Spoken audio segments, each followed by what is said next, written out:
Welcome back, everybody. What is up? All right, we are returning to level 1, Damageless Boss Fights, DLC, All Remembrances. Got 48 hours on the dot on the character now. I took a little bit of time before we started, about 15 minutes, to grab a couple things for this next endeavor that we're going into. You might have seen it yesterday, it was pretty bad. So Leda and Hornscent, as well as Dane, they're just completely ridiculous. There's somebody that suggested to use Shield Crash Ash of War yesterday, and I took some time to grab it, and I grabbed the shield that's underneath one of the golems on the way to the giant jar, which is the spiked palisade shield. So combined with that, you get some bleed damage, and as long as I make sure that I hit them at the right time, I shouldn't trade for attacks, so I should be able to not need to block at all. Should be able to just attack the whole time. And it's going to help with the last part of the fight. Basically, it's going to replace the spear or any type of thrusting weapon and help the very end of the fight. The beginning of it is still going to be pretty sketchy, but we're going to try it with that weapon and see if it helps, as well as the blood talisman. I probably got to change the wing sword insignia at some point too. I don't think that's going to help too much for later in the fight, but for now, yeah, we'll try that and see how that goes. Cheese, what's up, dude? How's it going, man? How's BC right now? Where are you at right now? Hedgehog cosplay? Pretty much, yeah. I guess if we did, ooh, that's a good idea. If we did Sonic, we would we'd make him blue. We do double speed and then shield crash only, and then maybe also the lightning ram. Be pretty cool. Binaire, what's up, by the way? And then yeah, that'd be cool. Midas, how are you doing? Throki, welcome back. Powell, I don't know why you're on YouTube and not Twitch, but I'm not complaining though. That's good with me. Yes, I'm not sure if the crystal tiers need to be changed for this fight. Only thing that kind of sucks about it is I don't meet requirements to do Flame Grant Me Strength. And to do that at this point, I'd have to give up one of these talismans, and I'm not sure it's worth it. It's the only issue. I don't think I have time to switch the talisman. Is there anything I even have that boosts strength or armor? No, definitely not. There's no way. Wait, what about this one? No. Yeah, there's like no chance that's going to be a thing. All right. So, oh man. Stamina was something that I really needed a lot of on this fight. I wonder if maybe the shield would be good on Dane too. I guess we're gonna have to figure it out. So we're gonna go in there. We won't use Flame Grant Me Strength. We'll see if it's possible to do this without it. And fingers crossed, I'm gonna have to switch to the shield very quickly for the last part, and then we're just gonna rock that and see if I can time it. Oh, also I need the blue bar to be filled up decently as well. I might need the filigree talisman. Early stream 6-pack? Yeah, this is a pretty early one for us. A little too early compared to like the ideal time to stream in terms of like when people are actually gonna be here. Like the peak times. Oh man, he killed me so quickly. But yeah, we're going for a while today. My goal is to beat this at the very minimum and then get some good progression into Radahn. I wanted to just clean this fight up within like an hour or so. And I think that if we make it to part 3, we're good. Like, just got to be very careful with how I time the shield. I'm going to have to get used to the animation, so I might have to make it there a couple times to actually dial in the timing, but I might be able to use it for 2 enemies at once, depending on how good it is. Let's go on Abel. How are you doing, dude?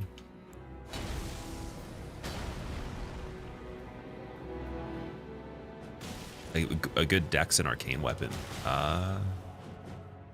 The Moon Veil or the Rivers of Blood. Both are really good. I like those a lot.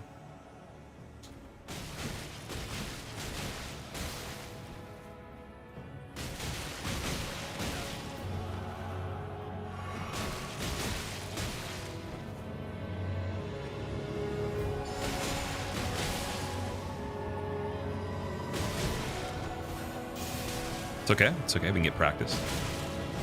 This is a good one for practice, I think. Now I'm curious.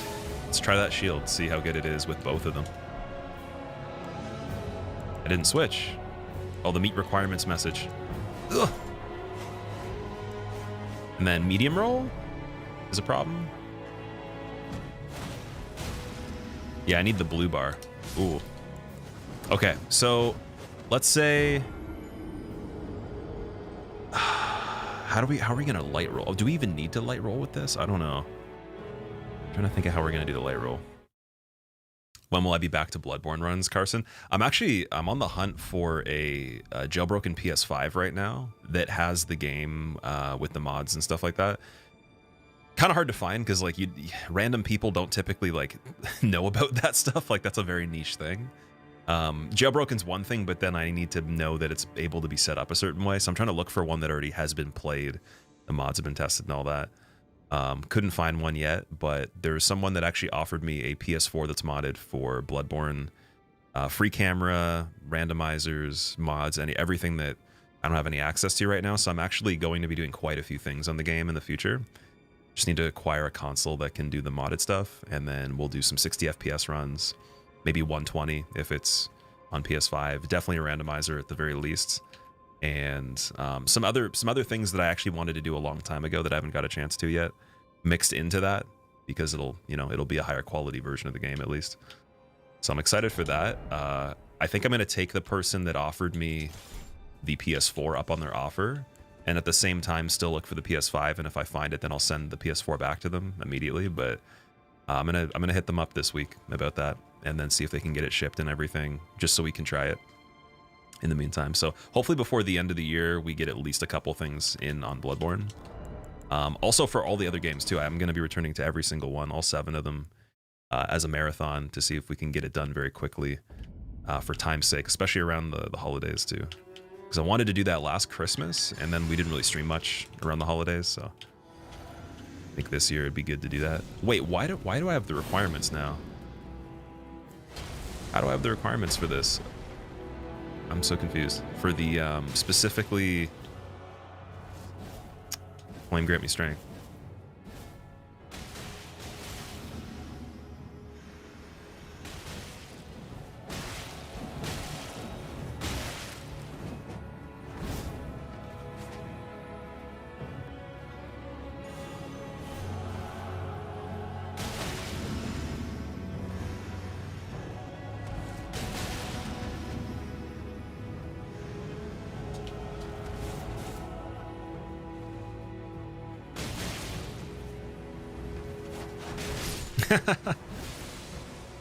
What's going on, Tyrion? Welcome back, dude. How are you doing? You're at a friend's place in Pentacon. Stuck for an extra day because of a snowstorm. Oh wow, you guys got snow over there now. Adjusting to the other weather now. Damn. That's cool that you're with a buddy though.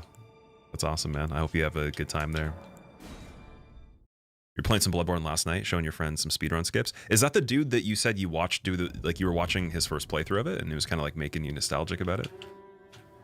Because I remember you mentioned something about someone was doing Bloodborne. Oh yeah, we have the requirements met because of the physic flask. That's why. That makes way more sense. Okay, so nothing to worry about there. I wonder if I could cut the equip load very fast on this, like in the middle of the fight. Because that shield's heavy. I'm trying to think of like what you would even do. You'd have to take off Talisman, Finger Seal, maybe even other talismans. Or, oh, I could change Jar Shard for Sword Insignia. Oh, it's pretty close too, actually. That might be possible while running around. Let's see. Yeah, that's pretty quick. It's not too bad. Is this one closer? Okay, I probably still want the stamina though. Ugh. This is an interesting fight because I'm gonna have to change 2 things at the same time, and then let's see, does Jar Shard and this go together well? Do we get light equip load? Yes. Perfect. Okay. That's all we need to do then. So what are the inputs for that? Let me just check this out. So we got down, down, down, left, left. 3 downs, 2 lefts. Yeah, that's pretty quick. Okay, it's not too bad. Should be able to survive that. Just gonna take off the other window so I can actually see while running, and then best of luck. Still need to get a really good part 1 on this too, and I think we might be able to switch into the shield for Dane and actually get good progress on him because it'll knock him over, so it'll stop him from healing. I just need to make sure I have the full blue bar, and then we'll see if we have enough FP to do it. Having this on in the background while you're working, hope it goes well. Me too. I hope your work goes well also, dude. Appreciate you making the time during your work day. Although I guess you're benefiting, right? Because you're getting entertainment.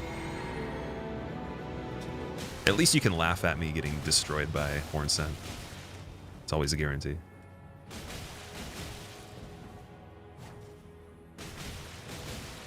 Here we go. Good. This is really good. Oh. Ooh. Sketchy. Okay, not sketchy. Sketchy? Yep. That was really weird. I think we both accidentally just had ideas that were the complete opposite, and it kind of screwed me over a little bit there. Win-win scenario. You love your job and you're getting entertained. Okay, perfect. Bloodborne PC emulation's looking promising. It might become fully playable by 2025. That's also another thing I was looking at too. It looks really good on PC. But I know that the emulator for the original Demon Souls was a little bit weird for a while, and it still kind of is. So I that's why I wanted to get the console in the meantime. It has the jailbreak on it. If anybody knows a good way to jailbreak a current updated PS5 and still get all the Bloodborne mods, let me know. Send me some information for that, because I'll just jailbreak mine if that's the case. I don't think I can though. I'm pretty sure you need to get a new one. Nice. Okay, blue to get full right there, and then just going right back into this.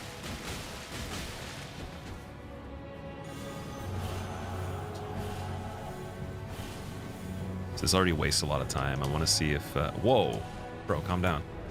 Okay, wait. Oh, it's the double message thing that's going to screw me up a lot on this. How am I going to be able to... It's almost like maybe having it set up so I can't get that message is smarter, even though that's a little bit much to consider. So that's what it does to Leda. Okay. I mean, it's not a lot of FP either. It's pretty good. I have to start the attack super early, though, to not trade. I have to be really good at that. So I don't know if two of them at the same time makes sense. Because I don't want them hitting the shield. That's the thing, right? Yes, like that timing's okay. Dane doesn't seem to do well with the shield as much. You have to like kind of get them already knocked down. That's the thing. Yeah. Okay, it's not too bad though. Just want to make sure I'm not fumbling later in the fight. Because like the chance of getting to Leda without getting hit in general with just Spike Fist or the Spike Balls, it's probably like a 1 out of 10, 2 out of 10 if you're like amazing. That'd be like really good RNG in my opinion. Okay, let me see if I can practice switching this a bit quicker too. I wonder if storing the weapons would make more sense that we're not using. Maybe I could do that.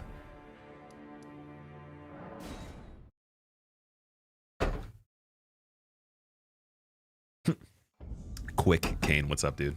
This is your favorite DLC fight. Why is it your favorite? I'm curious.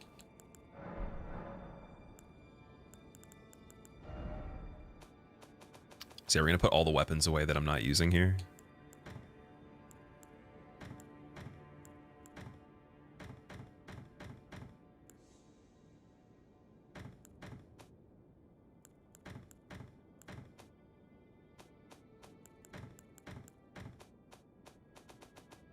Should be a little bit easier then. That's right below. Nice.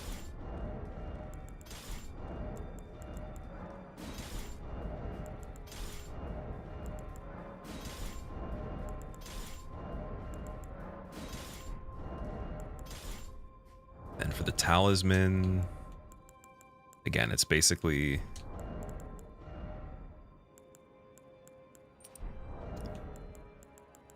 1, 2, 3, 1, 2, 3. Is that more? Wait, is it left? 1, 2, 3. I could do 1, 2, 3, 2 left, and then 1 down as well. It's a little bit quicker, I think. Yeah, that makes more sense.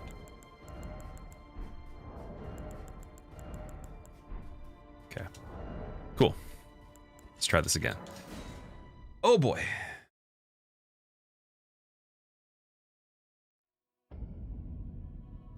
The story makes it good.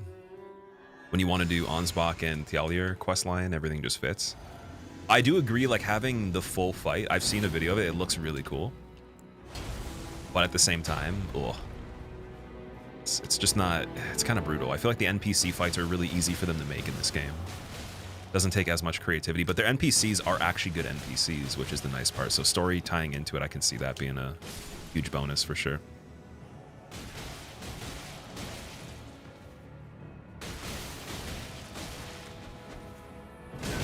I tried to attack again thinking he wasn't going to combo there. That would have been really good if I waited a second.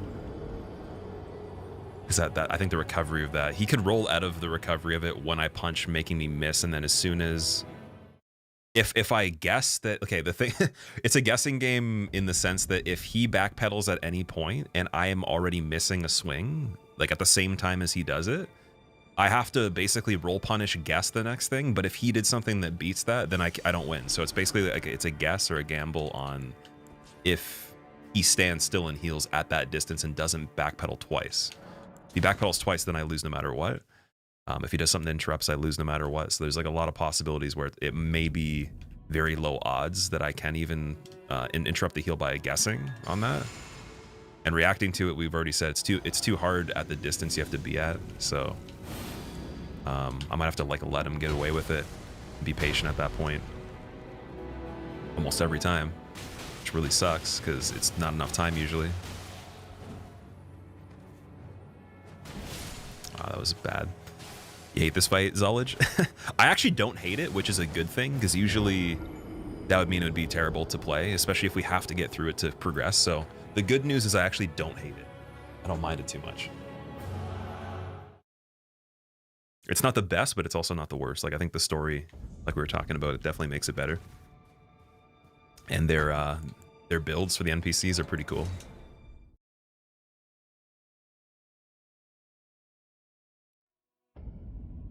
Biggest waste of the main NPCs of a DLC you've ever seen. Such terrible ending to all those quest lines. And here we have the duality of man with the last two comments. Yeah, and also it's usually Davy's usually the one that like kind of has a hot take that counters the narrative. Davy always comes in with like the hot opinion. It's not wrong at all. Definitely, I could see both being completely correct because again, it's going to be annoying depending on how you do this fight. But if you're in it for the story, you're probably not going to care about all that. Like on a first playthrough, this is going to be very different, for example.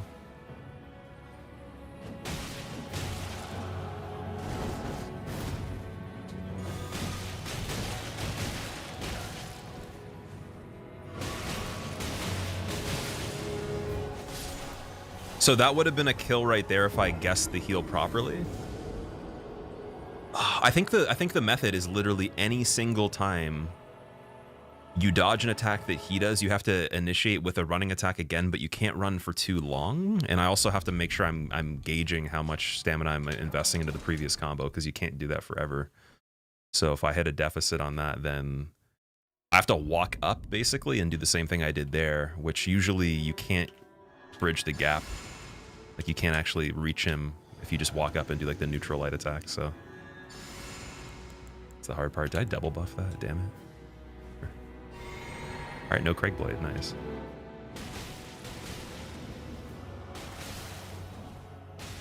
Yeah, that's fine. Yeah, this one's a little bit earlier today, for sure. We're doing a longer one. Dylan, what's up, dude?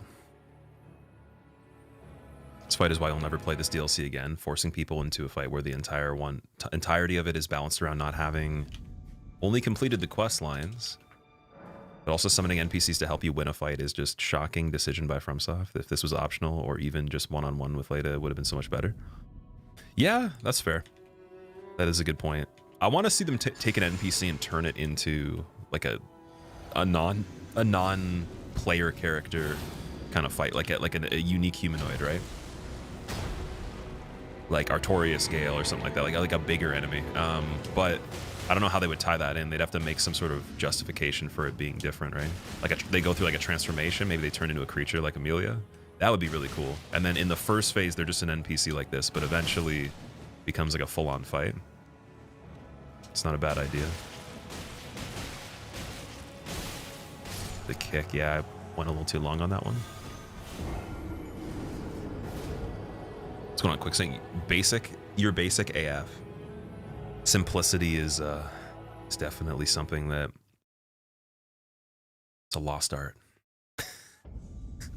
Completing quest lines generally makes the fight harder, to be fair.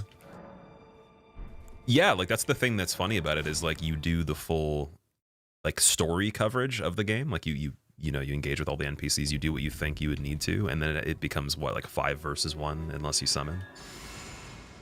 Or take the help that they give you. I was even thinking, it's funny, I was thinking today if we don't get this, I might actually summon the guy that's on the ground. Just because, but it's really something I want to avoid. Like, again, that would take a little bit of the gamble away, but it's not too much better.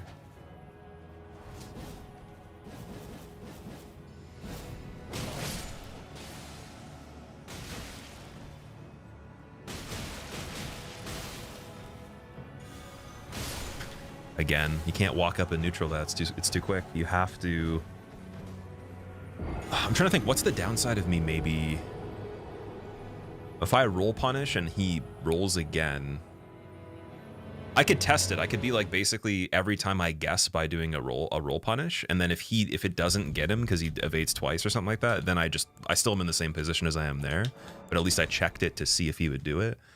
Because I think that hitting him less times, like making the trigger for later by getting like some minor damage in, waiting a second until he actually starts to typically do the discs and everything, and then testing to see if he's going to heal or do the disc immediately by roll punishing would be the only way to close that gap, and it would be a good guess. Like, I think it'd be a pretty good guess, because sometimes that's going to work for sure.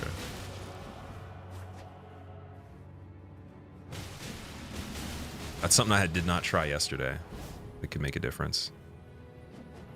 Also, I gotta get used to like running, backing off, then not turning the attack into a running attack, but also not delaying it either. Like using the back pedal to cancel a running attack without actually initiating it. I don't even know if that makes any sense.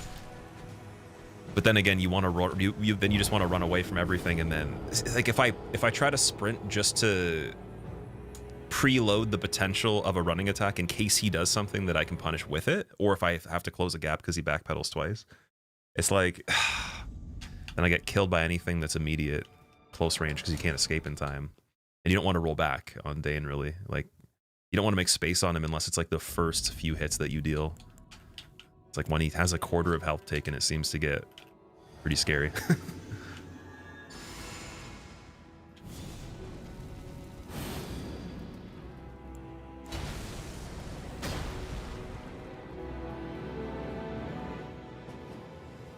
That was crazy. Backstep into jump wins everything.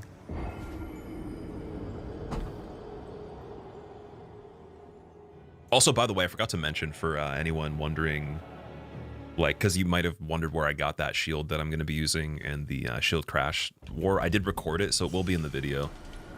And I'll put every single part of grabbing those two things. It's just running through basically a large portion of the map, and there's no enemies that need to be killed, so there's nothing that was exciting about that. I decided to just do it before we started. But I will include that, though.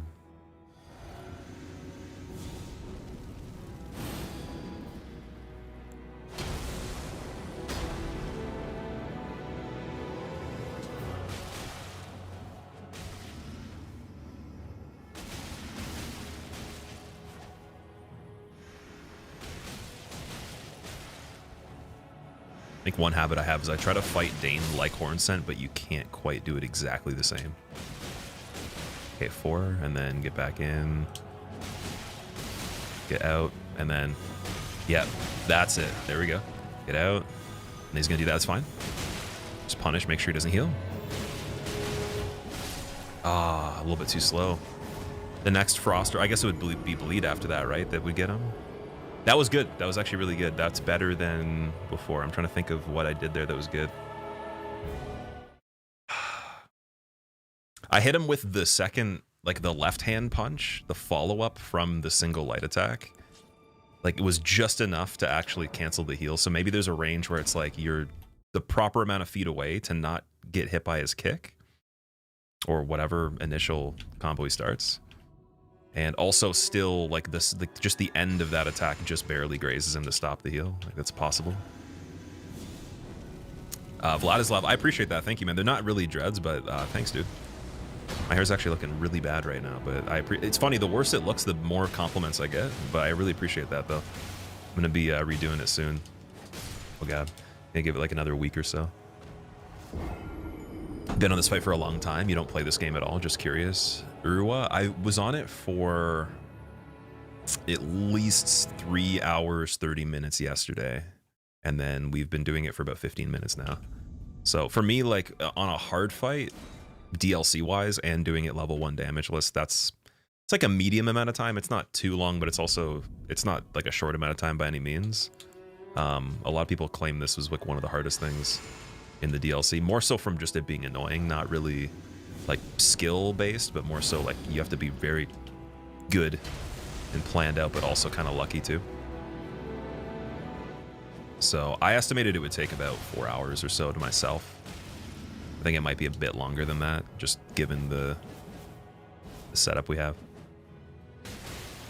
I saw a cheese for it that's pretty funny. It takes like, I think 4 or 5 minutes or whatever to do, but again, it's not against the rules of what I'm using right now, so at least if I use Shield Crash and the Palisade Shield, that's still within the rules of what I set out, is that I use a weapon and an Ash of War to kill them.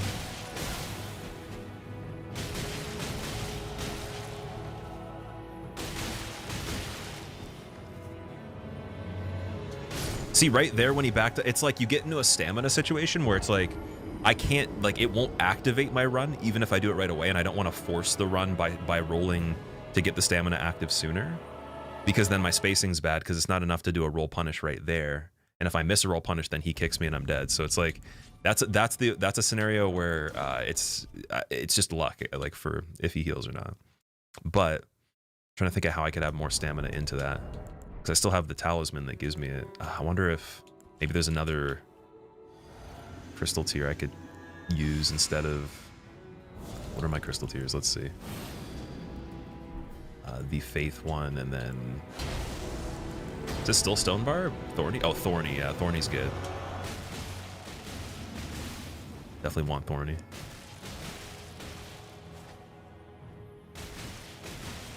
The Faith one's helping me with Flames, so it's like, ugh. It's a tough call.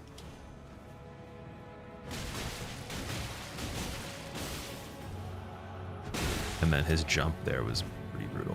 Oh, now he's just going crazy, so it's kind of like... Oh, if I get that RNG, then basically... Yeah, he's probably going to be able to make the space to get away again. One thing with this would be cool is if I could have a stationary attack that reaches him while still having this weapon on my hand, but just something to stop him from healing. Maybe... I wonder if throwing a Kukri, which again, I don't really want to have to do that, even regular throwing dagger or the darts, I wonder if that would interrupt it fast enough.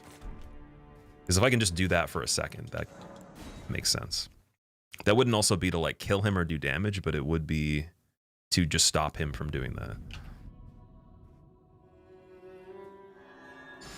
Turtle shield on back boost stamina recovery, GNs. Yeah, that's an option too. As long as I can keep the equip load light, that's my only goal for the next part of the fight. So I could consider that if we need to.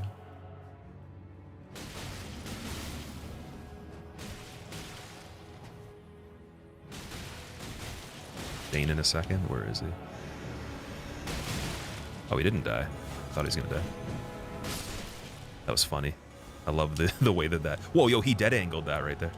Wild. Okay, we'll get a backstab. See if maybe this is a bit better. Oh, of course.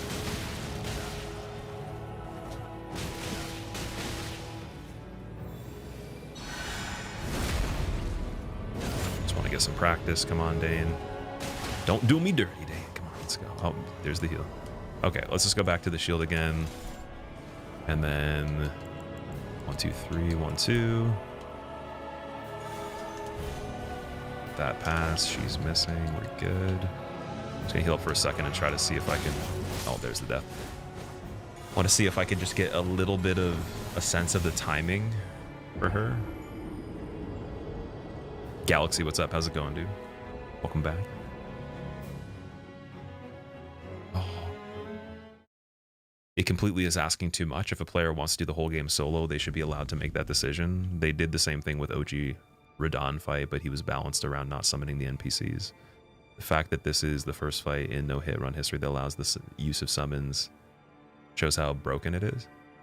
But you could do this hitless without summons though, right? Like technically it would just be like kind of a cheesy method, but I'm pretty sure there might even be more than one way. There's more active ways to do it that are not as consistent from what I understand. But there's also there is a way to do it solo without even actually really playing the fight. So they probably considered like, oh, we give you all these items, all these different things, like something will work. I don't know if they go that deep into it though, because I was thinking, I'm like, a lot of the stuff in this, it'd be impossible to test like every single thing you could think of. There's probably things people have figured out that they didn't have any reason to look into really. But I get what you mean though. It's definitely, like I said, it's a step up for sure from the most difficult stuff from the main game. I don't think it's unfair though. I don't think any of it's unfair personally. They didn't cross that line yet. But obviously when we're doing this kind of stuff, it's going to look worse, right?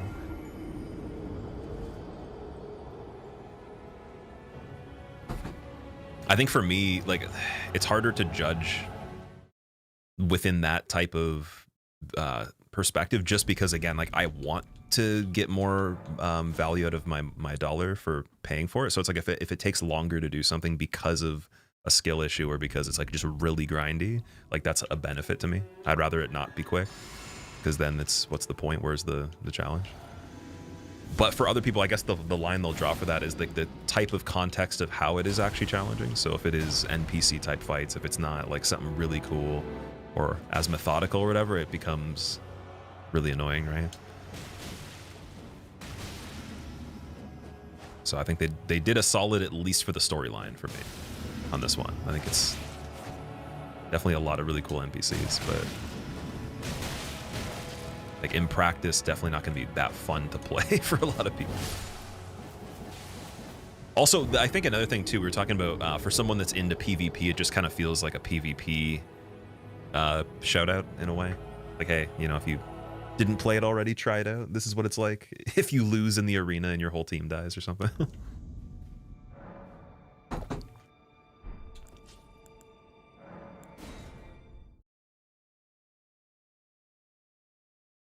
Yeah, I think that both you guys are right. It's going to be good for some people and bad for other people for the exact same reason. Is that, you know, some people like to summon. Or PvP, and then other people don't.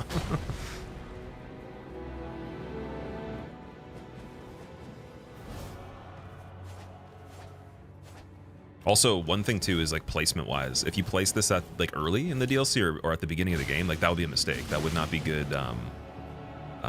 like world building and like good structure for game design overall. Like that they'd be making a mistake there. Also, you know, thank you for the raid, dude. I appreciate it. How's it going, man? Those beans, dude, that bean looks like it has a face on it or something. It's very small though. You mainly do the fight solo, with you make an exception and fight Star Scourge.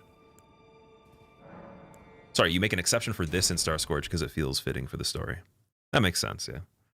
That's what I was thinking. If it comes down to it, might have to summon the Sanguine Noble dude that we get as a like the pity summon if you didn't do like all the quest lines and all that.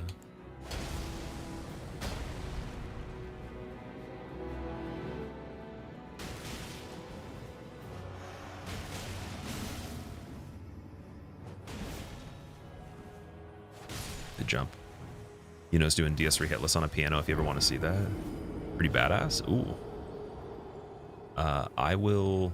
Yeah, I'll check that out for sure at some point. Am I following you, Yuno? I don't know if I am. I'm going to do that right now. I've only seen one other person do the piano playthrough, but it was on Sekiro, though. Was it you? Did you do the Sekiro piano run? It wasn't hitless when I was checking. I think it was literally just like a deathless attempt, maybe, or something like that.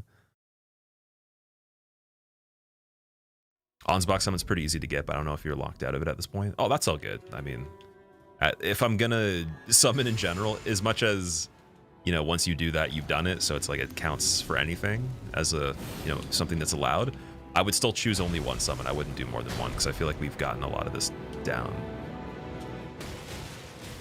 Like, majority of the concept is grasped at this point. Might be some very small details I could improve, but it's going to be hard to tell what those are right now, because, like, I could have already gotten the fight, technically, just purely based off chance of how we've done it.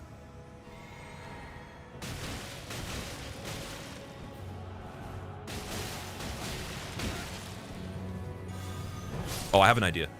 It might work. Gonna have to try like left or right dodges. Probably left because he kicks with his left foot, it seems, so it would be better hitbox preparation there to be on the left. I think if I do that and then the roll punish similar to how I was trying to like get chip damage in between the discs, maybe that stops the heal after that point, and then also would make him less likely to go crazy because he'd have to actually like recenter himself. I think he'd have to track me. I don't know if he can just do what's it called, like a first frame attack, kind of like Radon does. I think you'd still have to like detect where I am or something. Let's see.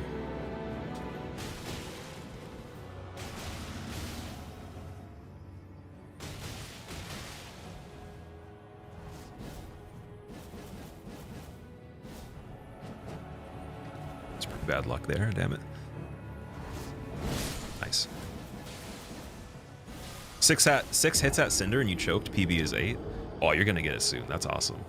What is the hardest fight on that run? Is it Cinder?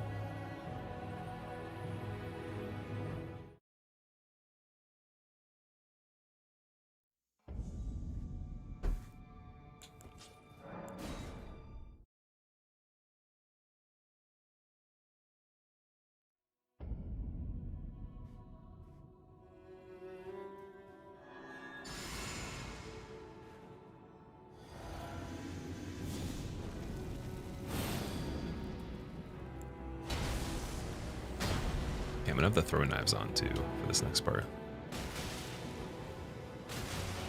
I'll try the method of rolling just like to the left and then just doing the roll punch on him and see. And then we'll do, that doesn't work consistently, we'll try the throwing dagger to interrupt the heal. If it even works, I don't know. I feel like he could poise with the heal. Unless it was like a really heavy projectile of some sort. So it might require a kukri, but then that's kind of slow to throw, so I think that it would probably be impossible. I'd have to like guess, right?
See how good this is right now.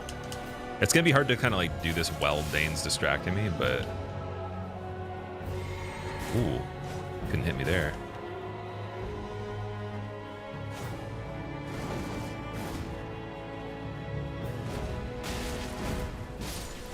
Yeah, like doing both of them with the shield wouldn't make sense.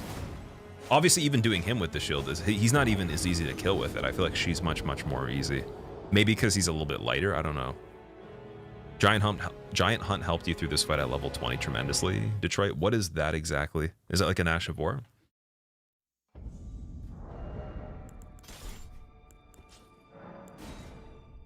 Haven't done Piano Sekiro yet. Oh, okay, I see. Well, I'm excited for you to get the piano for DS3. That's really cool. I feel like that'd be a really good instrument to use as a controller versus all the other alternatives like guitar and drums, even like voice controlled. That's kind of rough in comparison. Piano seems like it'd be laid out nicely.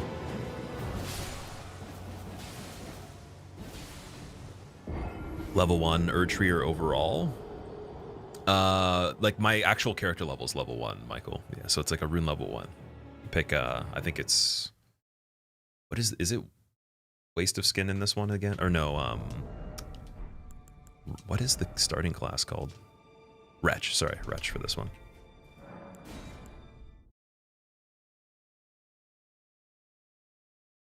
Piano's barely an impairment. Don't tell anybody that. They're not going to watch. You're like, it's piano is easy to use. What? Like, what? Cheating. It knocks them down. Okay, I think I've seen that before. So where do you get that exactly? And does it only work on Colossal Swords? Because that might be another... What? He went far. Okay. Cool. 1 times, dude. You enjoy a good back and forth with someone who can remain mature and not resort to name calling.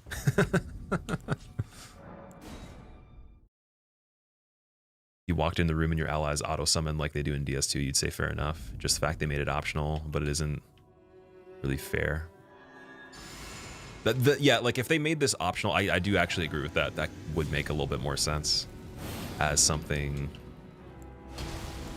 that you could just handle whenever you want to, or just not even play if you don't like the PvP type fights.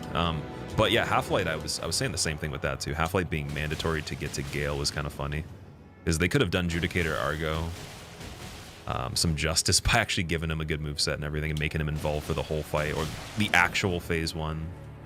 I don't think it's a real phase 1 really. I don't know why I waited for it like a fraction of a second there, but okay. You can't, it's so weird because you have to assess what he's doing, but you can't also think for more than like literally a fraction of a second. If you even have a thought that's like, you need to like take a second to consider. It's you'd have to be doing it at the same time as hitting him, but then that wouldn't really be a reaction. You'd just be thinking. So it's like, if you have to like consider something and wait for it or anticipate it, the anticipation window is very short on that. So like having a predetermined protocol that encompasses the most possible things would be good, but I don't know if we can really get away with that on this.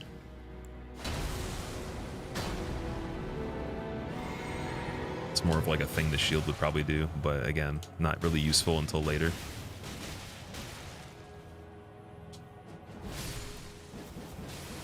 Can take Throne Watcher approach and use the bow. Yeah, so I'm not allowing bows on this run, that's the thing. I can't do anything that is an offensive projectile to deal damage as the main part of killing them, so no magic that's projected for offensive maneuvers. Only self buffs, and then like Ashes of War on melee items that have to use melee specifically would be fine.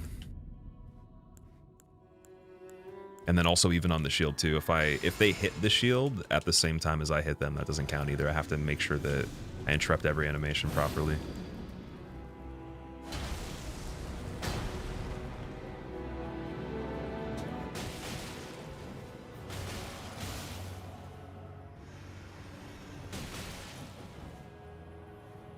Ooh, a save. Okay, that was a really cool save.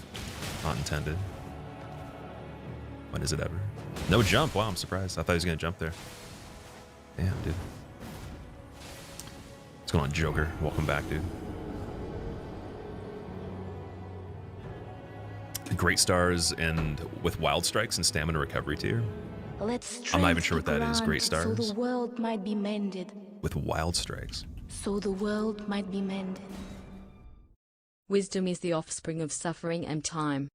Alpier, thank you for the 69 months, dude. Welcome back. I appreciate it. Why do I have a rule against bows? So I've actually never used a bow in a level 1 run that's like just base level 1. You're probably thinking of like a hitless run or a damageless run. Like when I'm doing the full entire game with areas and stuff like that. This is just for the fights, so... I've never done bow or any range for any level 1 run. As far as I can remember, that's just basically level 1 and you just complete it. It was always just like melee, you learn the fight really well, and then it's like the basis for everything else after. Obviously, I probably won't... It'll never be as hard as this. This is going to be the hardest it's going to get. Even with no Shadow Blessings, next time it'll be easier, in my opinion. But that's the point of this type of run.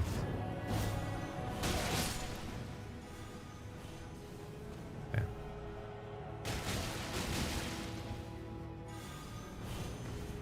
Yeah, so roll attack's too slow as well. That's interesting. Unless I maybe buffer it, like I do like a some pre-spacing or something like that, but it's a little weird though. You could roll that from farther away and then maybe get the uppercut. It's just so short range though. Fexter says Giant Hunt works on great swords, colossals, twin blades, heavy thrusting, spears, great spears, and halberds. Okay. So we probably could use it on something I got. Like I definitely would be able to use it somewhere. But yeah, where do you get the actual Ash of War for that? If it wasn't mentioned already.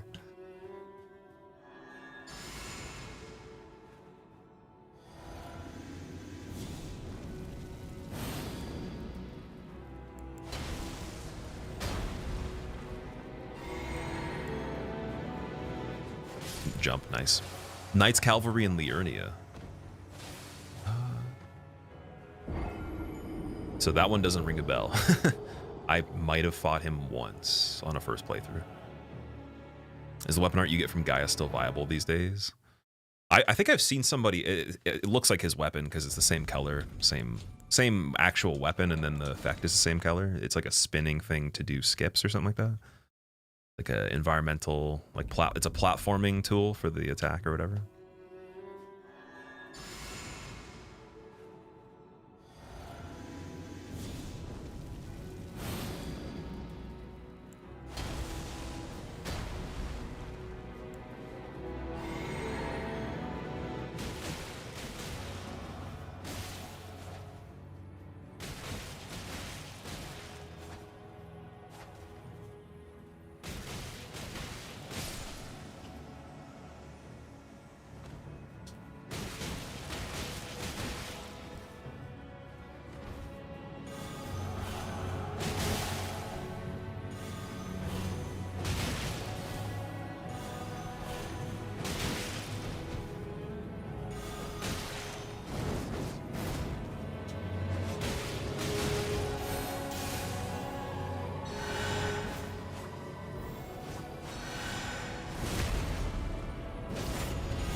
There's Dane Seal. Okay. Well, you know what? Oh, we put the Serpent Hunter away, I was gonna say. Let's just do one of these.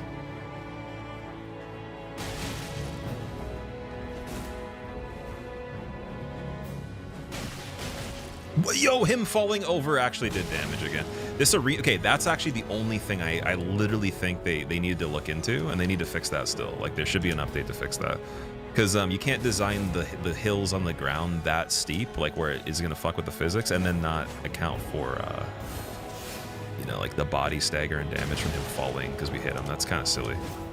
He's probably falling like 0.5 millimeter or something like that. It's not even like real. That's happened so many times on good attempts too. We probably could just run with them and use fists, kind of run away from Leda, and then switch to the shield later too. So I might try to extend the phase with Dane, let him heal, and then just play it that way to get the practice on that and take a break from, you know, repeating like the quicker kill. It's most likely not going to be that consistent, but like eventually, again, he's not going to be able to have Estus left, so he'll be killable at least. And then the rebuffing is mainly the problem. The damage I have is it's going to be pretty small. Where are you? Oh, hi. See ya. Dryleaf has 0 poise. Well, so the fists actually have quite a bit of poise damage, do they not? Like, it is a pretty heavy weapon, as far as I know. But I guess, like, yeah, technically, Leda, she can't be interrupted by the light attack. Is Hornsense AOW the same as the animation in the shadow dudes you find as bosses in the base game Catacombs? Black Knife Catacombs, for instance? Or Hornsense? Is Ash of War. The thing where he just kind of like flails and then does that slam at the end? Or are we talking about the running with the weapon, with the crossblade kind of thing?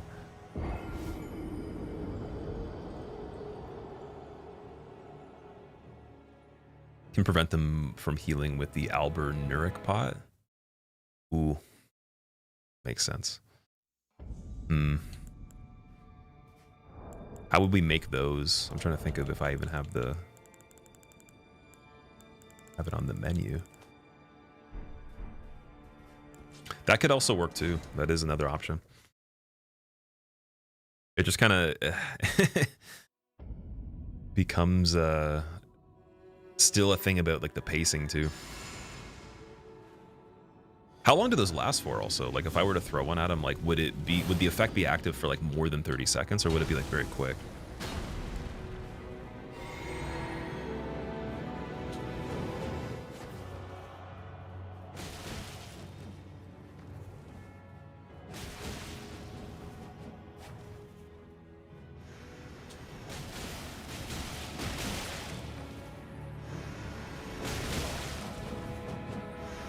Very bad RNG on this one.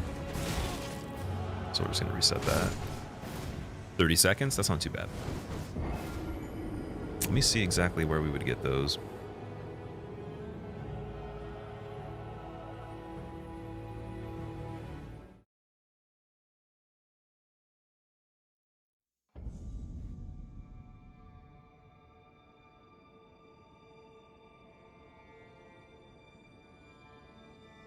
Empty ritual pot. Village Ablonerics, past Wooden Bridge, base tree. I know that one. Yeah, that's perfect. Okay, I can get that. And 4 Belfries, I can get that one. Okay, ritual pot. I think I know one location. Yeah, Alaska Ruins. Okay, we could do that. Let's go. Let's get that. Wouldn't take too long. Oh, we don't want that part of the map. There we go. Streamer, why is your main map so bad? All right, here we go. We got Scenic Isle, Alaska Ruins. I think this is a bit closer. And then we'll just go from here to the village and grab the Alberneric Clot, whatever it is. Use Mimic Tier on this one. I don't blame you for that. That's funny. I just want to still do it with melee for my damage. That's the thing. Oh, we already... Wait, Ritual Pot's not over here. Or do we have a Ritual Pot? I thought you could grab one right there. I might have already gotten it then. So then let's just get the other stuff. Let me double check that.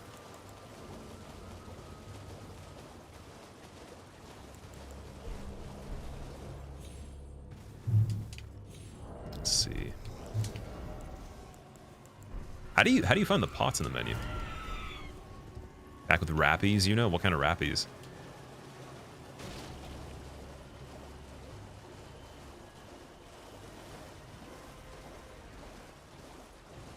You weren't able to hit any of them without taking massive damage from the other NPCs.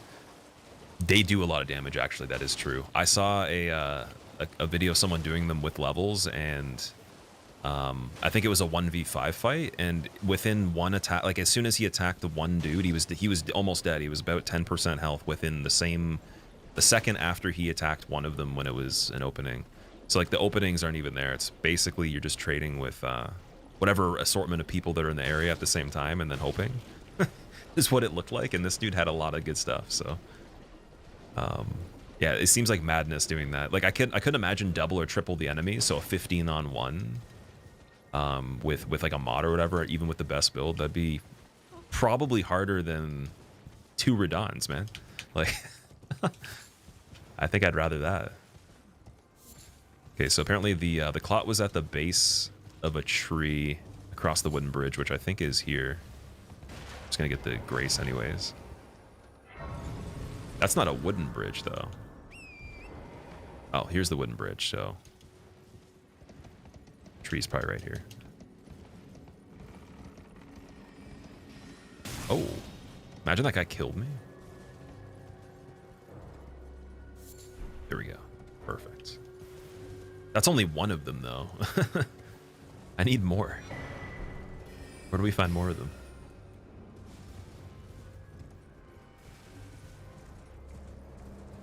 I need to make quite a few of those if we're going to be doing this for real.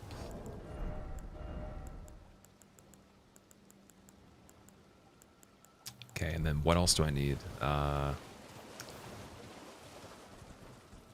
Did I not get a ritual pot at all somehow?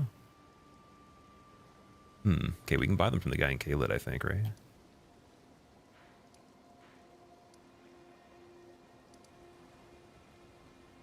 Think of where that would be. Dragon Barrel West, Pharaoh. Let's go for no, I'll go from here. There's a recipe.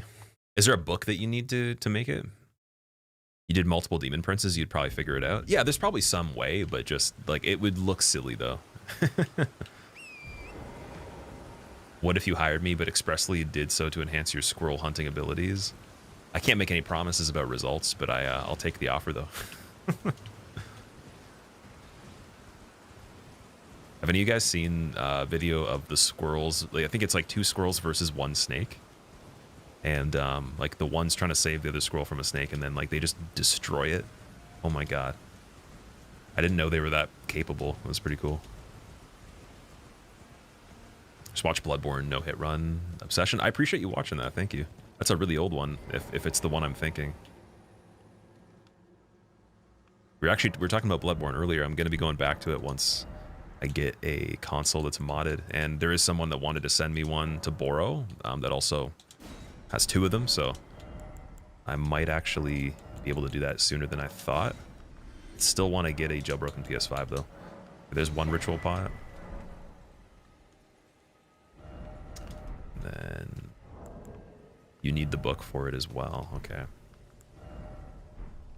Let's see what that is exactly.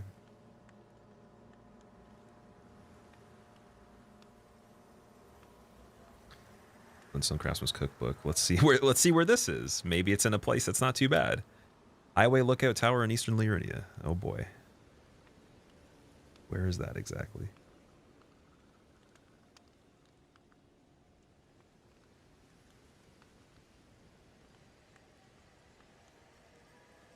Okay. It's over there. Let's see if we can make it there. Wondering if going from deck this would be easier on this, because I don't really have a grace around this area.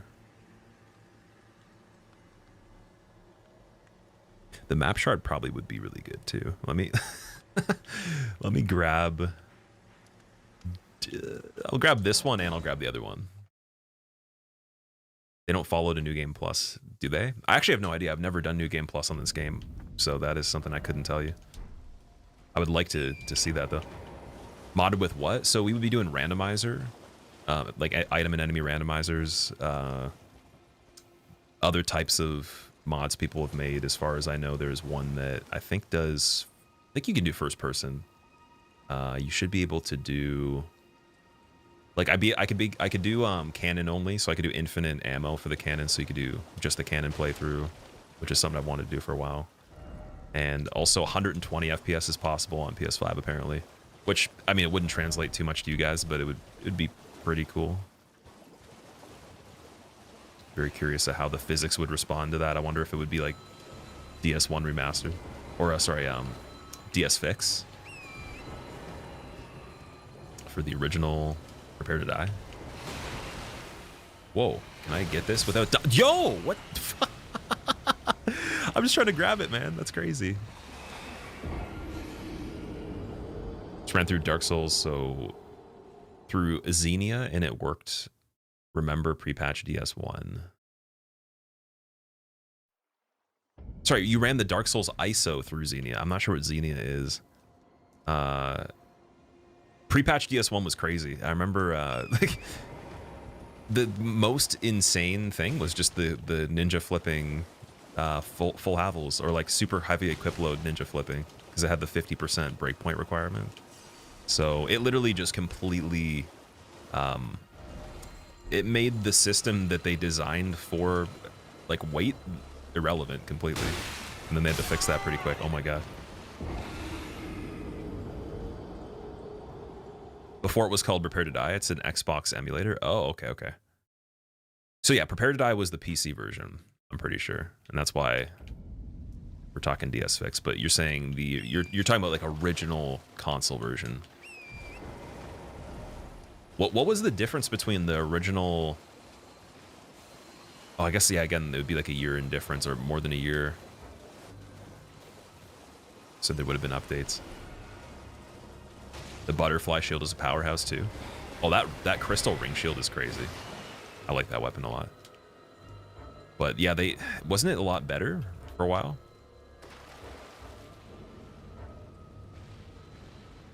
Okay, I got one piece of the map. Let's keep moving through here.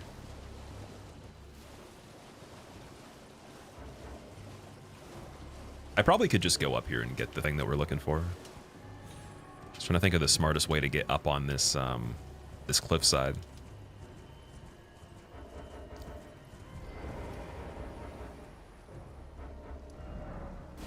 I'm pretty sure it actually is in this. It's right here. I'm almost certain, like this spot right here.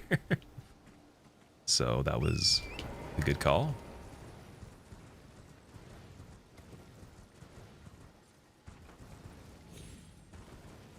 The OG bosses gave 1,500 souls. Oh yeah, they changed the amount of souls that they gave. Gargoyles now is what, 20,000 or something, and it used to be less, right? I remember playing like on the day of release, and then I remember killing gargoyles when it was less, or like it was one of the bosses. I don't know if it was Taurus or gargoyles, but I remember going back and then doing another playthrough, and it was different. It's like, why is this so much easier?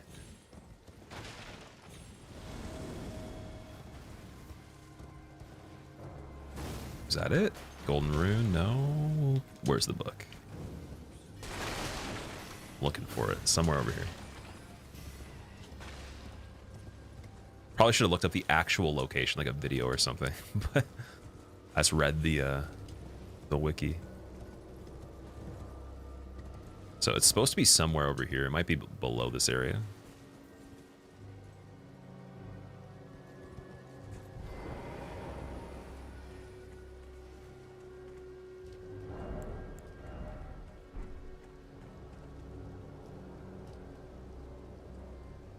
Okay, hopefully I don't die. Give me a second.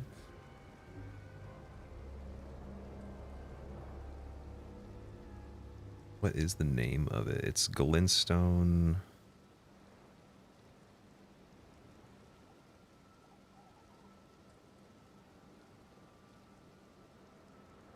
Glintstone Craftsman? Yeah.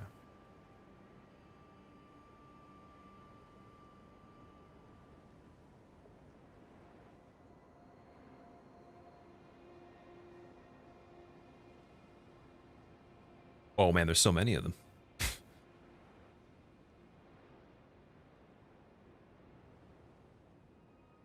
Whoa, wait, we could get Craftsman's. Is that inside Caria Manor? What? Okay, wait, we could just run that too and then also make them? Is that just a better book? Wait, let's see where location for number 5 is. That's in the Academy, okay. So I found that one before. I probably found the one that's in the manor too. That one's in, it looks like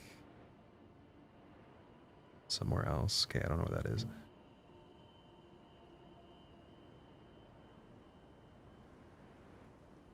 What? Wait, why? That one's right there. No.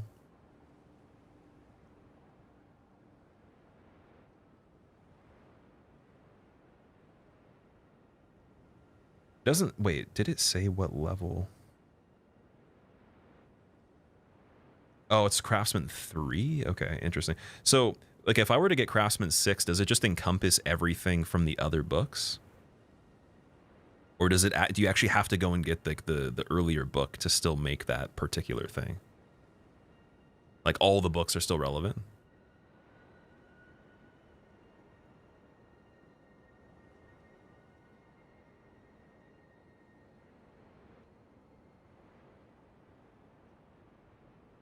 Craftsman.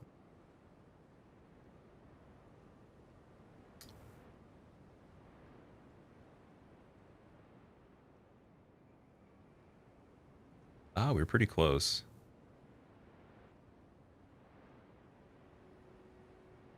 I think I'm actually... I think I'm in the area for it.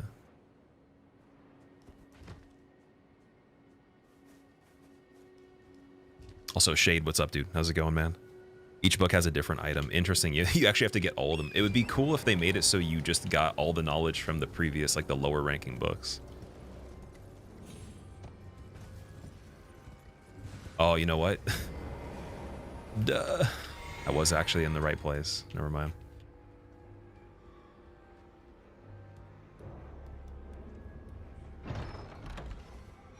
There we go. Wow, crazy. Jackie, what's up? Welcome back. Stumbled across your stream and remembered how I used to watch you. Out of curiosity, you checked your Twitch account and you were the first streamer you ever subscribed to in 2016. Time flies. How are you been doing? How are you doing? Have you been streaming the last whole 8 years? So the last 2 years has been like more, I would say like more freestyle, if that makes sense. Like there was no set schedule or commitment to doing like 40 plus hours a week for the last couple of years. It was kind of just like I'd take breaks when it was important to take breaks. And then even consistency wise, like it might have not even been as many days a week. I try to aim for like maybe about half to at the most 70% of the time I used to stream per stream now. So it's like 4 to 6 hours is like the goal. And then if I did the full 8 hours or more, sometimes I used to do 10. Like that would be like a rare occasion now. It'd be once in a while. So definitely not full-time with the streaming as much anymore. Definitely more so with like the whole entire picture of content. So got the main channel that is the main focus that you might see me live on right now. I think, well, you're on the Twitch side of it, so we're live on that too. So the videos on that are definitely very important. And then also there is the second channel that we got partnered as well.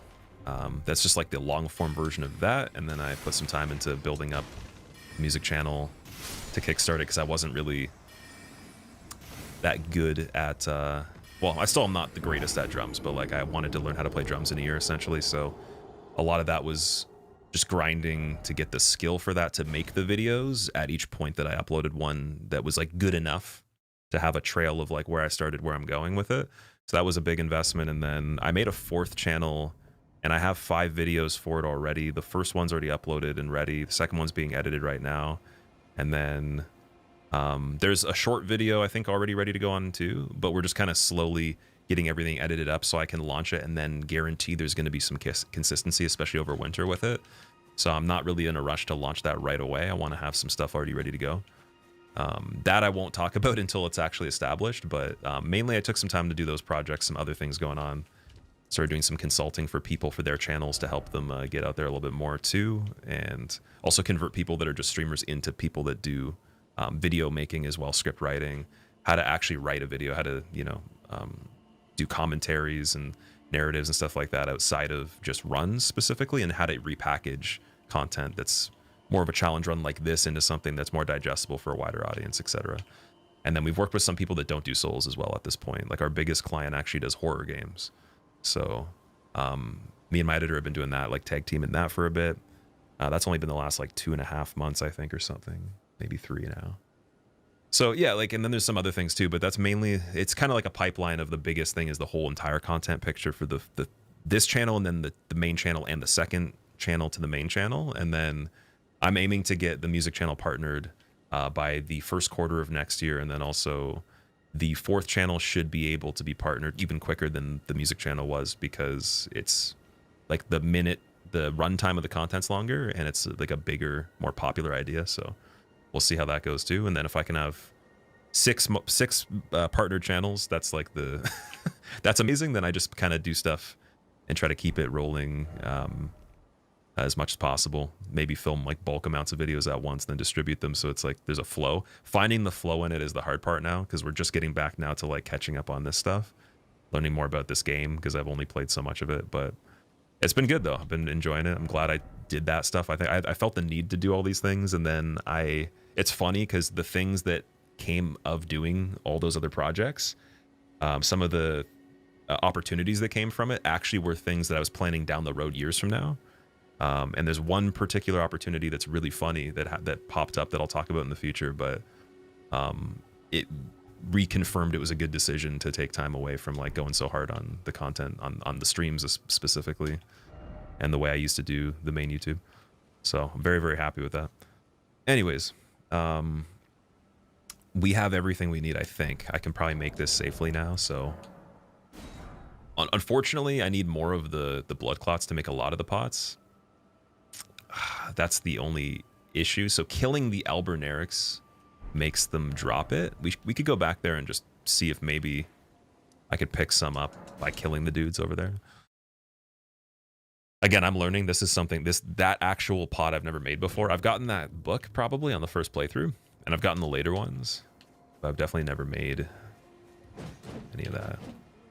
Still got the OG sub sound. Yes, I just shortened it, but still got the same effects for that. So will these guys actually drop this at all? Oh yeah, there we go. Nice. We could probably increase the drop rate and just go crazy over here as well. Oops. See, the same dudes that killed me when I was trying to get the map are now suffering the consequences of me basically deleting their entire legion and getting all these items in return. All right. So now that's quite a few. That's a handful of them. We got four chances. I kind of want to make more before we actually skip on from here, because yeah, that doesn't seem like enough right now. I think I want to get like at least like 10 to 20, and then we'll have some time to just chill and do the fight. Also, for anyone curious again why I'm doing this, I'm just getting the Alberneric pot to stop Dryleaf Dane from healing in the Leda fight, so we can actually focus on killing him and not have to actually like worry about backpedaling or like trying to manage stamina. Oh man, that's the perfumer. That's not even the right way. Was it? It's over here, right? No, that's not where we were going. Right here.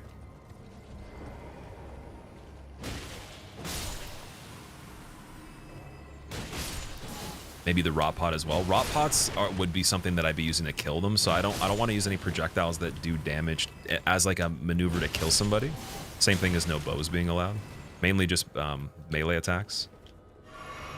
But using something as a status effect is fine, like because that's not doing damage or anything. It's kind of like a Lloyd's Talisman, right?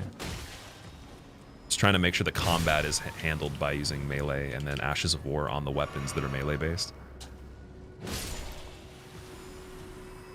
Otherwise, we're not really learning as much. This fight, unfortunately, it's just one of those ones that falls victim to the rule set. It's not like I have to do it that way, but I'm just stubborn as fuck, so like I'm gonna do it that way. We're still making it feasible though by having these items. It's just not as good as it could be. I could literally just hang in the corner, throw a knife at the wall, make the guy turn around, throw the heavy pots at him, Scarlet the dude, frickin' wait for 4 or 5 minutes, whatever, they're dead.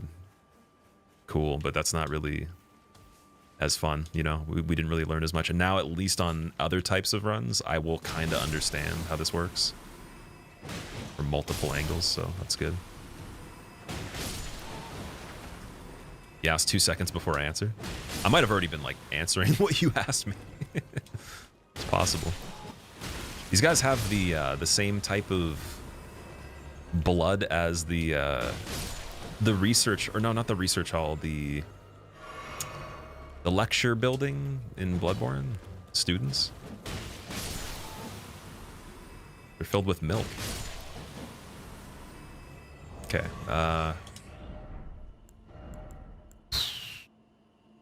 Am I holding the maximum now? Or do we need... Oh, we need more ritual pots to hold more. Okay. That's fine. That's cool. Let's try this again.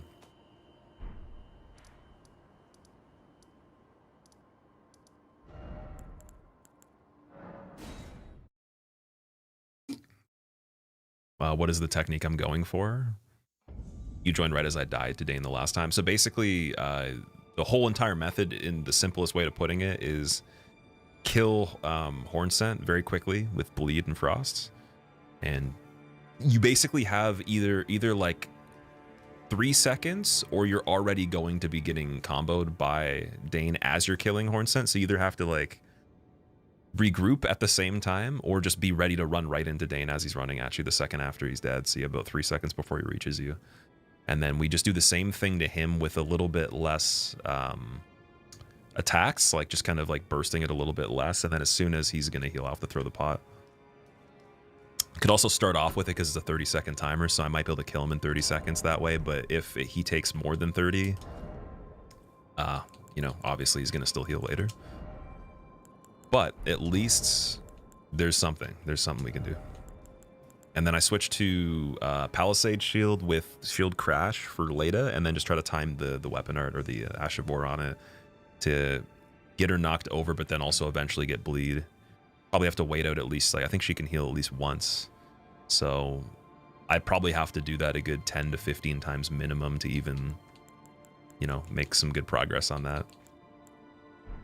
But that's the idea. You could do it with different weapons, like a similar way too. I think that shield is a little bit safer because it's like basically lingering frames once it starts at a certain point. So if I kind of preset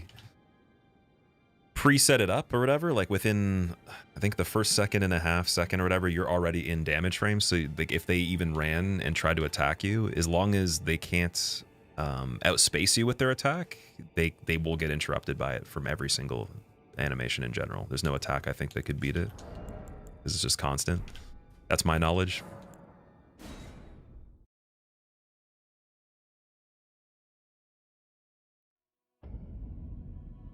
Why your friend told you to not play on a higher difficulty? Are we talking about sorry, Shadow of War? Not sure what that is. Oh wait, is that that's like the Mordor sequel, right? Sorry. Remember people were playing that when it came out. Joe, welcome back as well. What's going on, dude? Sorry, I didn't say hi.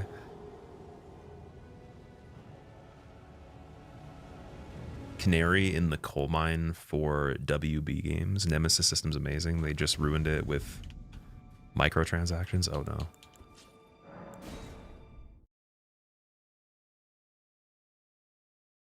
Soon enough, it's going to be like a there'll be like a subscription plan to not get like 5-minute advertisements in the game that try to sell you microtransactions.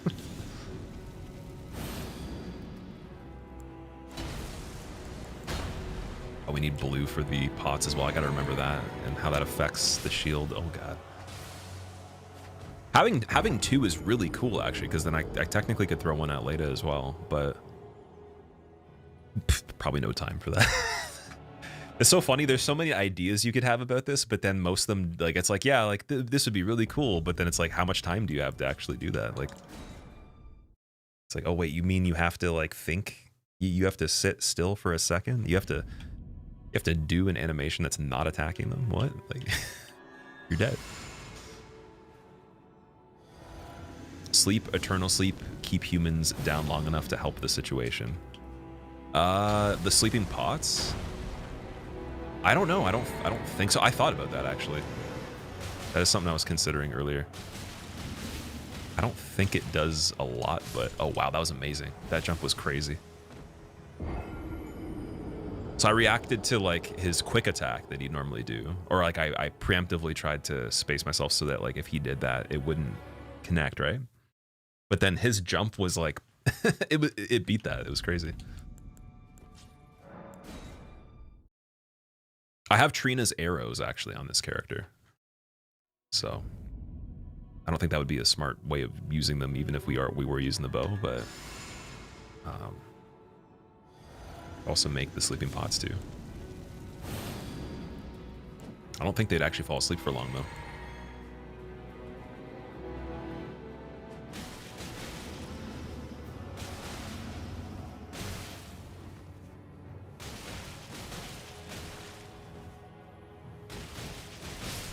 Perfect. Where are you, Dane?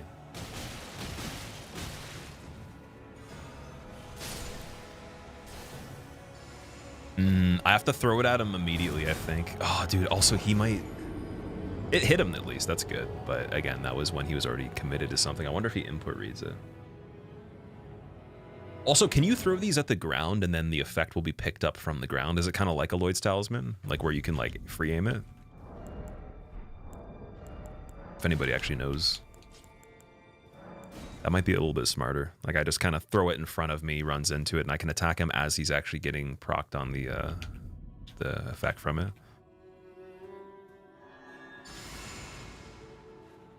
With Eternal Sleep, you can keep hitting them while they're down. Oh, sorry, is Eternal Sleep better, like a better version of a sleeping pot? Brex, how have you been, dude? And also, again, Fox, killing it like usual. Unfortunately, this time they're killing me, but I'm trying though. How are you doing, dude? How's your day going so far? Perfect. Pot on the ground right here. He didn't get picked up by the effect, unfortunately. And then he rolled that one. That's crazy. Okay. It's unfortunate. It might just come down to that. And then even when I tried to predict the heal, but it wasn't a heal, and then he did hyper armor, so... Or not even hyper armor, just the spinny kick. Yeah, so these are okay. Like they're not... It'll help, but it's only if I can actually hit him. I have to guarantee it's in a point where I'll hit him. It lasted pretty long there, though. That's enough time to kill him, 100%. Just accepted a job offer today, so it's a good day. Congratulations, Brex. Nice, dude. I'm going to celebrate with you in a second. Let me just kill these guys. What's going on, Drugstore? Welcome back, dude. Out of all the runs you've seen, this is one of them. This is definitely an endeavor in a society that is a possibility in the matrix of existences. Quite literally.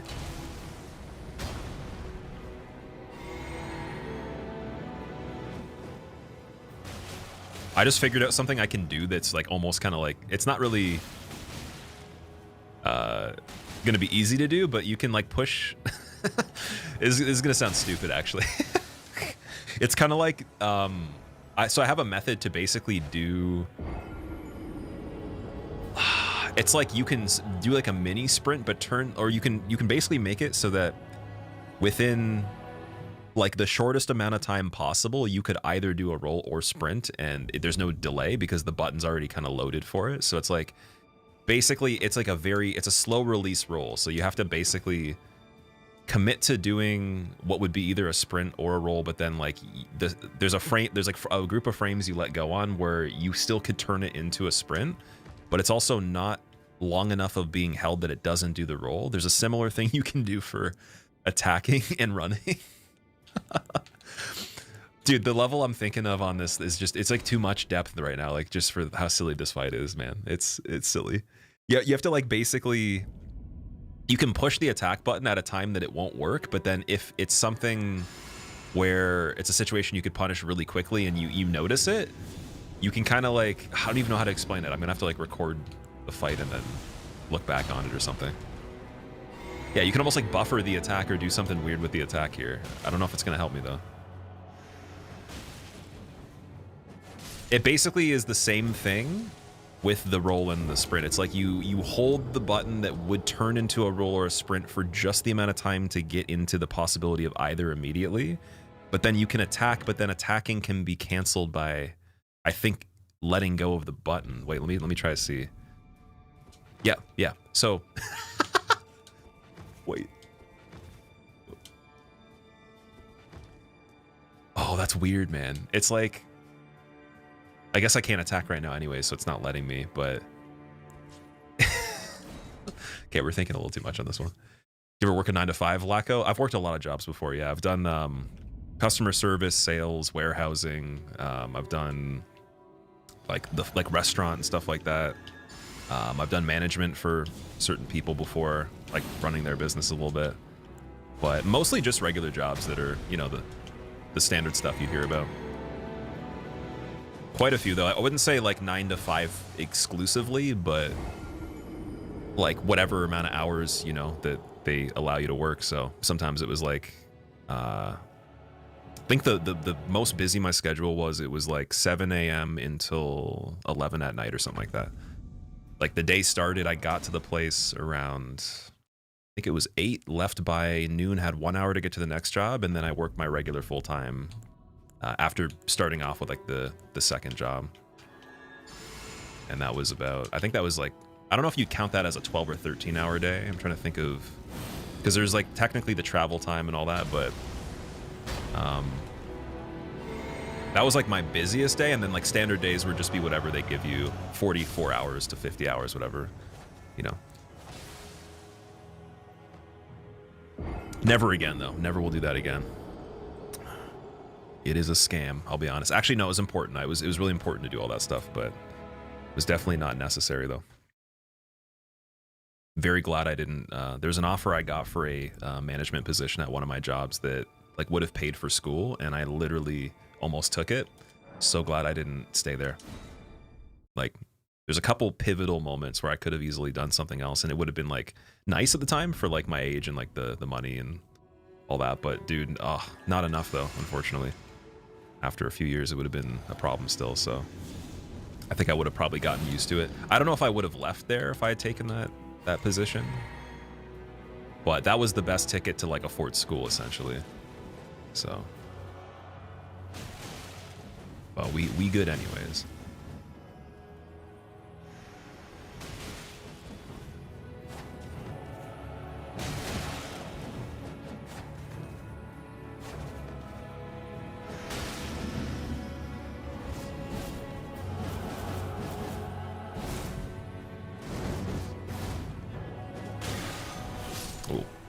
Mr. Dark Souls challenge runs, you ever gonna play that again? For sure, yeah, I'm gonna play all the games again.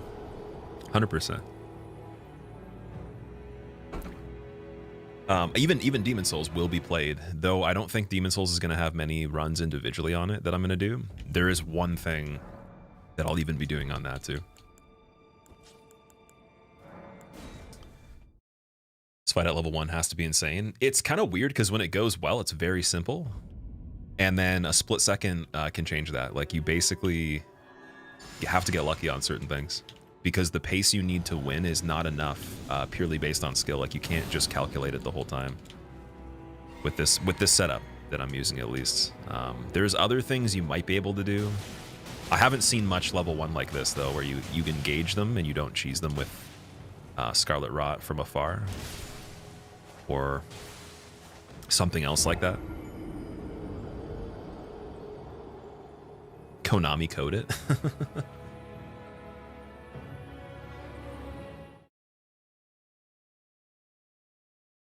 Man, oh man, oh man. Okay, so I guess like if we do this method where we got the Alberneric pot and we succeed, and then we got Leda and the shield thing works, all that, even if I get killed during that, based on how many times we can get to Dane and actually get him killed with the Alberneric pot, I'll probably switch to trying that sleep thing that you were talking about, Mexel, if it's better at least. Like whatever eternal sleep is. Because that actually is something I was thinking about. I was thinking about regular sleep, and I was like, probably would only like be effective for the second that you actually recover from throwing it, and then by the time you do your next attack, they're already waking up, right?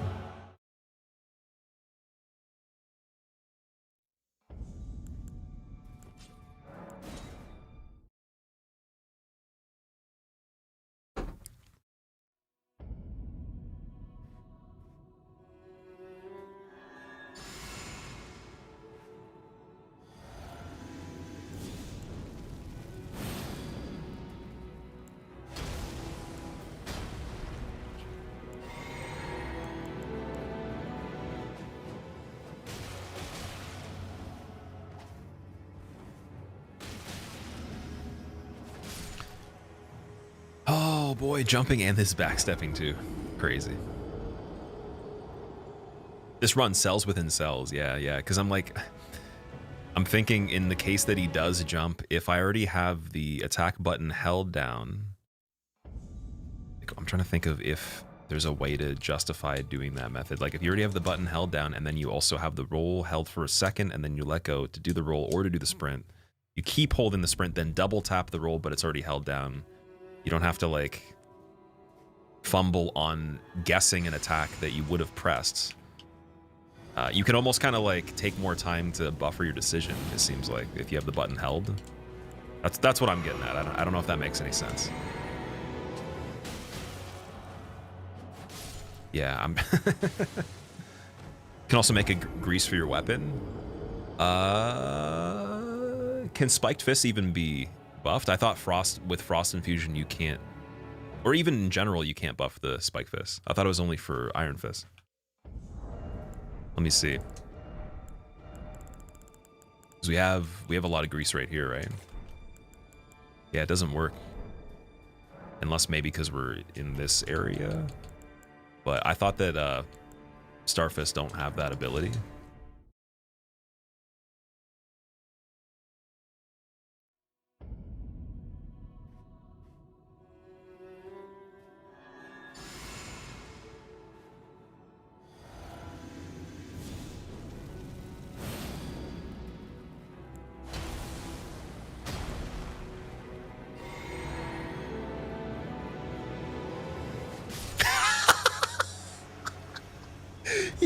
This guy's like a it's like he's a time traveler. He was in the fight from after he succeeded, before he knew who I was, and during every single part of my entire being. To be able to predict that is awesome. Oh boy. Probably not with a freeze buff. Okay, so the frost actually is doing a lot of damage on this fight. That's mainly why I'm using it. If you think there's some sort of grease that would be better, I could try it. But I do get a lot of frost damage, and the frost does help with other things too. I think I can activate it at least. Is it 2 times on this guy?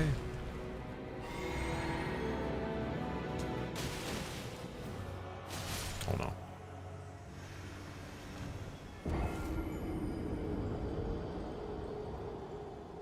It's hard to tell like what RNG is really good and bad on this too, because like, so for example, he just did a rollback there, but he did the rollback attack. He didn't do a rollback, then do an initial attack or a jump out of the roll or a second roll. So technically he doesn't typically attack out of a back roll on that first engagement almost ever.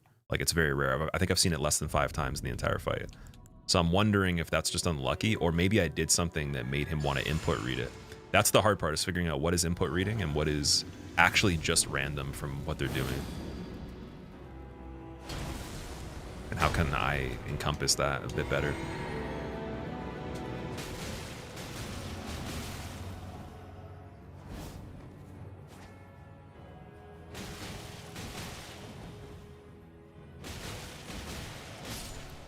I don't even know what he... What?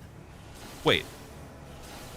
Okay, so something weird happened there. I don't know if it was because he did an attack and the first frame of it on the startup did damage, but he didn't actually continue the animation on his death, or he fell, but the falling animation couldn't happen because I killed him at the same time as he hit me from falling.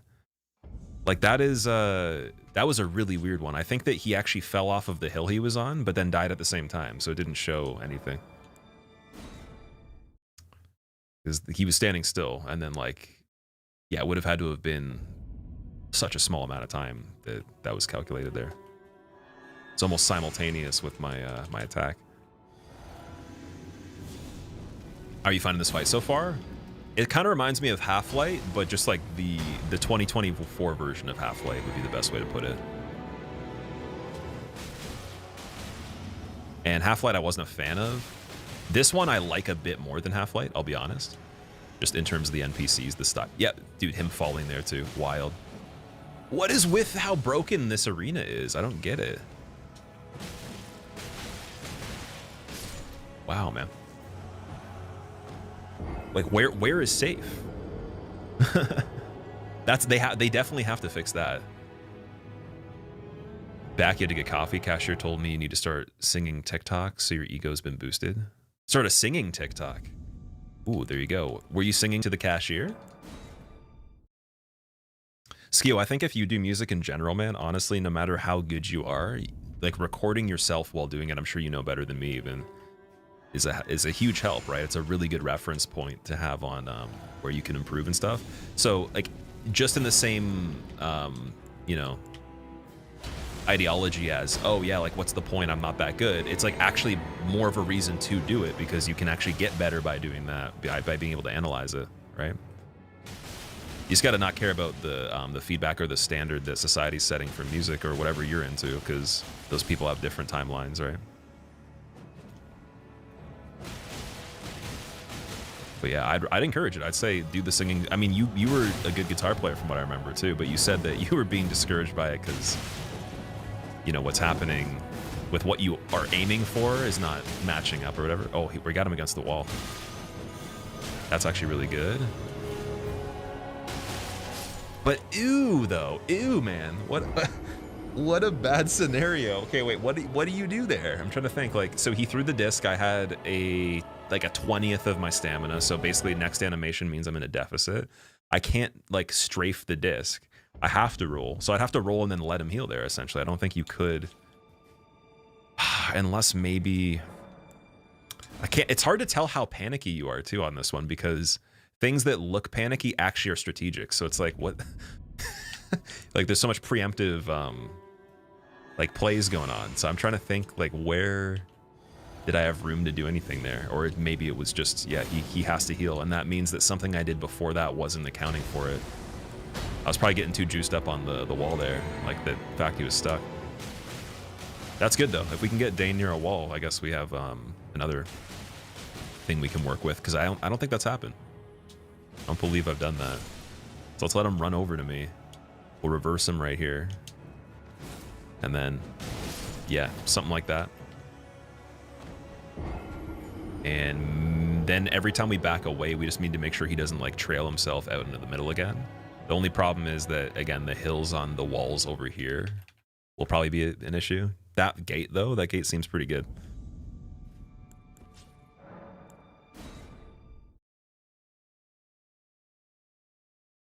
You send people random recordings on Facebook when you practice. There you go. There you go, man. Yeah, I'd say do it. I mean, starting a channel for music for me was one of the best decisions ever. I already put music on my main channel, obviously, like from way back, but like just making it dedicated, making it the purpose of having to like be like, I literally have no choice but to get better, or it's gonna be, you know, I'm not gonna be able to achieve the goal. So it's a really good way of doing it.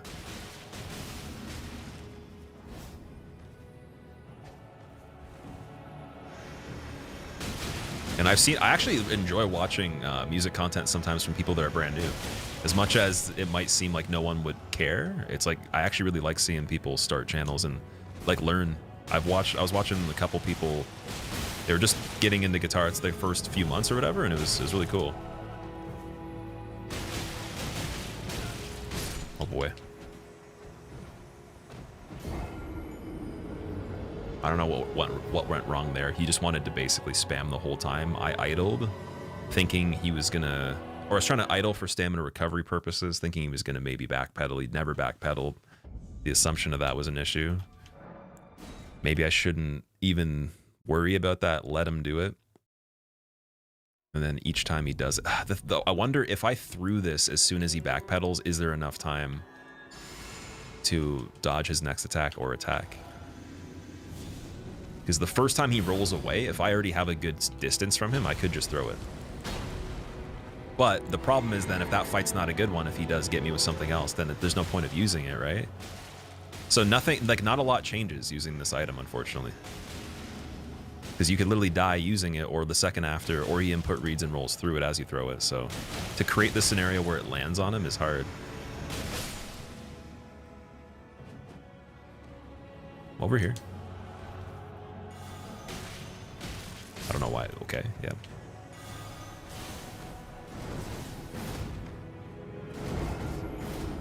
What's going on, Dream Master? Oh, that and hella arthritis. Definitely, yeah, that'll do it for sure.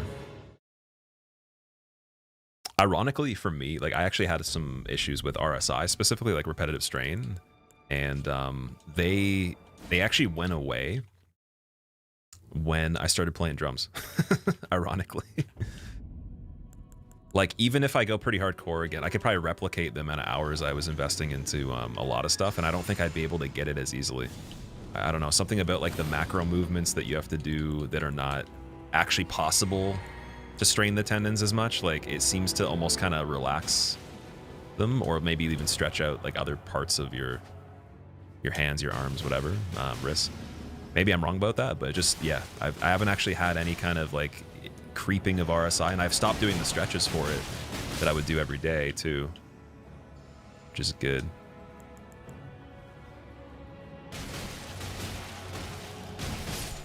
Oh, I can't do that extra punch there. Oh, he's going wild.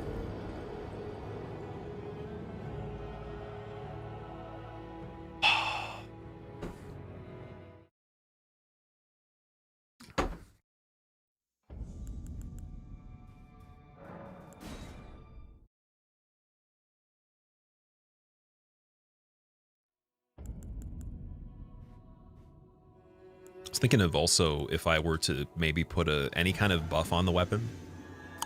Having straight damage per hit is pretty cool, but we're not really getting a lot out of the basic hits. It's just the status effects. So I think removing frosts alone to get a quicker bleed doesn't really help, because I can still get the bleed anyways, right?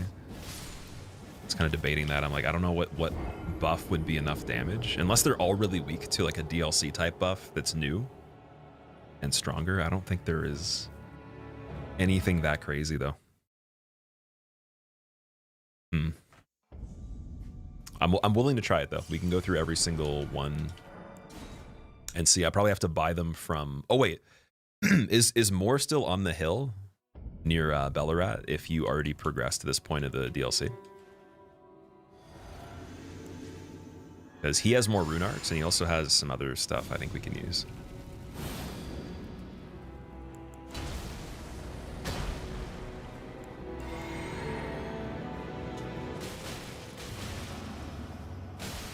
Nice trade. Cool. Great trade. He should still be there if you didn't tell him to be sad forever. Oh, okay. That's funny you can tell him that. Someone was saying that before. They're like, don't tell Moore to be sad forever or he's going to be in this fight. Or this fight will be harder or something like that.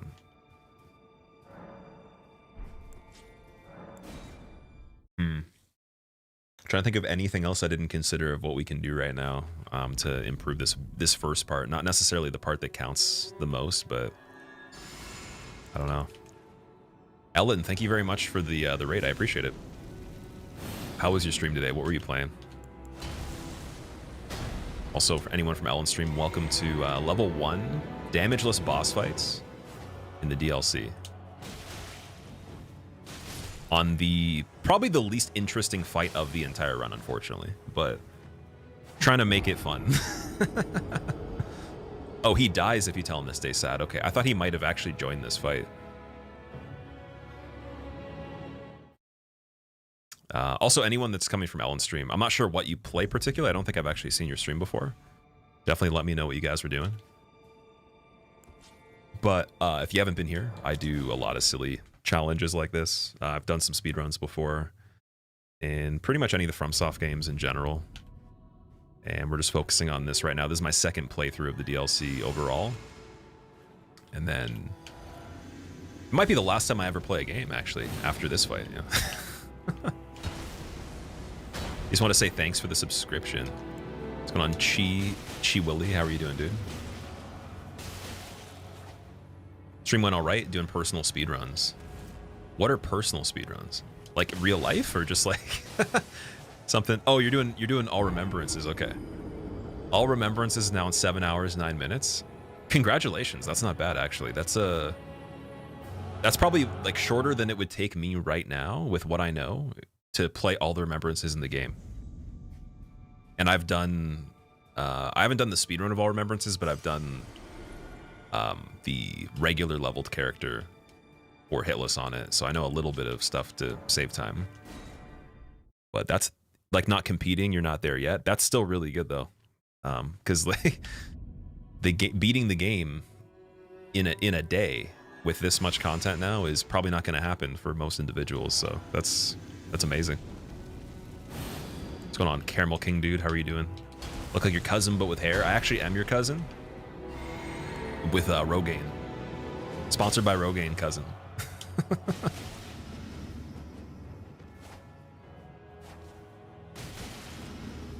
What I am not though is someone that can promise you that I'm going to beat this fight on this exact attempt right now.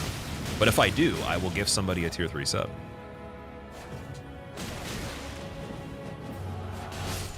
There we go. No tier 3 sub. I saved 25 bucks. I sound like him too. That's because I am your cousin, actually. I genuinely am your cousin. You can call him right now. I'll answer the phone. Oh, look. Hey, I'm your cousin. Why are we over here? That's weird. Yeah, basically for anyone that is coming in that doesn't know what this fight is like, you're fighting a bunch of NPCs.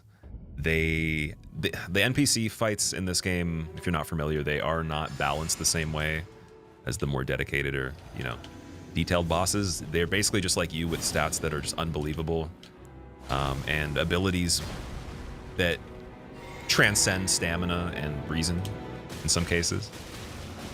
So you're gonna see some funny stuff, but yeah, I basically just need to get to the third part of this, and then we switch up the method a bit and go from there by just knocking Leda over on the ground repeatedly.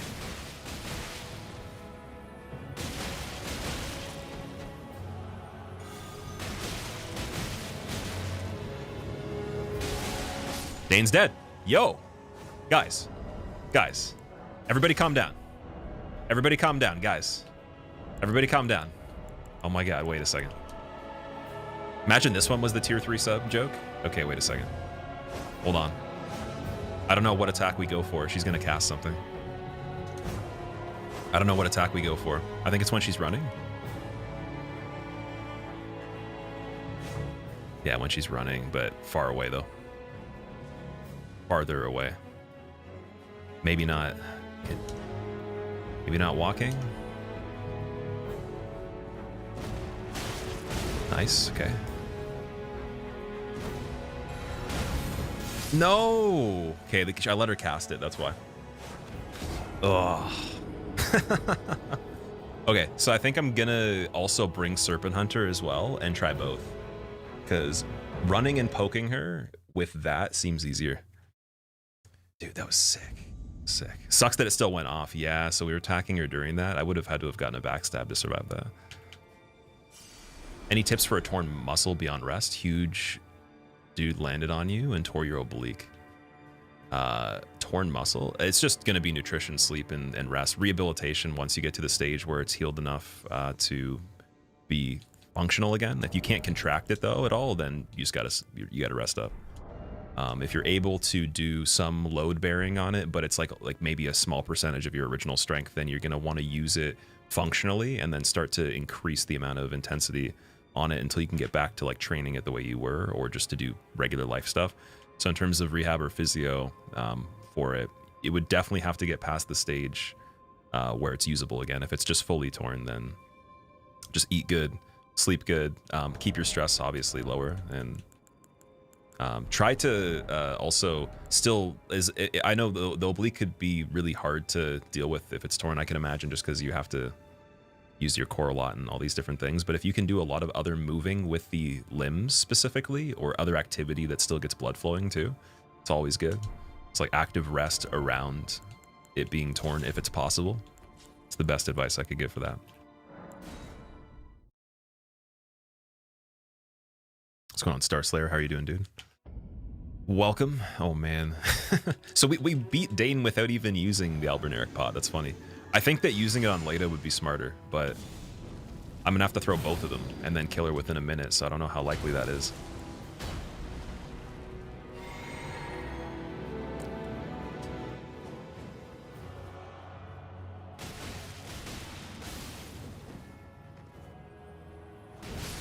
Can't interrupt that. How come you're fighting Hornsent instead of removing him from the fight earlier? I actually don't know anything about that, Elijah. I'm not sure. I don't know a lot about how it works, so we ended up with this layout. People were trying to explain to me that there's different ones. I couldn't really get a clear idea of like what happens and what you do to make it happen differently, but I guess you have to, like we were talking about it yesterday, I think you have to go and basically kill Dane with Leda as a summon in the ruins that he's in, like that area. And then he doesn't show up, but she has to be summoned for it to be like applying to the fight, because I'm pretty sure I killed him and he didn't get removed from the fight previously on my first playthrough.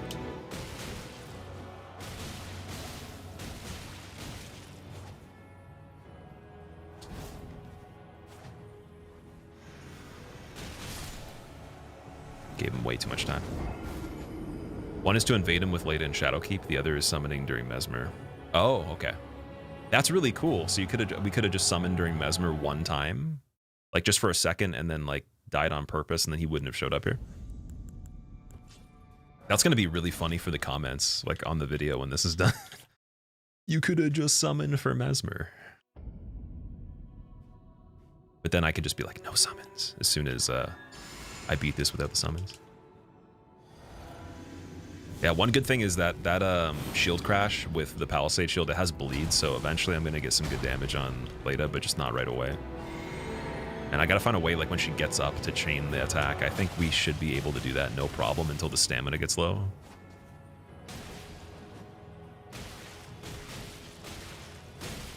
So let's try to get some practice here. Go. Oh, what? That was weird. Did he land in front of me?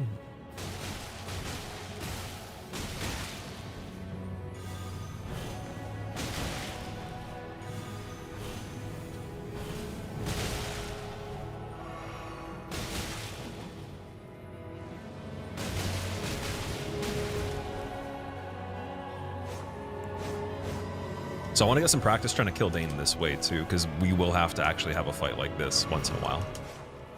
And we were trying it a little bit before. Did pretty good, just need to be careful with how far away Leda is. Oh, and then he can jump and do that kind of shit. That's weird. Because locked on, it makes you look above, and then that slows you down. Because it might rotate your movement completely. Because it'll go over my head, so that actually made it hard to escape. Even if I toggled on when I attack, if he does that at the same time, that's going to change my direction. So I might need to do a running attack on him and then roll away. That could be it. Watch a lot of Elden Ring bingo with Aggie, Domo, and the whole gang, and plenty people invade him so he doesn't show up if they're doing a race to Consort Radahn or if Leda's a goal. Okay, that makes sense. Now I know for future reference. But for now, we're doing the hardcore fight, I guess. Which we're dealing with this part okay. It's not too bad. That's the funny part. It's like, we would still technically have to do Dane anyways. Like, we've generated a lot of attempts that would be the identical if this guy wasn't in the fight. So... Oh, wait a second. I'm also... I misinterpreted the whole thing with the NPC invasion thing. So basically... You don't invade Dane in the ruins thing that he's in. You invade Hornsent. Hornsent I've never invaded. I never did that on the first playthrough. That makes a lot more sense. So I wouldn't even know where to go for that particularly. Decay, how are you doing, dude? What's up? Reduvia L2. Oh boy.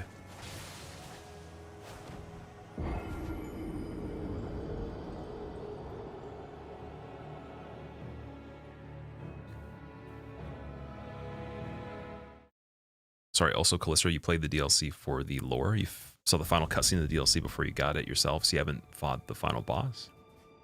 Don't see a reason why personally you have to. I have to information I wanted. Oh, sorry, you're saying like you got enough out of it by seeing the final cutscene. You don't need to play it to do that because you want the story. That might actually be a very smart decision depending on how you respond to how they design things. Like there's definitely some controversy about the final fight on this. Can they be parried? They can, but parries are so slow though. On this, there is a method for Leda particularly where you can use a weapon that staggers her with one hand and then switch back to another thing one hand for a riposte and basically force her to do an attack that you parry out of the stagger from the other weapon. Like basically it's a frame one parry, so you just attack as many times until your stamina is low enough, I think, or until like the combo changes. So it's like 3 light attacks with a club and maybe a mace, anything like that. And then you push the parry button immediately and it'll just parry her with the buckler because she'll be doing the thrust attack. But to get her into that situation, it's so much more complicated than just doing it how I plan to. So I did look into the parrying methods too. It's very slow. That's the only issue with that part. And then parrying these guys too, it overlaps the timer, even if you have pretty good damage. Unless maybe there's something I can do for a crit that's just nuts on level 1.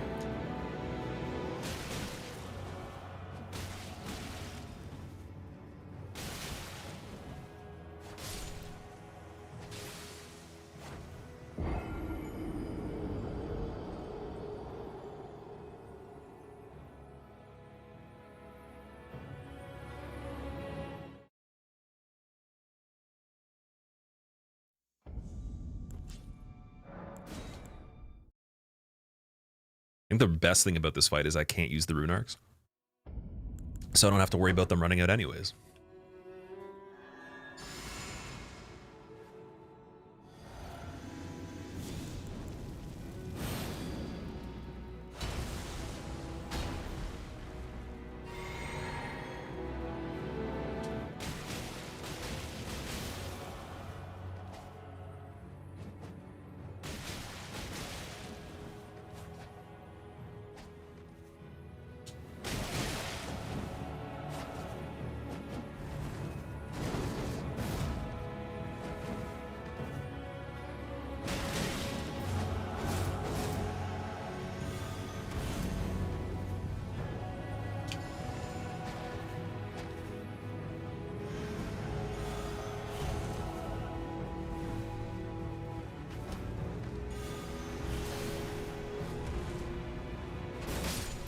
Nice kick, dude. Awesome.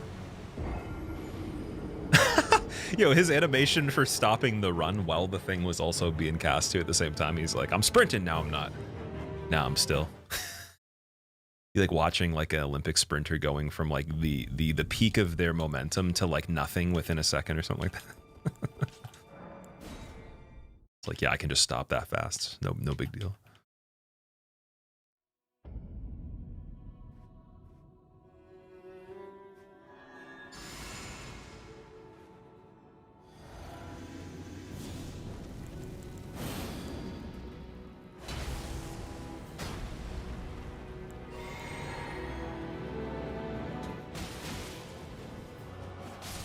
Can still do the jump out of that too. Okay, so even if I hit him immediately as he becomes hittable, that's any situation can still happen on that.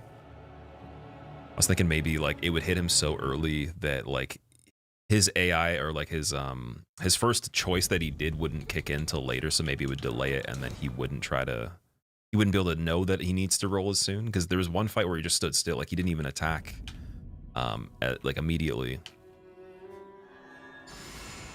And I was able to hit him. I think it was like 3 light attacks in total, and then pushed him against the wall there.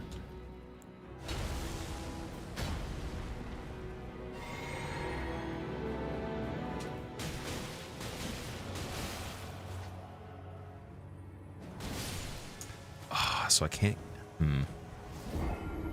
Running attack would interrupt that, I think. Maybe, if I was really quick. Oh, man, but running attack loses to the jump, though. That's the thing. If I run attack when he backpedals, he can still escape with the jump every time. So there's no actual, like, right answer to that at all. It's, like, literally just waiting until he recovers, but then that's too slow. So basically just don't worry about jump attacks for this first part, just kill him.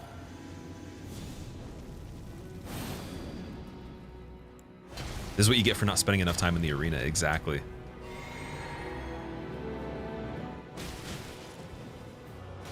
Yeah, see, jump. Oh, wait a second, I just thought of something. Running R2, and then if I notice that he backpedals doing, yeah, running R1, backpedals R2 immediately, and it might actually knock him out of the air before he connects the jump attack. But then also, just preemptively, we'll deal with the next thing that happens as well. I might actually encompass many things if I start with that, but then I won't have as good of a combo if he doesn't move, which is still not a problem compared to the alternatives. So we need something that's basically like just like a kind of not a set system, but something that's a little bit more repeatable for the very start of this.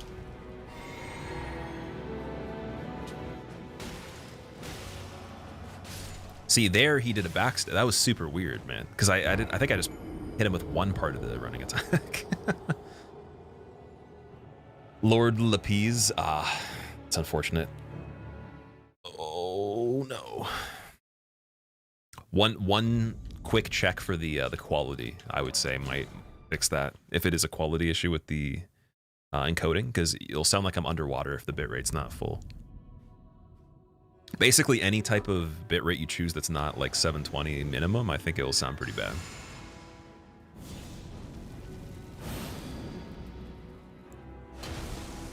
Or sorry, quality setting, I should say, not bitrate.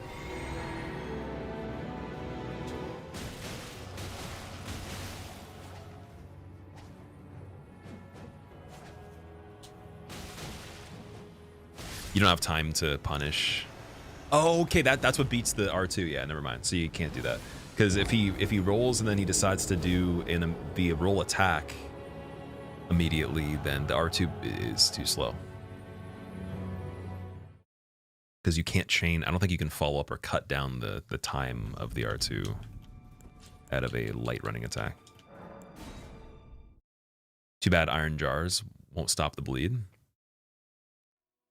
Iron jars. Not sure what that is.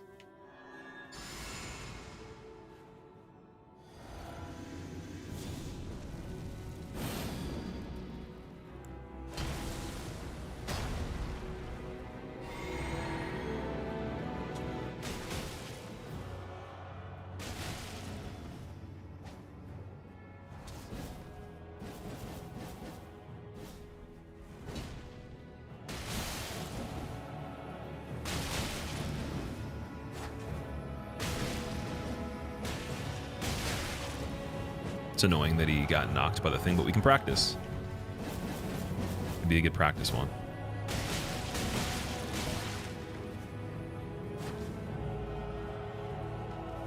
That'd probably make me feel even better, actually. Being able to go over it for a second. Ugh. It's a little slow. Okay, I would like him to not be able to heal here, but getting a bit better with staying close and then not letting him heal. There, had no stamina, okay.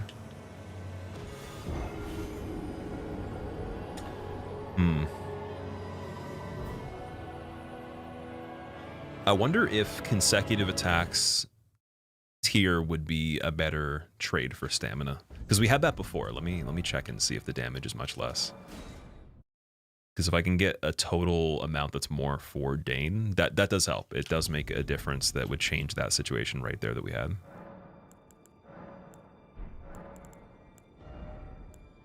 But yeah, consecutive attacks growing stronger in mixed physic does seem good. It might not be kicking in that often because we're not like spamming, so it's kind of hard to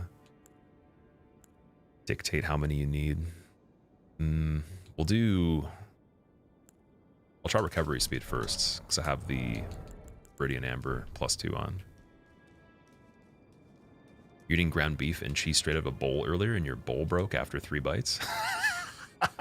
That's pretty funny, dude. Oh man, don't think I've had a bowl break before, like just while eating out of it. That is hilarious. I've had that happen with a cup, but like it already had a pressure crack in it, so probably just was getting finished off.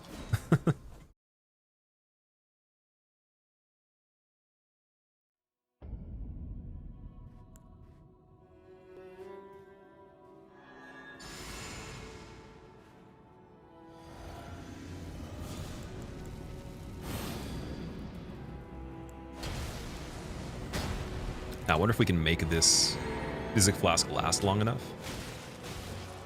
What was that?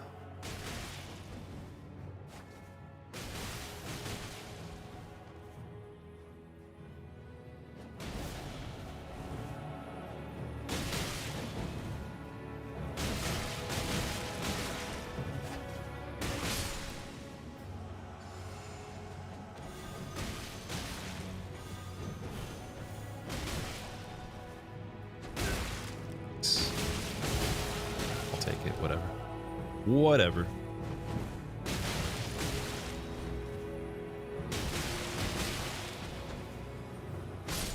It's hard. I need to know his moveset a little bit more, I think. Like a tiny bit. So the kick is 3 kicks. Spin kick is like 2 spins and then a final kick, it looks like.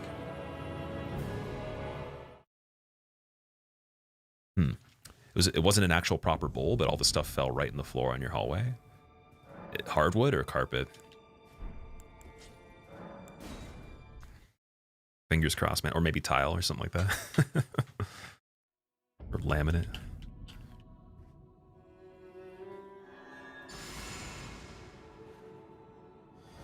Also, like when you said the bowl broke, like did it break in half completely? Like right down the middle? Oh god. That was a little bit slow.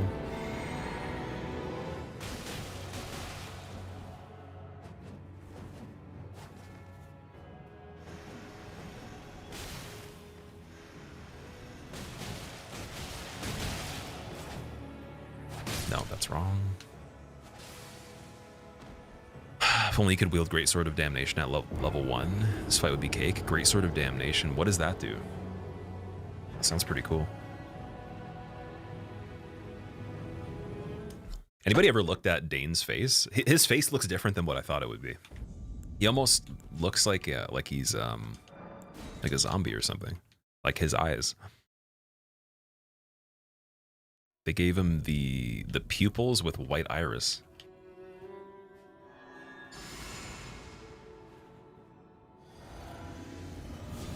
Like I wonder if he's supposed to be blind or something like that. He almost looks like he's got like the blind type of aesthetic with the eyes. Oh, Craig Blade, I switched back off. What am I doing?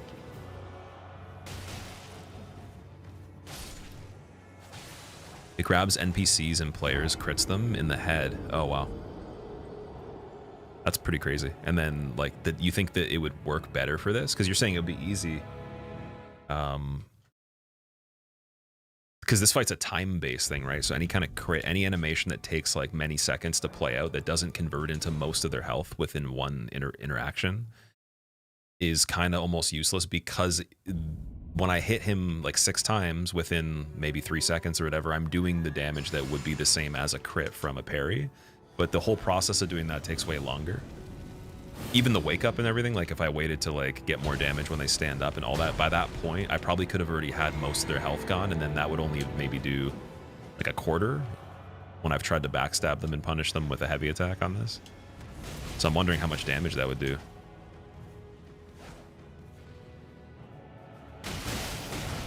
Oh, he fell again. That's funny. That falling thing happening with Leda in this fight at the end would make me probably actually take my eyeballs and just, you know, just like maybe scoop one of them out of my head. Maybe eat it. Who knows? That'd be so annoying. I guess luckily we can't have that happen. I don't think, at least. I'm pretty sure like with the shield animation us running, I don't think you could do that. Can infinite loop the NPCs. You don't know how to dodge the Ash. So, yeah, I guess it would have to kill them quick enough. You probably could do it with enough scaling and everything. Like if you had a leveled character, I'm sure there's a lot of stuff you could do.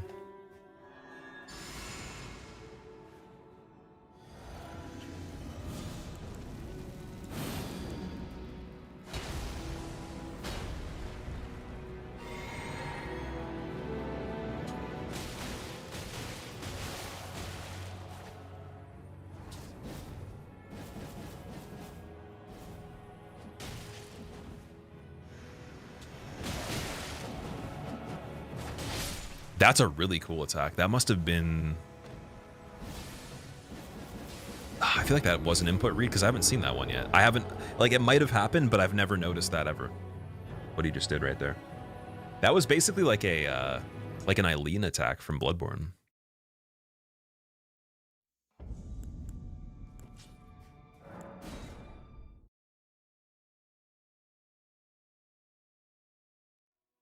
Elijah, you did 2 out of 16 modules for your electrical trainee course while listening to the stream for the last hour. Already feel like you've been very productive and it is even lunchtime. Nice, nice. I'm glad you're able to do that at the same time. That's amazing. I guess technically with me being live at this time, most of the audience would have to be at work or school. Like majority of the people, so thank you for being here at the same time. Boom. He's like, in case you weren't dead. And also, by the way, these blades are supposed to be used the other way around, but I put them backwards to challenge myself. How's it going, Femininfo? How are you doing?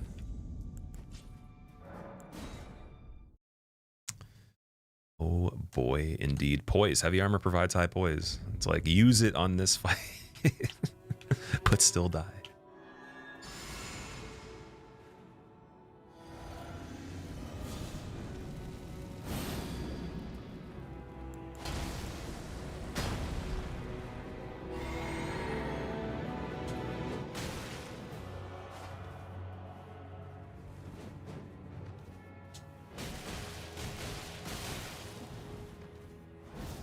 See, there he only went like 2 feet. I've seen that at like 10 plus, 5 feet, 3 feet. He must be able to change that quite often. It's interesting. And then the backstep, dude, this guy backsteps more than I think I did when you could do reverse roll backstabs and ravioli step in DS1. Whatever it is. You'd usually be at work, taking a sick day, using the time to catch up on your homework. You like having background noise while you work. Hey, honestly, it's good that this doesn't distract you. That's probably the biggest thing, right? Because I think some background could be worse, even if you are someone that could benefit from that. Mana, what's up, dude? Which DS1 character do you think cooks the best ravioli? Sigurd, 100%. Mainly because he's the one that you find, well, you find one of his like ancestors with the soup, right? In the third game, so I think he'd make good ravioli. He also is the only NPC that could actually have, like, he could probably justify eating it because he has all that time before he gets the gate open for a sense, so, or you get the gate open. Oh boy. What is happening here? What kind of kick was that? What kind of kick was that, dude? Tell me the truth. What kind of kick?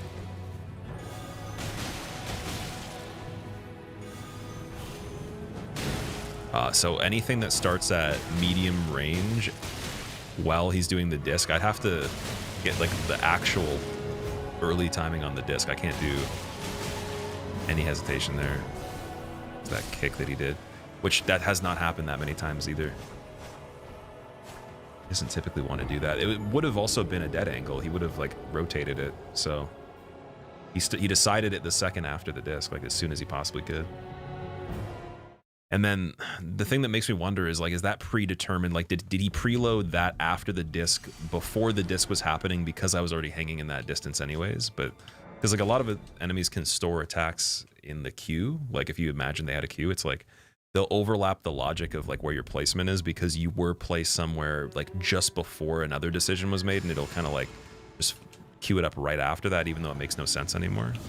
Because I'm pretty sure that attack with his leg there, I feel like it happens when you're farther away. Maybe it doesn't matter. I don't know. Can't really think about this like a regular fight either. Framped ravioli is probably good. The way that he makes you feel bad though for like doing the Lord Vessel with Kaith or by yourself makes me feel like he would make the ravioli, and then if you had any critique in general, or maybe like you actually had better ravioli, he would probably like kill you or something. If you're eating Framp ravioli, you have to like it, or you're gonna probably get eaten by him or something. Cap for new game cycles on this one. The 8th playthrough would be the last, as far as I know. I think it's so the new game plus 7 is the 8th playthrough. Correct me if I'm wrong, but yeah, I think it's new game 6, so 7th playthrough DS1, 8th playthrough DS2, 8th playthrough DS3, 6th playthrough. No, sorry, 7th playthrough Bloodborne. 5th playthrough, or sorry, 6th playthrough Demon Souls, and Sekiro would be 8th as well, I believe, or it possibly is also 7th. Might be new game 6. I think. Oh.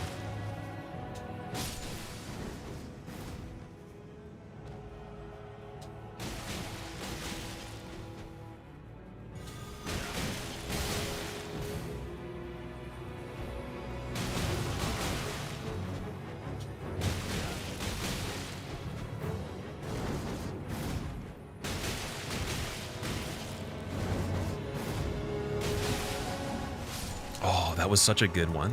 That was enough to kill him, but if his proximity in spawning in and me actually being able to attack him for the first bit was still closer to the buff timer, like if my buffs ran out maybe 5 seconds after my first bit on him, he would have been dead there. That was enough time surviving for sure. I think that actually was a really good way of handling it too. So basically, just assuming he has to basically do some sort of melee attack every like 2 seconds, roughly, and then only using that as the punish, or to like I guess kind of make it quicker to get into punishing the heal if he did it, and have like a bunch of extra stamina in case. But again, then the timer's stretched, so I have to be very, very careful for later there. Yeah, I'm probably gonna have to overlap them on purpose to be very careful on that.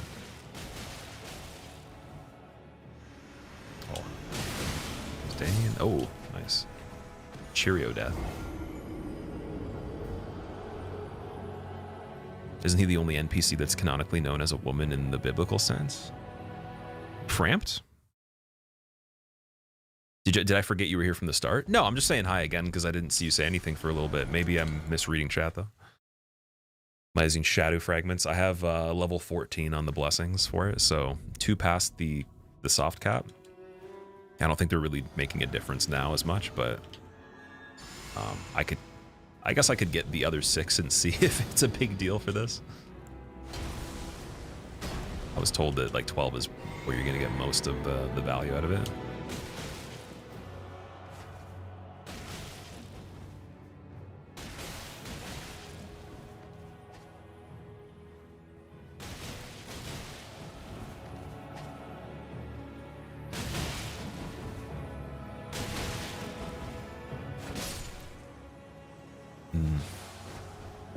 Cap for NG cycles is 7, so 8 full playthroughs is the hardest.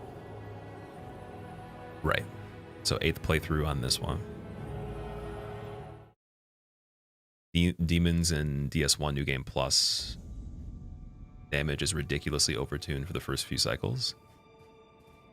Yeah, it definitely is. Like Demons particularly is the hardest. I think because it only does New Game 5, right? So 6th playthrough is the final instead of 8 for this one, for example. And then I don't know if it's because the ratio of the first jump is like way more out of whack, or it's actually just like, again, the distribution's tighter. I think that it has a crazier jump that they maybe smooth that a little bit in the future, even with a similar amount of total playthrough cycles. Sigurd in DS1 has a daughter, so he's the only character that has proven... Wait, what? I'm so confused. Wait, you asked me... Oh, sorry, you're talking about only NPC that canonically has known a woman in the biblical sense. Okay, sorry, I did not understand what your question was. I thought you were talking about like the origin of the name of the NPC being related to like a biblical text of some sort as a female name or something. I was like, what?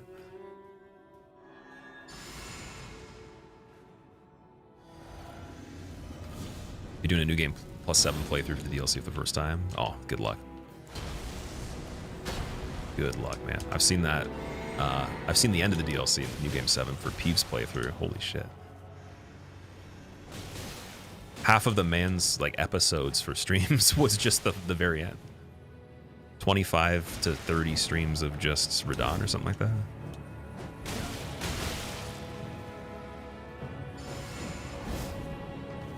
Ooh. Nice. Oh wait, actually, sorry, I could still play this one and try to have fun and practice. I forgot. Oh, he caught me. You were also Confusion? Yeah, I was wondering. All right, I'm gonna be back in a second, guys. Just gonna take a really quick break. In the meantime, if you are on the Twitch side of things, obviously these links will pop up in the chat. If you're on the YouTube channel, you're gonna have to find a video with the pinned comment to find all these exact links that are here. But those are all the other channels. So you got the music channel, the long play channel that's not edited, the main channel with all the edits, the Twitter for when I'm live, the Discord also has an automatic bot that will queue you anytime I'm live for better, more reliable alerts than the actual websites have. And yeah, and then there's the TikTok for the shorts that don't make it on the YouTube. And I will be back. Give me 2 seconds.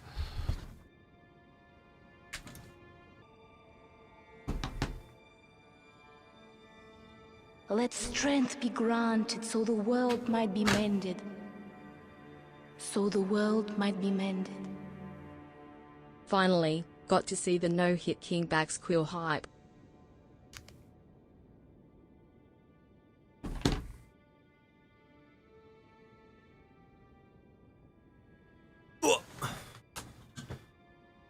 Oh, boy. All right. BRB scene. Unfortunately, no BRB yet. There's going to be an insane master video of the BRB that we'll bring back as like a video for big breaks. Obviously, that's not a big break, but on the days I need to take like real ones, then prepare yourself for some really, really funny memes. Because yeah, we got, I think I have access to at least 2 of the original BRBs that I made that people wanted to be actual videos. And then we've been making one for a while with like a bunch of clips. So there's gonna probably be like over an hour of just stuff we'll cycle through to bring back the OG BRB vibes. All right. Horn scent. I actually don't like horns, I'll be honest. See if maybe making him mad is the way to do it. What is that attack? Okay, actually, running attack beats jump if I'm early, so that's good. Like, it doesn't actually trade, but it could use it as like a pseudo dodge kind of thing. That's really funny that it works that way. I don't know if that's because he has a height advantage either. Maybe on like if I have low ground, it works, but if I have high ground, then there's no chance he'll clear it. Every single thing I've seen with jumps point blank though, when I'm moving forward at that speed, seems to kind of rotate around me and then clip my back or go over my head. Sergeant Pass, thank you so much for the 16 months. Thank you for using your Prime sub, by the way. Welcome back. Finally got to see the no-hit king back.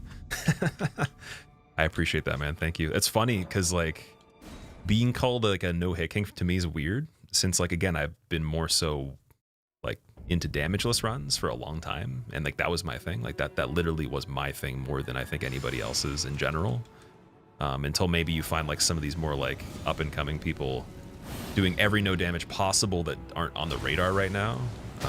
for just this game particularly, but for like all the other ones, like it really proves, and there's nothing wrong with you saying that. I think that's really nice and everything, and I love hitless runs as well, but it's just funny because like it proves that damageless never actually really caught on as like a word or like a term or even as a concept that's understood fully. It's either like just, I don't know. Yeah, it never caught on really that much.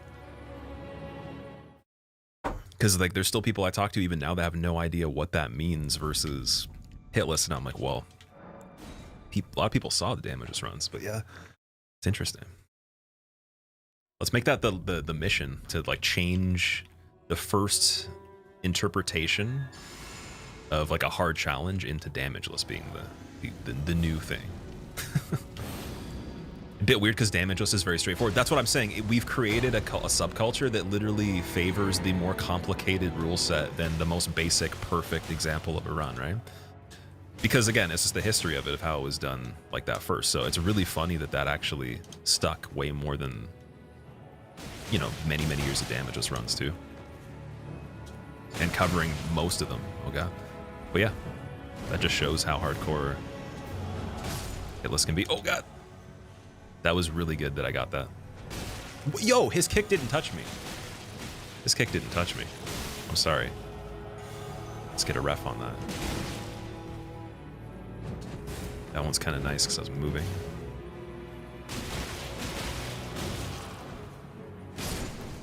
He starts that in general. It's over.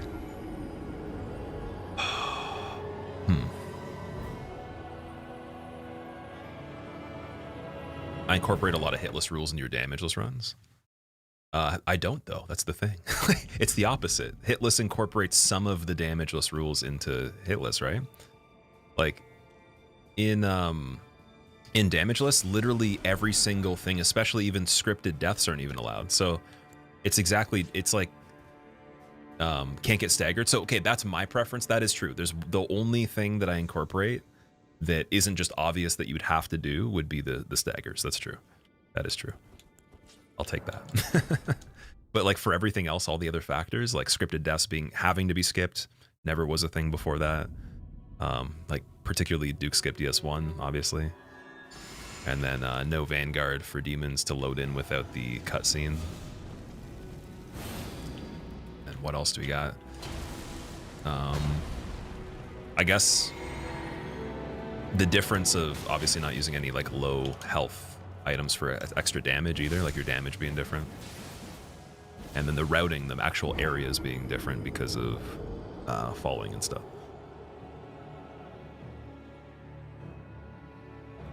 So overall, I think there technically still is more factors. They might be pretty equal across the board. I think there's still a couple more things extra on damageless, but then it's still more simple though in terms of just don't, like the bar just doesn't go down. That's it. Boom. From beginning to end. Like unless it's maybe like if you're using an item for total reduction and it just changes the total state of what the pool of health is, that's fine, but just no reduction from the bar. And then it's like, explain hitless in that exact amount of words. You can't. It's impossible.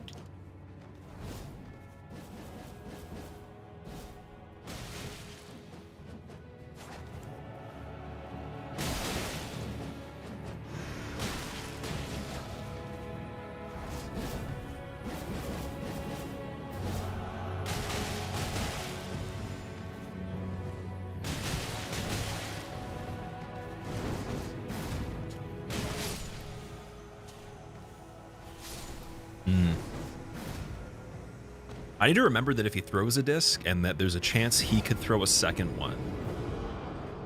Again, it's based off the timing of how sloppy or how early the roll was for the first disc. That's the problem. But like if I can clue into that quick enough, I need to remember it doesn't recall that quickly, because it's like a 50-50 split of me in my mind thinking it recalls quicker and also not having paid attention to how the quality of like of my timing was on the first one, because that's going to change where I end up. How early I can do other things, or if I need to be even later on it, then I'd have to have a later roll on the first disc there.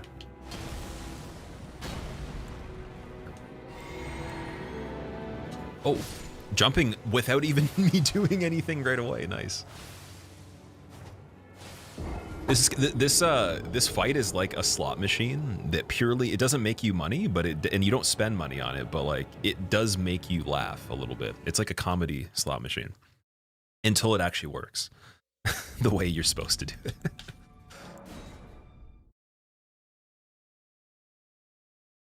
You missed the meme videos, the BRBs. They'll definitely be back 100%. And it's gonna be better. It's gonna be a timeline of every single clip you can imagine, from like things you guys might have not even seen before, like from before you even followed the channel, all the way to the newest stuff. In fact, actually, I might be able to have that together in the next week, like a really good master cut of all the good BRB moments. Because I still have, again, access to some of the full BRBs, like as they were edited by me, but I don't know if I want to just leave those as chunks and then put other stuff around it, or break it up in between, because those had some stuff edited into them that weren't just hard cuts. It was like, you know, little funny moments and all that.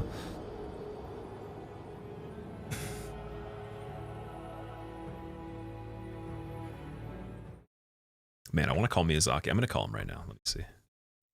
Hey, Michael Zaki, please. Okay, so Hornsent, get rid of that guy. Oh, wait, I could have summoned the Leda for Mesmer. Oh. Miyazaki said I should have summoned for every fight in the game so that I just got lucky and then didn't have to do this part this way. Didn't have to know anything. He's like, you should just summon the whole time. Why do you not ask for help? Damn.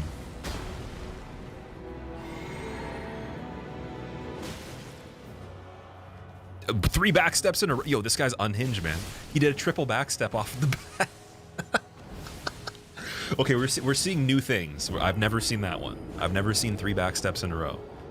There's not really a reason for that, but I guess he justified it somehow, because I didn't expect it. Dude, that's like when you're in the finals of like the World Series chess, you like literally top elo grandmaster, and the guy, he, instead of like literally promoting the pawn to the queen, he promotes it to a fucking checker. Like promotes it to like a Monopoly piece or something. Like that was a whole different scale of things going on there. Trying to get to where I am, Volt. Where are you right now? Triple backstab bait, yeah, that was really funny.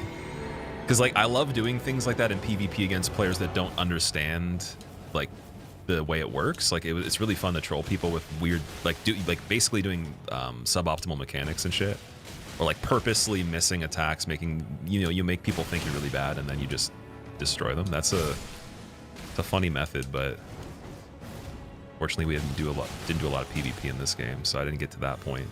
In DS2, that would have been a funny thing.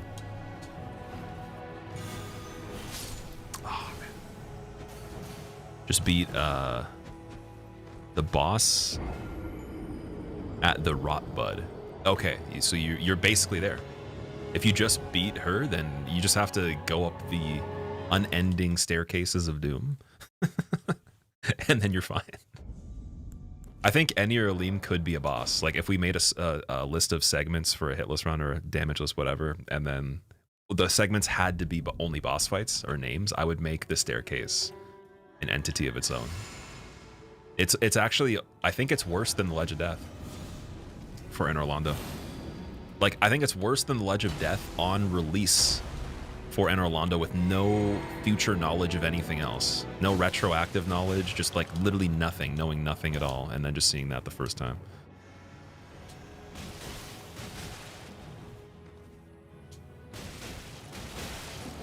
But I actually really enjoy the way they designed it, though. It looks so cool, and the atmosphere on that part is probably 10 out of 10. That might be my favorite area, actually, for design, which is hard to like even decide, because there's so many amazing places that aren't even that cool in terms of what's in there. Just the geography they used, and the flow is great.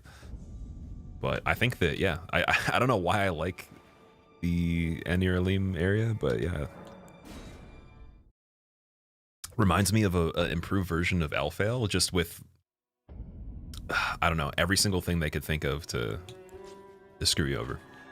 Like, okay, you made it to this part of the DLC, you paid for it, You did it somehow, but you're not going to complete it though, because we need to spend another 3 years to make the next game. So we want you stuck before that's even released.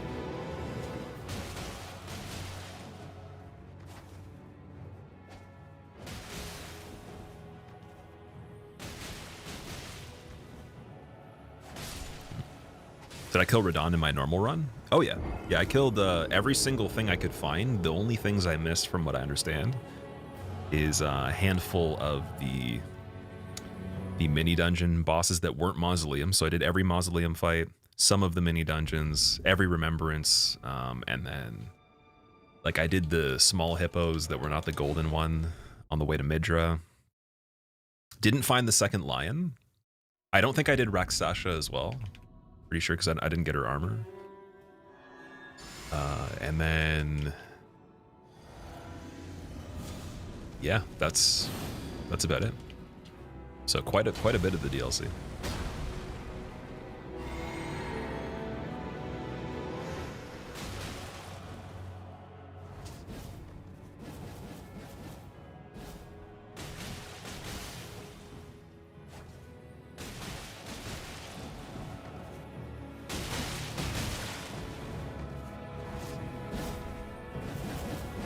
Bane in 2 seconds. That was a really funny mishmash there. And then he oh my god, that was scary. Dude, there's things that happen in this that if it was Halloween, like this, we wouldn't have to play horror games. Like this would have been an amazing Halloween thing. He literally just like, he did the jogging animation into my character model for like an absurd amount of time without doing anything. That's scarier than him just attacking me and killing me, to be honest. Because so many bad things happen out of that. That's a very, very scary thing. Second Lion was a nice rematch. What's the difference with the Second Lion? Is it literally the exact same thing? Just can't find these bosses. So Volt, the thing is, like, you have to find them. You won't be able to complete the area without finding this one. It's pretty linear. So if you just keep going from where you are, from where you said you were, you should be able to get to it. Basically just go up, like anywhere that makes you go higher in that next area you're in, just keep going up and you'll find them.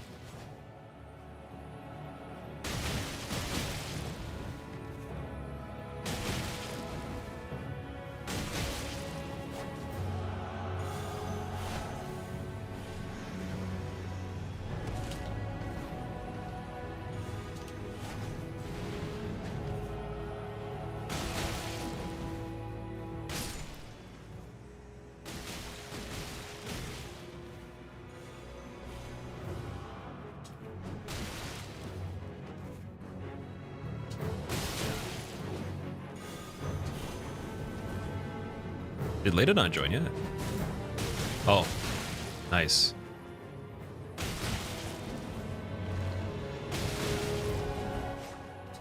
Okay, cool.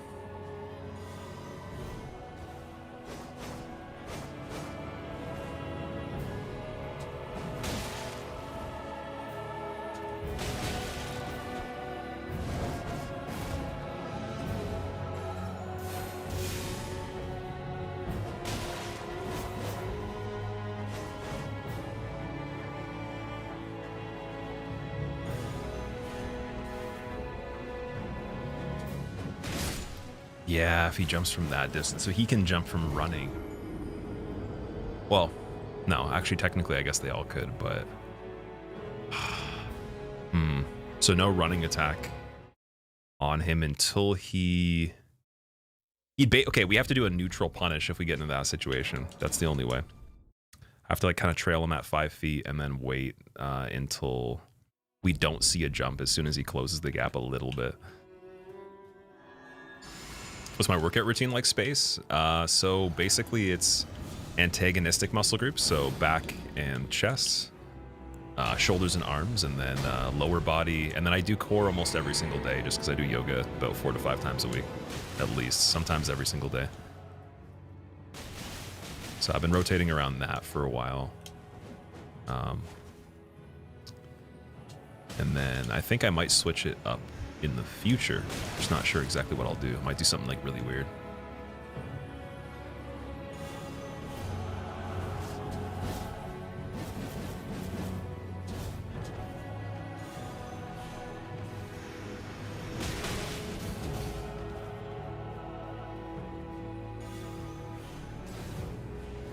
Ooh, nice.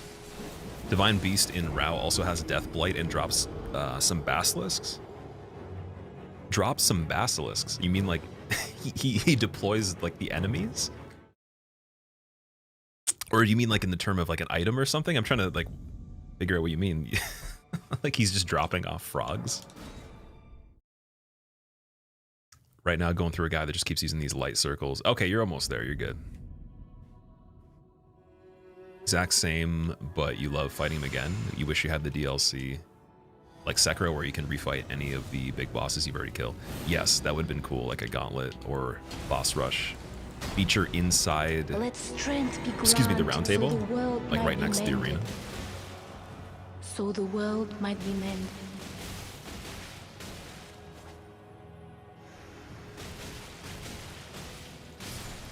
Ooh, big bleed. Nice.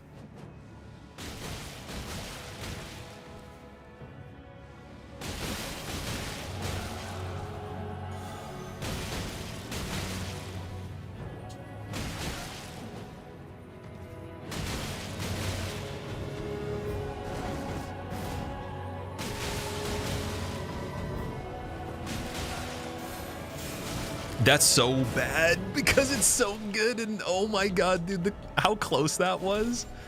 Yo, that's crazy. Like the difference of that working versus not is so incredible that I just can't even, I can't imagine.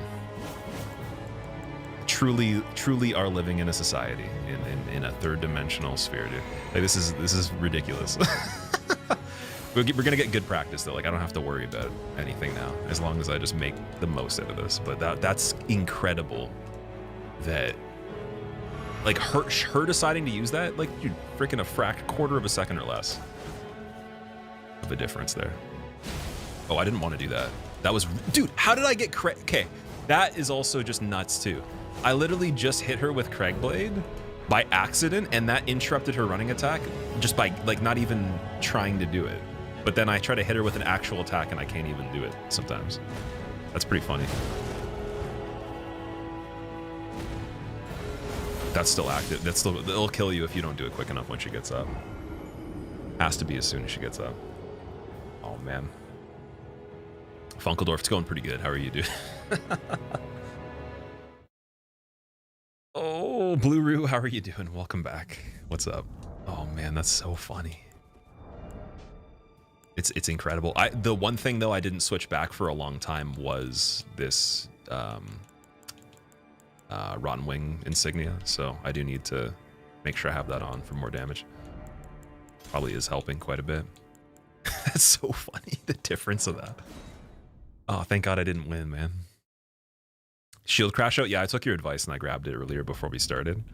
And it's funny because even with having it, I don't feel any better. And I even grabbed Alberneric pots to stop the heals, and I couldn't even justify using it. It takes too much time. He input read rolls it. The residual effect on the ground doesn't seem to work like a Lloyd's Talisman for me, at least. I don't know if I maybe aimed it wrong. And then throwing it straight up on a punish window, it's like that time frame, right, that you lose. So it's a huge debate of if it's actually even better to even do that. I don't think it makes sense all the time.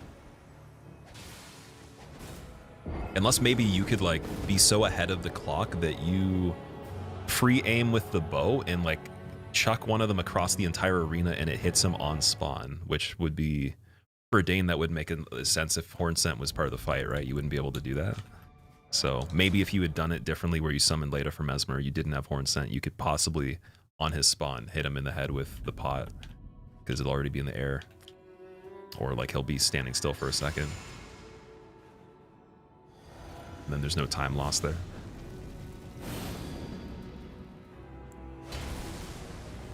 Should charge rather than bash them. Oh yeah, I was holding the button, yeah. Are you suggesting using it on everybody in the fight? Because I was thinking the damage would not be enough to finish this off nicely. And then when it was 2 at a time, I was getting hit through the shield pretty often. So I was trying to do it just one-on-one. Anspur Rapier seems pretty good for this situation. I'm gonna grab that, I think, just for the sake of having it. I need to figure out where that is. The perseverance you have for this shit's insane. You would have hit your screen with a question mark kick by now. Question mark kick?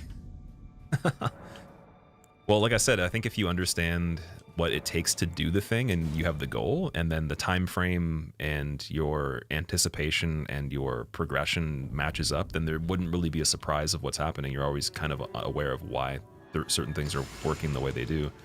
There's very rare cases where things take longer or shorter than what I usually anticipate. It's usually within the same range that I could tell you even ahead of time, right? We're just getting to the point where we're almost outside the range of what I was thinking for this one, but I'm not surprised now because it's a bit different than I thought. I didn't think that the timer was as crazy. And I also didn't think that Leda wouldn't stagger from the regular attack with the balls either. I didn't think she'd have so much poise, so it's kind of like, there's that. There's a bunch of other factors that I didn't even consider. So I wasn't correct with this one, but we might still beat it within that time frame. I don't know. Concept, how's it been going? It's going pretty good. How are you? We're trying. Fingerprint shield with blood infusion was better than Palisade though. Fingerprint shield, okay. Blood and frenzy kills them pretty quickly if you just spam Ash War at them. Interesting. Okay, so fingerprint shield is the one that I want if I want to try that on all of them. Did every other game level 1, but as soon as you saw this fight and knowing that you don't use summons, you didn't even bother doing the DLC. Oh wow. Base game, Elden Ring was big enough pain level 1. Did it a week after it came out. You beat the game in less than a week, or like a week from it releasing, Davey? Or did you do it like first playthrough level 1?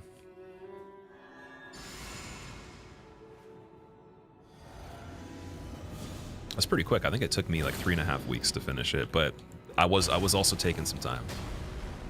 I couldn't imagine, like, even if I streamed like 10 to 12 hours a day though, being able to condense it into a week, like that still would have been pretty crazy.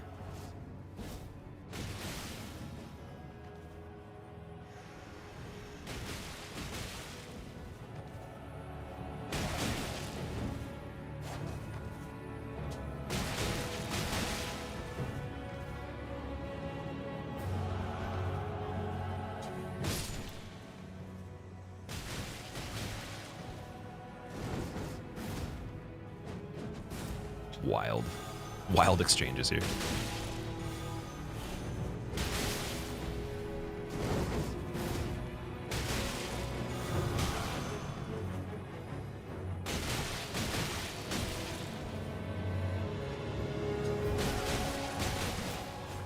Ooh.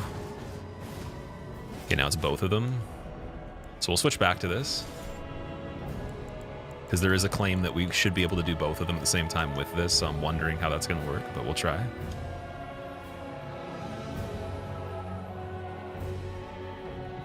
Oh, you know what? I think just punching Dane again still might be better. I don't know. Blake, what's up, dude?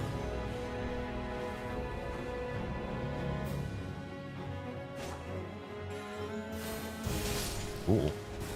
How was that ahead of where I was? That was weird. That was like almost perfect. Like I walked into the center of it. She didn't do it where I was. Your justification is that you don't summon for bosses. This isn't a boss, so summoning is fair game. So you don't consider this a boss fight at all? I guess technically, wait, it doesn't have the bar at the bottom, does it? That is a good point. Wait, no big HP bar. That's a good point. Yeah, man, now my own logic is now making me look bad for not just mentioning that right away. I didn't even think about that. Because Half-Light does technically have a health bar. He is a boss, right? Whereas the standard we usually use is the title and the way they arrange the health and everything. Soundtrack, I think, is just the ambient sound for this area, so I don't think it has a... I can't tell if it actually has a soundtrack. I don't think it does. How many hours in Elden Ring, Volt? I think the last time I checked it was 560 at the moment.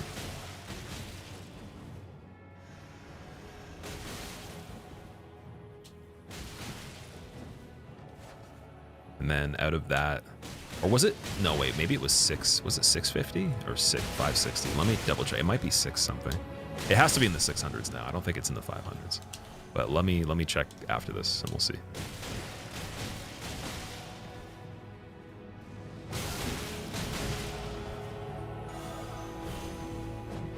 Yo, he just did it on the... What? I've never... Yo, okay, the possibilities on this are blowing my mind right now. The dude just neutral jumped and didn't do anything to dodge the attack. What?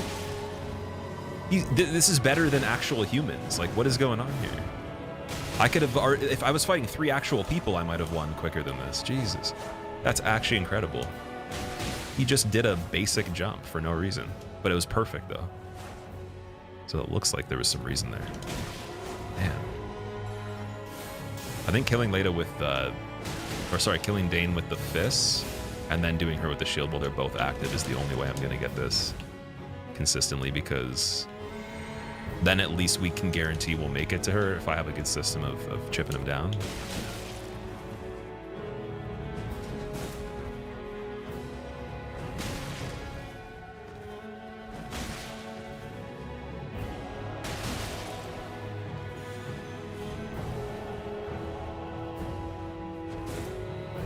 One HP in a dream, yeah.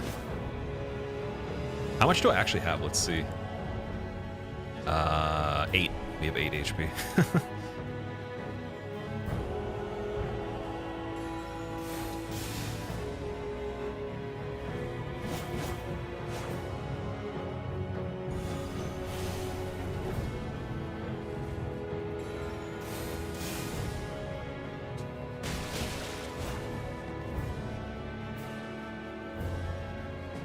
I don't trust Dane running. I think I only trust his walking animation. And that's why the jump was freaking me out a little bit.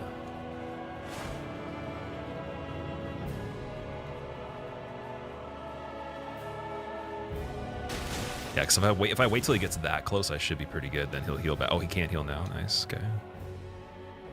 Let's see. I want to basically just test to see if he's going to jump.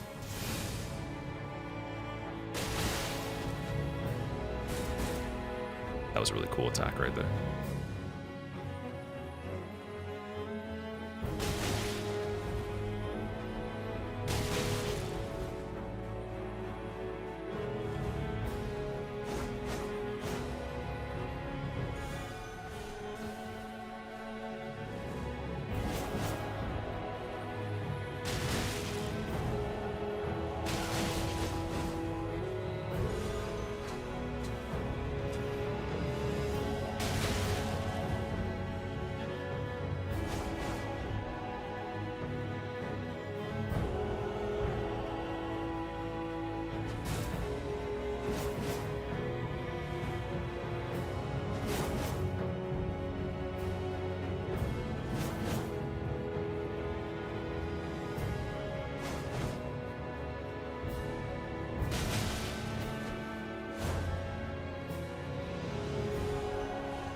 If I sneeze, I die. I like that.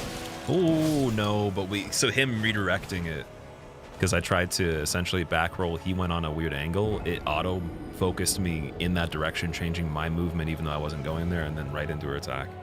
So if they cross over in any way that makes me have to track them because I'm targeting him backwards, then I'm dead.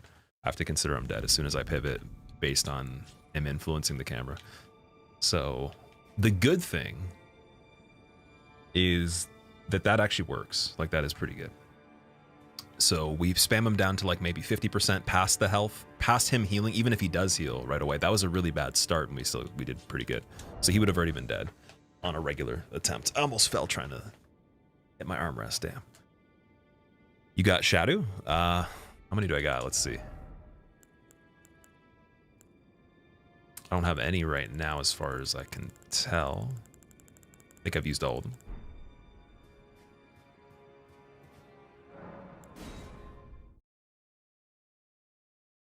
Long road to Elden Ring, my buddy needs to finish Sekiro so he can start Demon Souls remake. Ooh, are you going through all of them? Trying to get both endings. I used that twice. Well, too late now.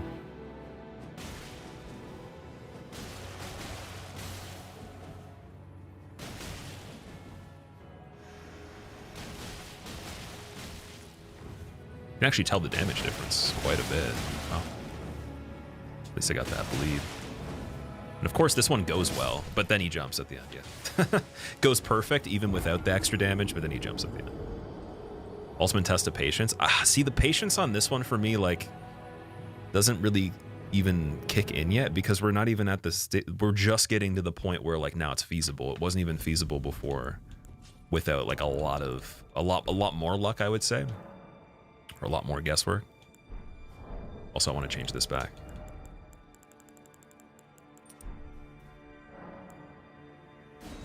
So I think that, like, from this point onward, now it's starting to, like, kick into, like, okay, now we're using patience. Before it was more like, okay, what's even going on? Like, what do I know and not know, and what am I, like, maybe predicting that has no relevance? What is relevant? What is good that I do? What is a bad habit?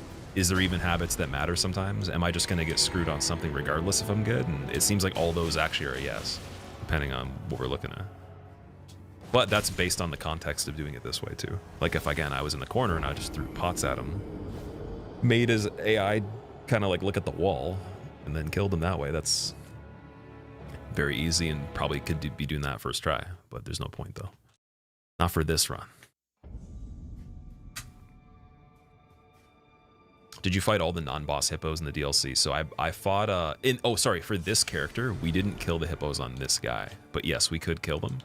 I don't know if doing that at this point makes a difference that's measurable in this fight because my blessing level's at 14 already. So it's 2 past the cap where it slows down a lot, meaning that even one more level wouldn't even take one hit of, like, I wouldn't even be able to kill Leda like one hit quicker, I don't think. Pretty sure it would be like maybe a fraction of damage extra because most of the scaling's done. Like with the equation that people are putting in chat, it seems like it would be like very, very small, like less than even getting one blessing. Like at the beginning of getting them. So I could totally do that for sure. It might make more sense though if we really are trying to collect all of them at that point, and that's the last bit of it.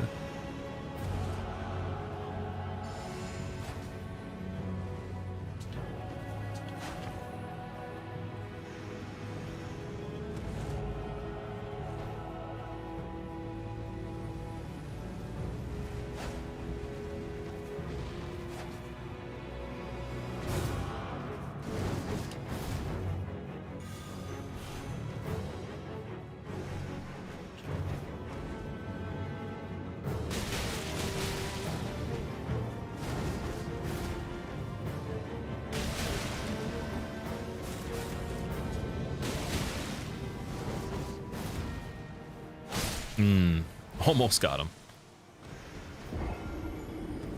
Bale equals dead. Joyful, yeah, Bale is dead.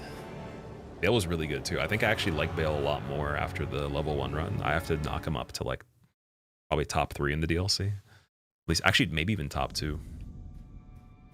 I think he's tied for 2nd place, if not 2nd place.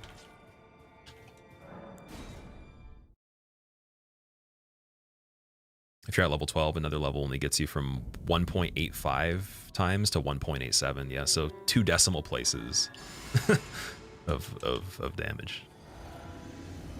It's pretty bad.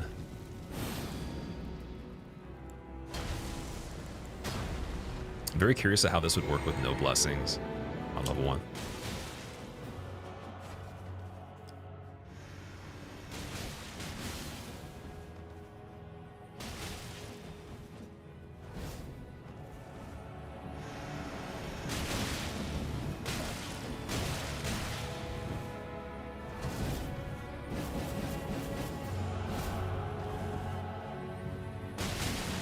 I knew Dame was coming, but I heard the sound of him buffing thinking it was that, so I rolled it, and it wasn't the disc. It was just him trying to... I guess it was like a sacred oath or some kind of thing like that. DS2 was kind of chaotic in comparison to 1. Definitely.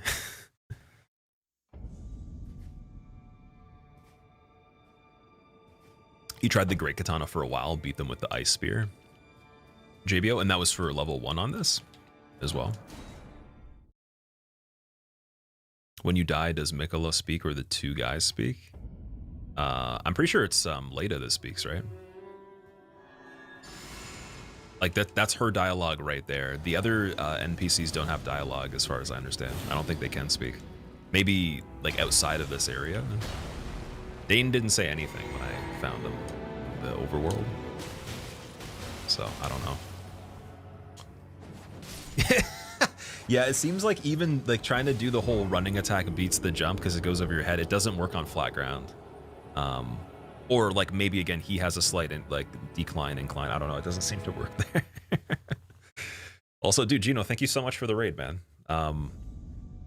What are you up to right now on this? I'm curious. And also for anyone that is coming from Gino stream, we're doing level 1 with Shadow Blessings, just the remembrances of the DLC. But I am doing damageless fights, so I'm not going to complete a fight until it's done perfectly. And we're on the best one. Later level once quill cringe. Also, dude, thank you for the 71 months. Welcome back, man. Yeah, this one is, it's like, it's so many things. We've just been talking about all the crazy things that you could have happen in this with the way I'm doing it. Oh my God. The dude literally, he dodged an attack without even trying to move. Like he just jumped on the spot. And I've never seen one of the NPC type enemies do that in like a fight like this, right? Because usually he'll jump and attack, or he'll like, you know, jump forward or like in a direction. He literally just jumped on the spot and then like destroyed me. And then the other dude backstepped 3 times in a row at the beginning of the fight.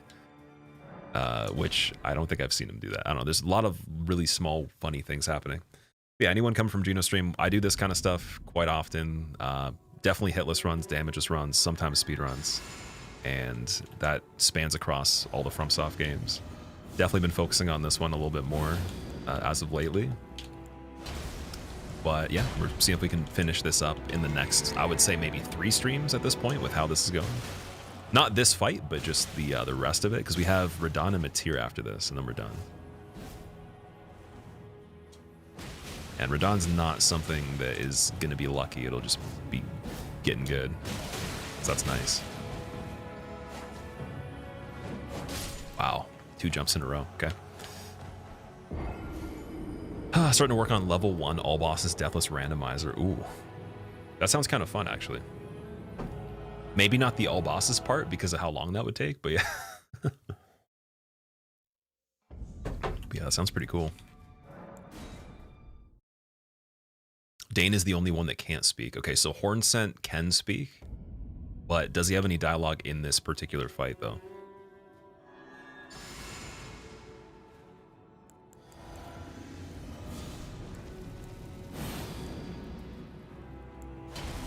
Talks at the start of it? Oh, okay. Let's see. Can't wait for Radahn. I'm super excited for that too.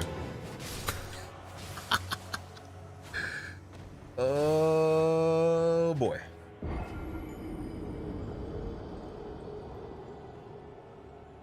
Didn't remove Hornsent from this fight. Yes, so Ozzy, I didn't know you could do that. And then people were telling me there's 2 different ways to do it, and the whole summoning on Mesmer just to make him disappear, that's such an easy thing to do. It's so funny because it's like the last thing I'd ever do. I wouldn't summon an NPC for any fight in general. Other than we summoned Egon just to hear the dialogue against Bale, and then I let him, or I think I just left the fight after that, but like there'd be no reason for a combat situation to summon them because I want to actually enjoy them, you know, and learn the stuff myself the first time. I find it's kind of harder with NPCs sometimes to do that, but ironically on Mesmer that would have helped, even if I accidentally did it. According to sources, Egon's the best NPC. He's pretty cool. Mossy, your stream is so peaceful and chill. That's good. We're gonna try to keep it that way until it's impossible, and then this endeavor makes us go crazy. Oh. You haven't used summons in your whole entire 2 runs? I think that for me, I've never completed a fight with somebody as an NPC in the arena. I didn't even do the festival, so I've never seen on my own game the NPCs in the Radahn fight, like the regular Radahn fight. I think I saw a video of like a little bit of it, but I don't even know what what that's like as an experience. Sometime I'll try it.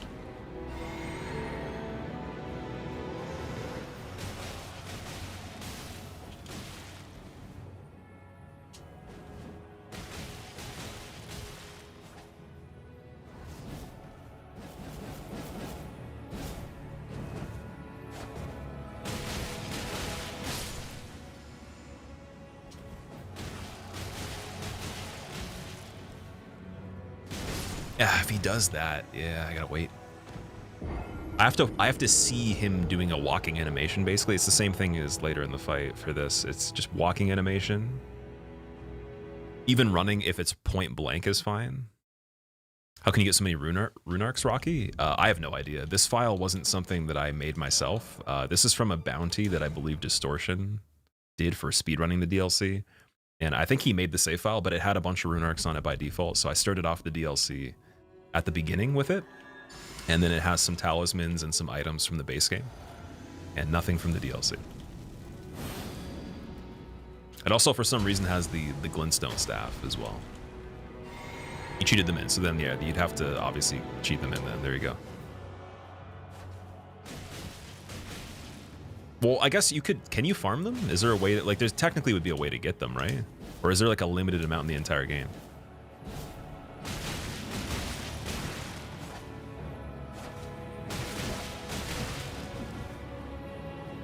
Oh, shit. You farm rats for a week? There you go. Shadow clone spell would be awesome in FromSoft. Shadow clone. Like you had like a clone of yourself? Wouldn't that kind of be like mimic tier? Or are we talking about some other type of clone? They're not limited. You get them from rats or PvP. Okay, so you could get as many as you want, but it would just take a long time. 5v1 Freya and more added into this. So the funny thing is, I actually until today thought more was part of this fight. I just, again, need to do more of the NPC quest lines to get different variations on this. I thought he was supposed to be part of it though, because you guys were saying that you're supposed to not say something to him and then it changes the situation. But the first time I heard that, I was like, oh wait, so you mean like it makes him not in the fight? But it doesn't have to do with him though. Cool. We're gonna let him get that. Oh, I wasn't sure what's going on there. A one-hit clone to distract them. Yeah, so Mimic Tier technically... I don't think Mimic Tier dies in one hit, does it? It basically is just a copy of you, and then it has its own system of how it calculates the damage and everything. But I'm pretty sure it was so good early on that like they had to drastically change it, right? Because like people were basically beating the game with that.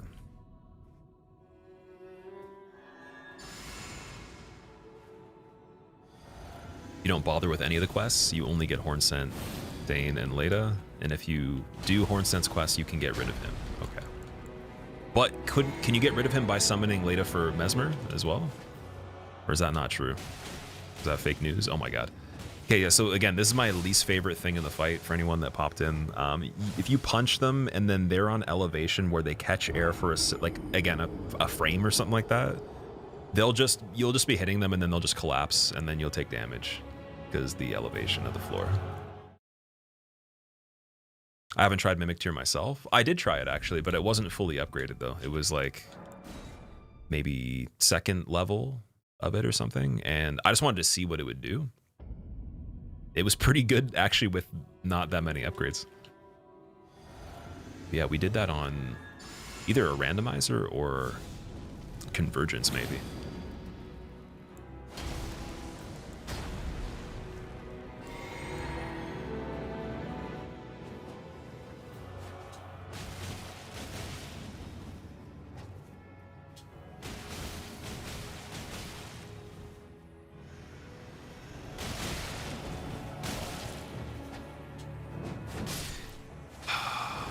Need to be quicker at punishing his recovery if he does do that, so he can't do the jump. Damn. If you summon Hornsent from Mesmer, he won't be in the fight. Oh, but then can you summon Hornsent for Mesmer just off rip? Like if you don't have to do anything, you just run to Mesmer and he's always available for him?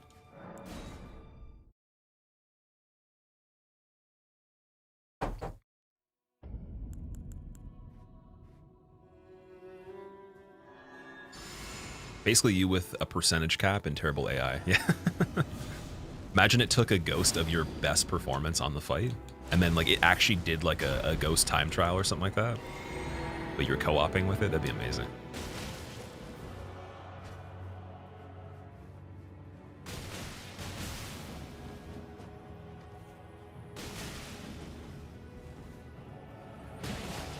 Dude, you can't jump that late into, like, what is going on?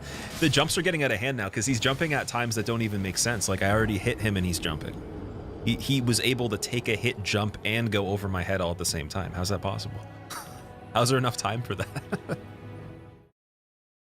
Oh, man. How is he not getting interrupted from the jump? Like, is that, like, the earliest I could possibly hit him in him doing that where it doesn't interrupt it or something? Like... It almost looked kind of weird. It was like it was a very close time frame.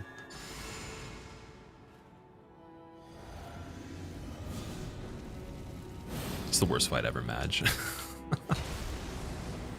I feel like the more Davey dislikes this fight, the more I have to like it to balance out the universe. Oh wow, nice.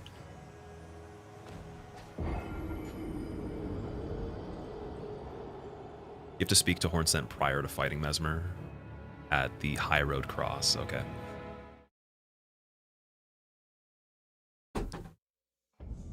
You can summon him after Mesmer's dead too, right before you get the runes. What? Is that the method for like some of the runs that you've seen on this? Just to avoid having to summon for the fight itself and then like disband it. Oh, I tried to do the Craig Blade, it didn't work.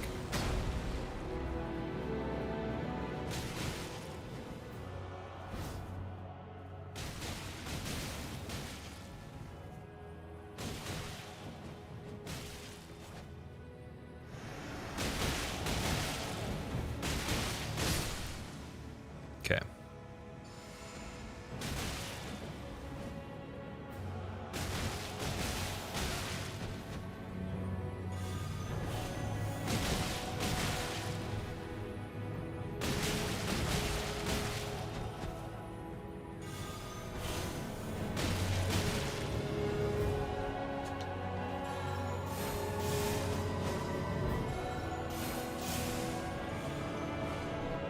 Dane full health, nice. Get that blue back. And then change this to Jar Shard. And we'll see if we can just do it from here.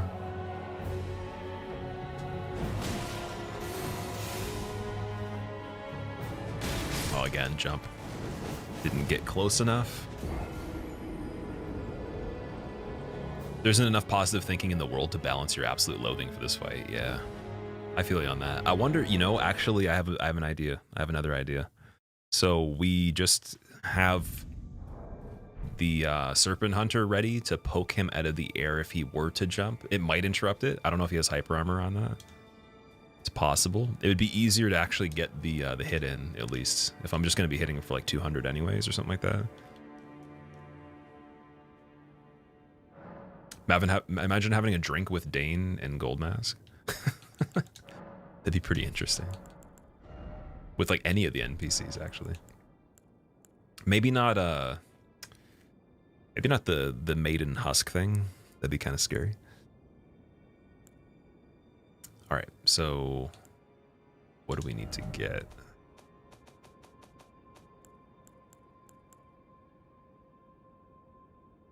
Wait, how do you go? Yeah, switch to chest.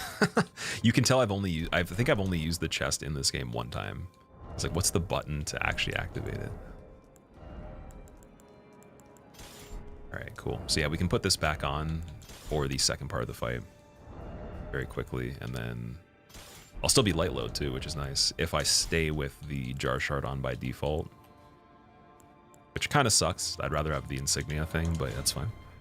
You watched the throwing shield strat? Throwing shield, what is that? There's a shield he can throw. Fight's impossible, Volt. I believe in you. I think you'll get it. We might all be skeletons before, but it still counts. As long as you can recall it. Like, if you were there, you saw it happen, it happened. We're good.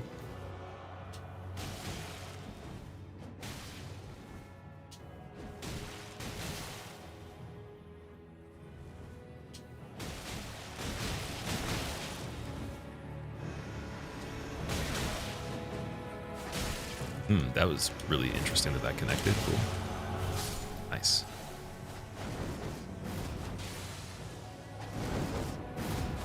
You can get it in the destroyed forge. The Ash War lets you throw it. Okay. Interesting. I don't know if I've ever seen anything like that. Was that in the trailer for the DLC? Any of the Smith pot weapons in the DLC are throwing weapons. Smith pot weapons.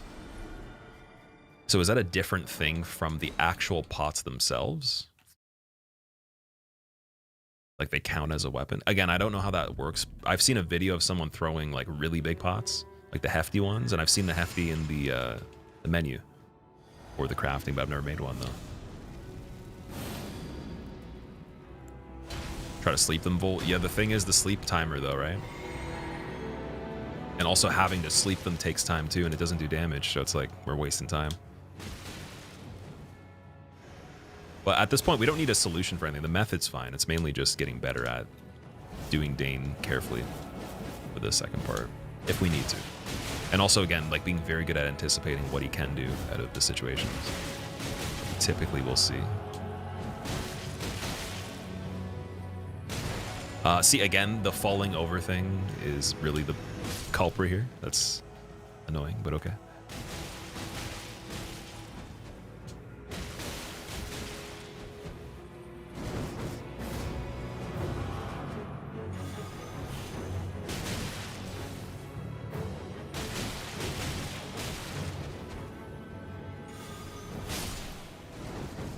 Can't walk up and punch on that.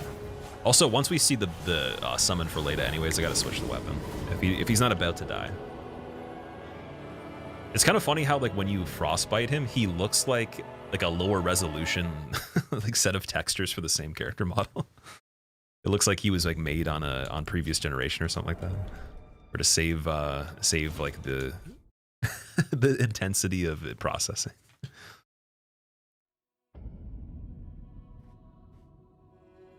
Smith script is what he meant? Oh, okay, I see.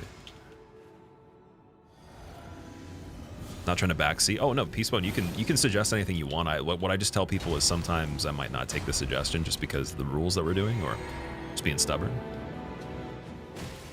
But I have taken some suggestions for this one. There's certain things that I think some people think would work, but they haven't done the fight like this, so they don't know the flow of it and like the pacing, right? Because like it would change completely if you had a character that had different capabilities that I don't, and then also if I was allowed to use items that would just kind of cheese the whole thing, right? Because there is a way to kill them that I wouldn't have to engage with them at all in terms like I wouldn't have to hit them with a weapon, but it's just kind of lame to do that for a first time doing level 1 in my opinion. At least for me. If you guys want to do that, I wouldn't say you're lame. Obviously you might want to just save yourself the hassle, but the hassle is why I'm here. So we don't have a hassle, then what is it? Sleep pots don't even work on this fight. There you go. It's like you thought it, but you thought wrong. Smith, script, shield, dagger, hammer axe, etc. Again, he fell over because of the hill. Nice.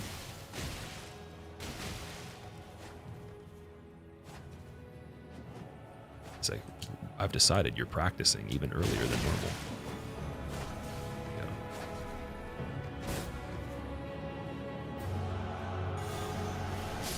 Yep. The streamer said you're all lame, yeah. Finish your second level 1 run main game 10 minutes ago. Rocky, congrats, dude. You're scared of level 1 Mogan DLC. I don't blame you. That sounds valid. Moog level 1, if you have enough damage, you can skip everything that's very risky on it, in my opinion. Even without having the shackle, like I've never done it with the shackle in my life, and it's been pretty consistent, just staggering him and having the right damage distribution, the right combo for it to do the phase 2 skip. But if you have to be in there with phase 2 for a long time, then I wish you the best of luck. I think I've done it both ways. I'm pretty sure I did like regular, and then we had runs where we had to do Moog.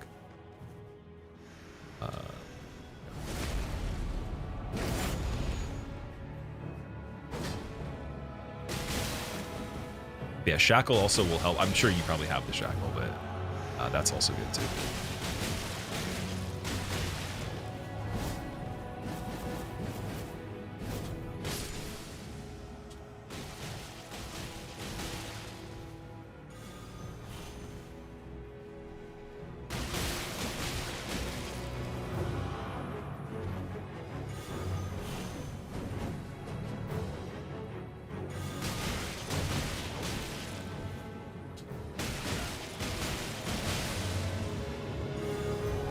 I tried to roll, but I slipped on the button for a second, damn.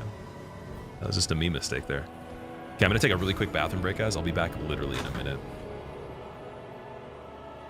Again, if you have a second while we're just taking a quick break to check out the other links here, do so, and I'll be back literally in a minute. Bathroom break is code for I'm going to scream into a pillow. No, not quite. Ugh. Also, Ains, what's up? How are you doing? Welcome back, dude. Boom. You low-key think this gang fight really devalued the DLC, in your opinion? That's kind of like how I'd look at Half-Life for DS3, is that it definitely wasn't the best. Like, you could remove it and it would be probably a little bit better, but I don't know if it really ruins it for me. It just isn't better. Like, the DLC is just as good, if not probably even more sensical without Half-Life in that one. Although they probably would have had to have done another boss anyways, right? To like make up for the lack of them. Actually, I would have rathered no Half-Life Ring City, but then a third boss in Ariandel. Like, and you could still keep Gravetender and the Wolf, but like just a third one that would have went along with Frida and Great Wolf, and then you just do one less in Ring City.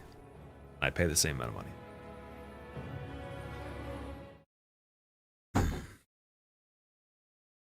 Had deja vu of watching you while you worked from home 4 years ago. Boy. Maybe 4 years ago was actually now, and the whole time you thought you were actually remembering it, you were actually seeing the future from before, and you're in two different timelines where you're both time traveling, but never actually looking backwards. It's always ahead. That makes sense. Whoa. Dead. He just kicked you in the face. He seems to have really good aim. Like, if you had a brawl breakout on a random occasion, like even in a back alley, like pitch black, no lighting, like he would spin kick the dudes in the head all at the same time before you could even get ready.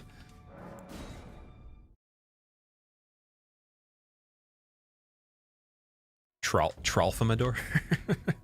What is that? Didn't mind Half-Life as much as this fight. It was a weird change of pace before the final boss in the Soul series, though. Exactly, that's what I mean. He doesn't really hold much value as a lead up to Gale, in my opinion.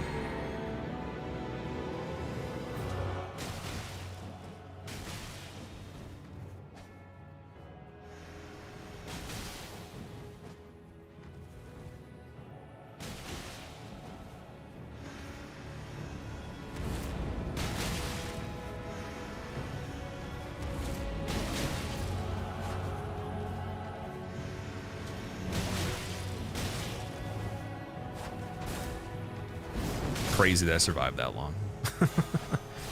Try a range attack run and run a COD Zombies train.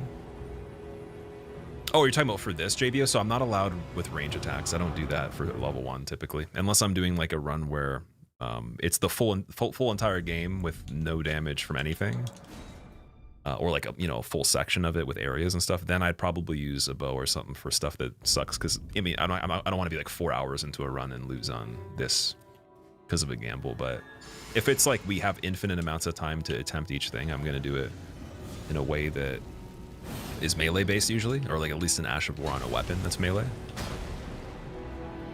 But I would prefer if I can do that. But again, I don't even know if projectiles would make this much easier. I like, unless you again got them into Scarlet Rot, like status effect. It's the only thing I can think of. It's pure damage. Like unless you had like all the stuff to spam the bow very fast, which we don't have the stats for. Regardless of talismans, the damage is not gonna be that good.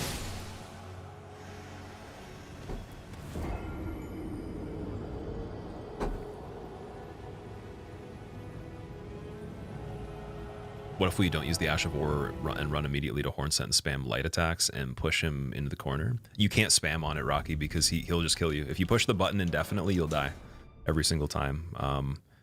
There's no way to roll catch him with the way the animations work with these attacks, because they change after, I think the 5th attack and the 6th attack are one punch that's across the body, and then there's the 2-hand slam. Sorry, 4th attack and 5th attack, single punches across the body in the combo, and then the 6th attack is a slam with 2 hands that's slower, and as soon as that happens, then you can't attack again for about a second, even if you have stamina. So you can't just spam, unfortunately. If it only did the same attack the whole time for the light attack, that'd be fine. You'd probably trap them, right? But I think that's the game's balancing of the animations there by making it... Oh, I've never seen that before. He tried to block? What? Yeah, it's their way of balancing it out. Because, like, you would just beat everything then if that was the case. Or they'd have to change the way poise works for these guys.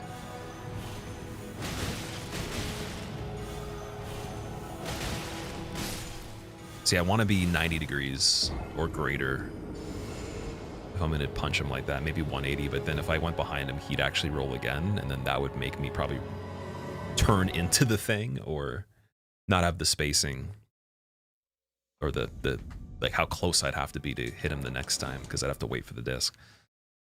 So might need to think hard on this. Where do you get the coal in DS3 to be able to infuse with Sharp Gem? Fair and coal. It's in, like, if you go to, what's it called? Road to Sacrifices, Second Bonfire, Big Crab, where Grasscrest Shield is. You can even look up a video of Grasscrest Shield location. Run straight from there, diagonally left from Grasscrest Shield into the corner where there's an opening. Go down that hallway to the very end, and it's right there. It's the Fair and Coal. Or you could just type in !guide. And the DS3 video guide should actually have me picking up the coal in it as part of the run anyways. Still have an RX-7, Kane? I do, yeah. It's getting a full rebuild right now, so... Or not full rebuild, but... yeah, it's being rebuilt, so we are gonna be having to probably enjoy it for a little bit before I sell it again. I was trying to sell it, but I think that it wouldn't make any sense selling it right away, so... just waiting for the parts to come in, and then we're golden, but that could take a long time, so... Probably expecting it to be finished next year at some point. I don't think it's going to be done anytime soon, so... But the actual labor aspect of it is fine. It's more so just the parts. Is it still stock? No, it's a big single T4 Turbonetics. Had Goopy Apex Seals, Pineapple Street Port, bigger secondary pump. Or no, sorry. No, just a bigger pump overall, and then it had HKS blow-off, RA Amemiya full kit with an R Magic wing, Cybon carbon fiber hood, and then some of the interior pieces have been changed a bit. Obviously, a lot of that doesn't count as a mod, like panels and shit like that aren't really a big deal, but powertrain-wise, big single turbo, street ported. And then I think it's on 11 PSI right now, doing like over 300 wheel, so it's not too bad. I could kick it up to like 700 wheel with that setup, but I'd be getting into some territory that's not as reliable, so I'm probably going to keep it on low boost forever until I do a new... Until I essentially just fuck the turbo up and then have to do another one again. Do I track it? No, I never have. I barely even drive it, to be honest. I don't think I'll ever take it to the track. But I've been told by a lot of people, though, to not sell it, though, because I was planning to actually have it rebuilt, then sell, then get a 911 with the money. But I also could just wait to get a 911. I don't have to wait. I don't have to worry about, like, that being a thing that happens soon. It's just a goal. So I've come to terms with, like, you know, any amount of years it takes to get there, I'll do it. But that does have to go before I do it. I don't want to have all, you know, a whole bunch of stuff that I have to maintain, look after at the same time. 700's pushing it. 700 doesn't make sense for that because I'd have to do bead locks and then drag radials and shit. You'd have to have such a ridiculous setup to have it hook like with 700, and you wouldn't use most of it anyways, unless you were doing drag, or even tracking it would be kind of weird with the balance of the entire setup. It would be more so a drag setup at that point. I was gonna do some passes with it because the guy that actually helped me with the rebuild, he has an FC and he's had FDs before. He's got a RX8, or sorry, yeah, RX8 right now. And he takes that to the track, and he invited me one time, and I said no, just because I was like, there's no point of putting passes on it right now.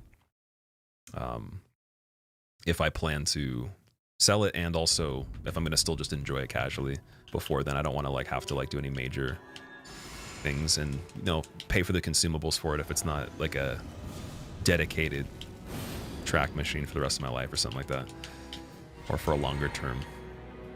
Arc 7's a collectible. It is. That's why I got it. So it was an investment for me. I knew that it was going to go up in price. I've gotten offers for double what I paid, but I didn't take them because at the time I was like, I could probably get more in the future. And then I was like, well, I also just enjoy it still. But what? Yo, that was a glitch. That was a glitch.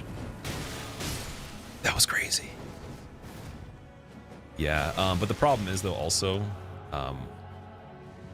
it's a little bit obnoxious. Like, I think that, in the future, if I can ever find one stock, I'll probably do a similar build again, but make it a bit more conservative.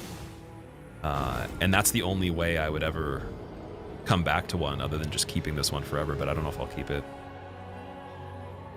I was thinking of doing that originally, but then I'm like, no, after I drove a GT3 RS on the track, and I was like, I need to get a 911. Like, there's no ifs, ands, or buts. Even a 997 would be like a very, very cool thing to have as a goal. But yeah, definitely not like a GT3, GT2, GT4, or even like a touring GT3, but definitely at least like a 997 4S or 991.24, or even just Carrera 994, or sorry, 99.1. Ooh. Sorry, 1.1, my bad. 996. Oh, dude, I saw one of those actually not too long ago. Whew. Yeah. Stock in good shape is more expensive. Stock right now with no rebuild is going for $90,000 to over $100,000. If you have, especially if you have like a Bathurst R or something like that, there's 6 figures for like stock without rebuild, with good maintenance, and especially history and stuff. Mainly just because the auctions pushed it up a lot. They'll probably be in like, I want to say they're going to cross over Supra territory or old Supra territory, and then maybe even NSX territory in the next like 5 years. But it depends on like how everything works with just the enthusiast market, like the bubbles with like regular MSRP for stuff, like people going more electric or whatever, the cost of owning something, like the taxes they might imply for not having an electric vehicle in the future, who knows. But I think at 5 years, yeah, I could get to like Gen 1 NSX territory, or where the Supra was. I don't know if that actually stabilized or kept going up. Maybe like old GTR territory, or R34 particularly. But I think it was the weakest one out of the 3 for like the investment.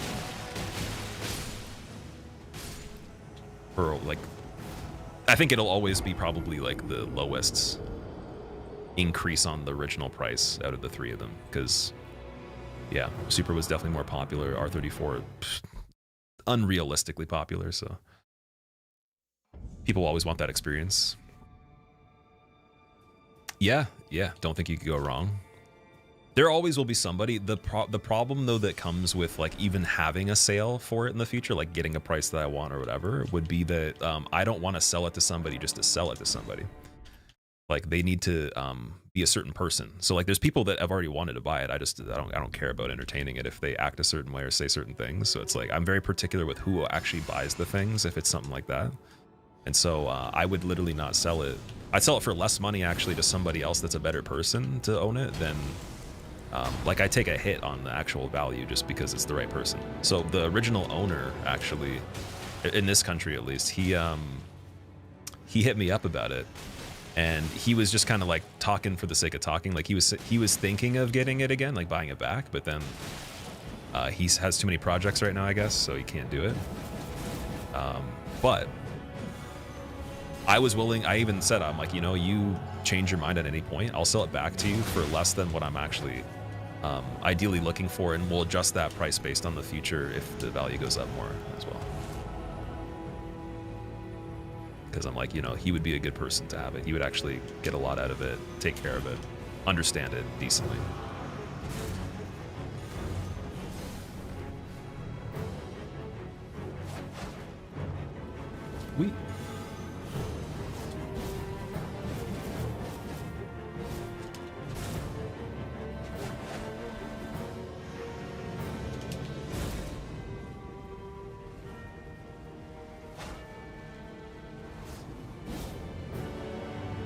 It's so funny that that actually can be outran. I didn't think it could.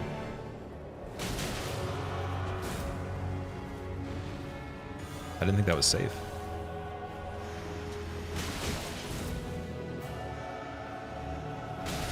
How long can you survive in the fight with Hornset and Dave? Did Gino raid? He did, yeah. And I also, anyone that came from Gino's raid, I appreciate it. Like, this is the peak of madness that you're gonna see in this entire challenge. Like, there's nothing more maddening than this fight, I guarantee you. Even if I take longer on anything else, at least it'll be like pretty straightforward. So having this done probably will feel better than even killing Radon. Shane, is it an FD? Yeah, FD3S 92 import right-hand drive. It is the Affini, like the luxury division spec thing, which doesn't change anything that's crazy. It's not significant or anything, but it is an Affini as well, which is kind of cool. You have an EK you bought for 400 5 years ago. Now it's going for 2,500 even for a beat up one. Stuff's getting expensive so quickly nowadays. Yeah, for sure. Like during COVID, for example, there was a lot of like regular vehicles you could get that weren't actually like enthusiast or like, we'll say depreciation proof or like less depreciation that you could actually make money off of within a year. So a Tacoma you could make like $3 grand off of in 1 year. I got a 22 BRZ. I made 1,500, I think it was, about between 1,000 and 1,500, putting 14,000 kilometers on it actually. There was something else I also made about, I made $500 on a Gen 1 BRZ. 2019, I believe. Mid-COVID, there was quite a few things where you could make a small profit, keep your money, or even again make a decent amount. Actually, putting like a decent amount of kilometers on them during that bubble. Just depends on what you strategized for, how you did it. Obviously, it would help if you already like if it hit like a very small amount of depreciation off the bat. That's not like brand new, but you could get it at like a very low amount of kilometers with the first wave of it, then you could, yeah, you definitely, people were making profit off of driving regular vehicles. Like some regular ones, like specific regular ones. Oh boy. Civic parts are getting more and more rare for like the FL5 specifically. Or are we talking about like OG? Tats is the kind of guy who likes pineapple pizza. I love pineapple pizza, actually. I would put pineapple on more things than you can imagine. The SI, but like what, sorry, the EMs. I was gonna say, so, oh, all of them in particular. Every single generation, you're saying it's harder.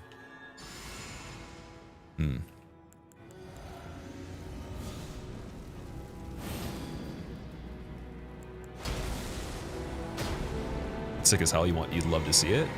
So it used to be on Instagram. I did have it on there, but I changed mine to more of like the music focus. But I'll have a separate Instagram made for that in the future that I will definitely share with you guys. So even if I do sell it, even if it's gone, there's tons of stuff I have recorded already, but I'll be getting some more stuff before it's gone. And if I did go to do a drag pass or do a track day, I'll let you guys know. But I don't think I'll probably ever take it to do that because it's not really like the greatest track car, I'll be honest. Like, I don't see a point with like the way it is. It's like in theory good, like the build is good for it, well, kind of. And then just the investment prospect of it's not though. So it's like, I don't know. What kind of music? For what particularly?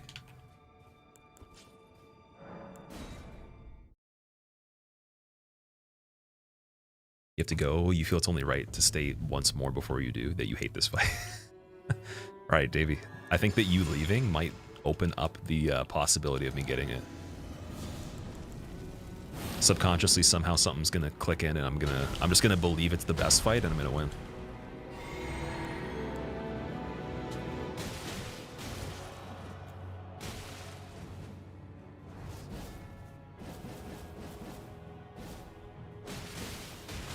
You know, it's actually really funny too. Them falling over might not be possible with a different weapon because the range of this one could be the reason that it clips you when they fall.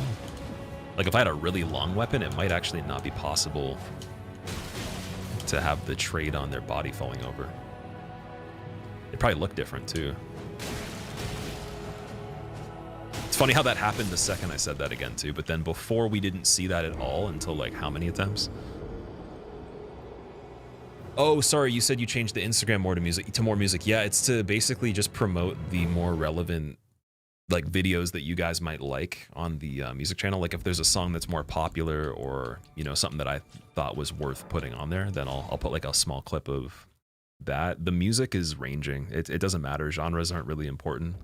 A lot of it so far on the music channel is me doing like, I'm trying to basically do time travel collabs. So go back and then add instruments to my videos already finished with guitar previously. And then some of it is rap music, some of it's like pop electronic, some of it's, what's it called? Just like straight up metal, progressive. Some of it is, what else? What else do we got? Yeah, it's like a lot of it, you could just say like most of it would be like rock type stuff. But there's definitely like a lot of rap music's gonna be on there, a lot of hip hop. There's one thing that's kind of dancey as well, but I think it was like a TikTok song or something. I have no idea, or something that was like on the on YouTube. It said that it was a TikTok song. Someone recommended it to me that is into like all that stuff, like the songs that get made on there that go popular, and I was like trying it out to see how that would. Like how the response would be. Then I realized their actual song didn't actually get listened to that much compared to like an average artist. So I was like, okay, that's not a good idea. But it was fun though. It was very fun. This run, the run overall is going pretty good. SC, what's going on, dude? It's going pretty decent overall. I think that there's a lot of things that happen very quickly on this that I didn't expect to be done so fast. And then we're on the most difficult stretch. So I expect the end game to take probably almost just as much as everything that it took to get to the end. If we're gonna consider like from maybe Bale or just before Bale until the very, very end, the late game, might be almost the same amount of hours it took to get there. Hopefully not.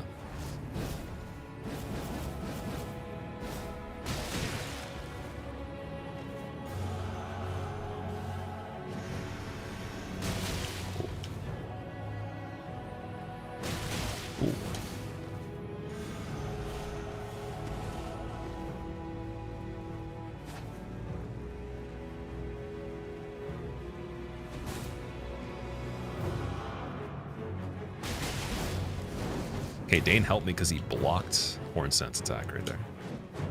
His body, nice.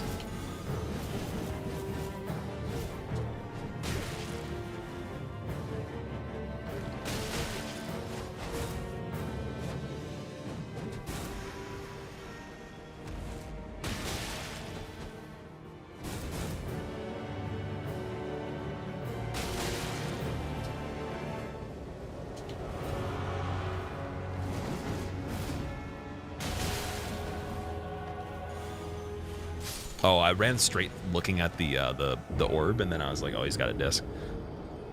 Japanese or German enjoyer? JDM's #1 for me, and then Euros are right after that.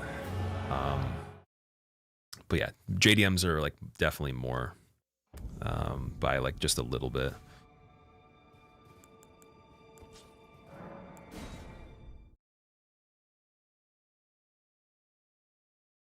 Mod abuse. Wait, are you Tyrion? Are you using the you're using the blue like surprised emoji guy as an O? That's funny. I was wondering why you were typing that before, because I can't see the actual emote on my screen. I only see the actual symbol for it. So I was like, why is he saying like :D as like a letter every time? Or like a replacement. And then I remembered that's like what it looks like when you actually see the emote. There you go. Nope. Nice. Yep. No. Nice. Oh, I got a bleed on him after, I think. I'm doing what he did. I got the bleed after, he's already just fading out. Yo, that was crazy. Okay. Well played, Dane.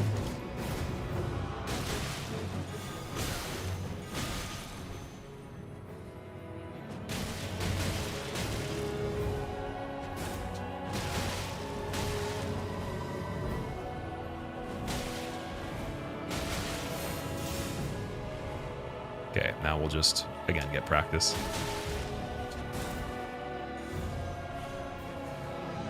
Where's his heal coming from?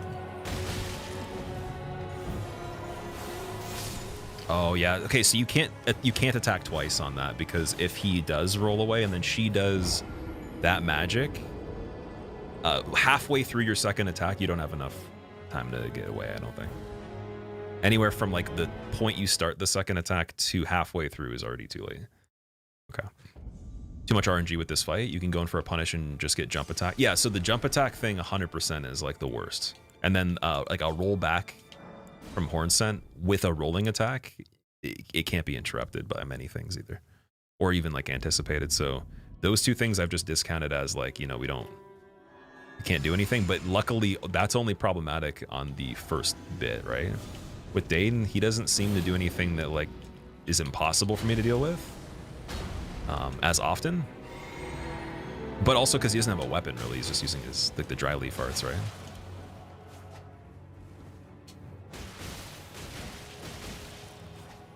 If he had range, I think that would be scary. Oh, well, that's a really ironic timing there, because he does technically have range from the discs that he just killed me with. What's going on, Nathan? Summons. I don't do summons for this fight typically. Like that was the plan. I was saying that maybe if it comes down to it and I can't see a way of doing it, then I would try to summon the, what is the guy's name? Let's see. Sanguine Noble Natan. Divine Guardian's being beaten up by Naked Guys Poetic. It's literally the the essence of the Tarnished. It's just like dude in loincloth punches people into submission 10 times the size of a small building, or the size of a large building.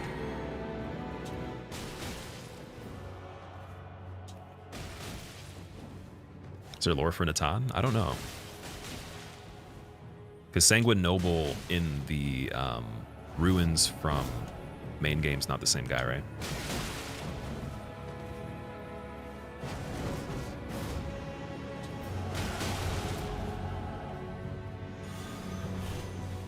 Wait, oh, he double casted his own thing. He recasted it. That's funny. This is the first time I've seen them do something that's not optimal. Like, he literally just canceled his own. He would have wasted FP there, I guess. Never seen that NPC. Is he in the game anywhere? Oh, sorry, the Natan guy. I'm pretty sure they give you him as like a thing as a backup in case you haven't done the quest lines, from what people were saying. Excuse me. Assume he's mad for the same reasons as Ansbach.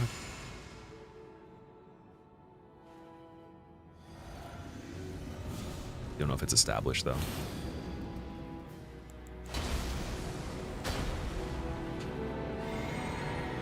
Whee!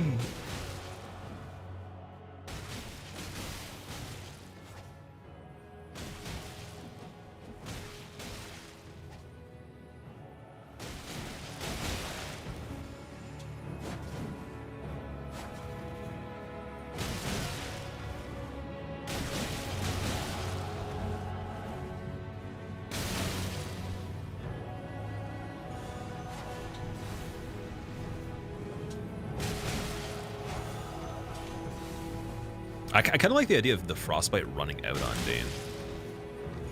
And like just having... Oh, fuck. Why'd I turn around at that point?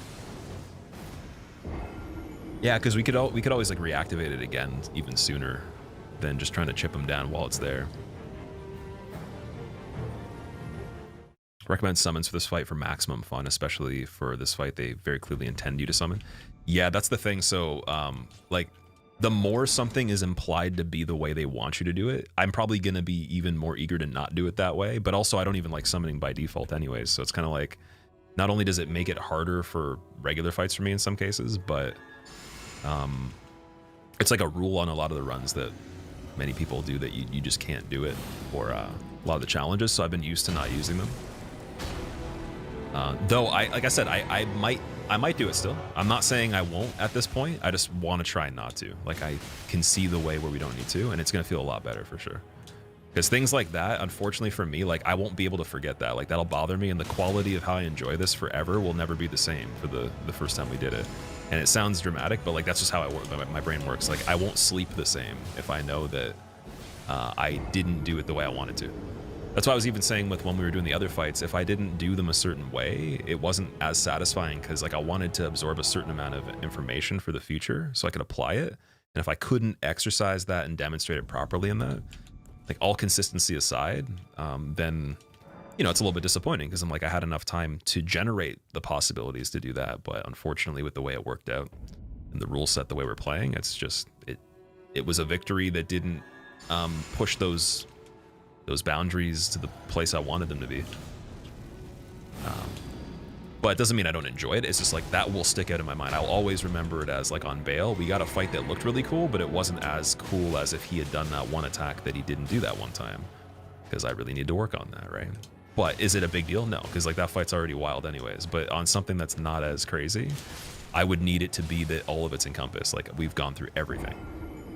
Or in all the practice, I've done every iteration of everything that can happen perfectly, just to know that, like, yeah, it's a step up from the first playthrough. And then the next time would be repeating that consistently, like 9 times out of 10 or higher. But that would take a little bit more effort in the future. Also, V-Sweat, what's up, dude? How's level 1? It's actually good. It's good on the DLC, but this fight I can understand why people have made the comments they have. How are you doing, dude? Same reasons. Summon. Okay, I read that already. We're good. Boom.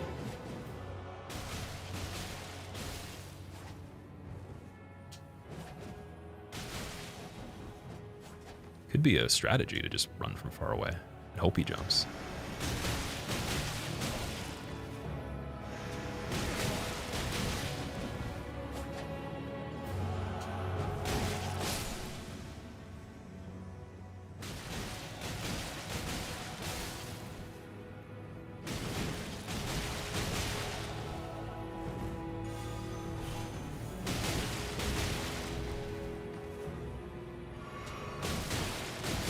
Perfectly fine.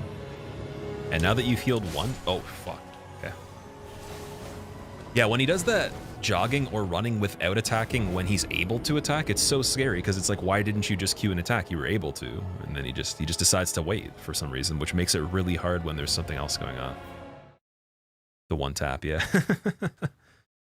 What do you do to be confident that you can no hit a boss consistently? And do you really low damage fight, no hit on it? No hit X times. Both works. It doesn't matter, because you have to think of it this way. If you're doing a run and there's a method and there's like a build you're using, and the way that you distribute damage is very similar every time, and you have these stats that produce that effect, practicing it on a setup that's worse than that can help. But there's going to be a lot of situations you'll just never see that are going to be redundant to practice after a certain amount of time if you don't plan to carry that over for other things, right? So there's a certain amount of level 1 that won't actually help a leveled character if you don't actually see scenarios happen as much, because it's just a quicker fight based on having more damage or capability. And then to the same effect, the situations that are rare that you don't see, if they did happen because you screwed up the pacing or something else, that's where like game sense kicks in, or what I would call game sense. So if you play like competitive shooters, or you play like regular esports, the difference between someone that's really good, like good, or we'll say really good and excellent, or excellent and the master, is that no matter how much methodology someone has and how many drills they do and how much they practice, there's a certain amount of hours of just actual playtime that builds a sense for the atmosphere of possibilities subconsciously. So like someone that has like 2.5 thousand hours or whatever in Counter-Strike versus someone that has a 500, even if the 500 person had a better protocol of practicing and they were actually just naturally better with reaction time, all this stuff, they're not going to know information or like know scenarios that are really nuanced that they haven't generated yet because they haven't played enough actual iterations of multiplayer. So game sense in this is more so like, how many things do you know how to adapt to that are like literally just using like the raw mechanics of the game and interpreting things at that exact moment without a plan. And typically doing that's hard because a lot of things you plan out in this game, especially this version of all of them.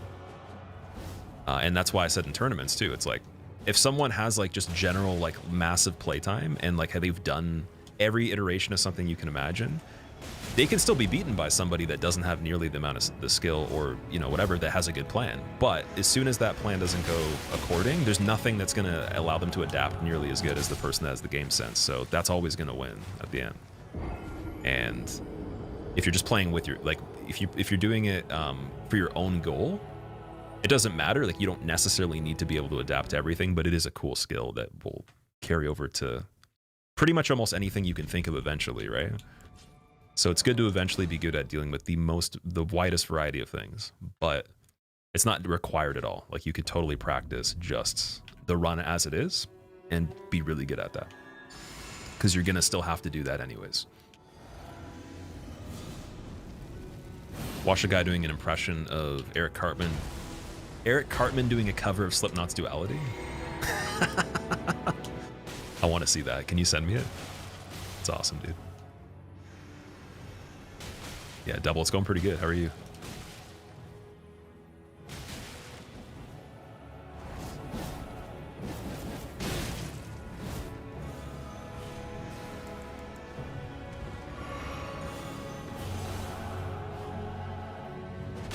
Okay, I kind of want to die on this one anyways. Yeah, it's a little too fast.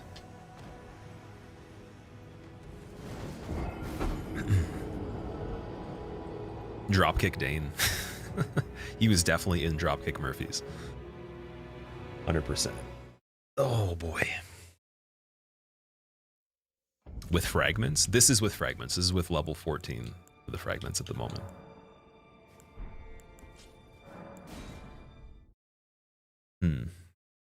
Dry leaf with the steel chair. The steel chair.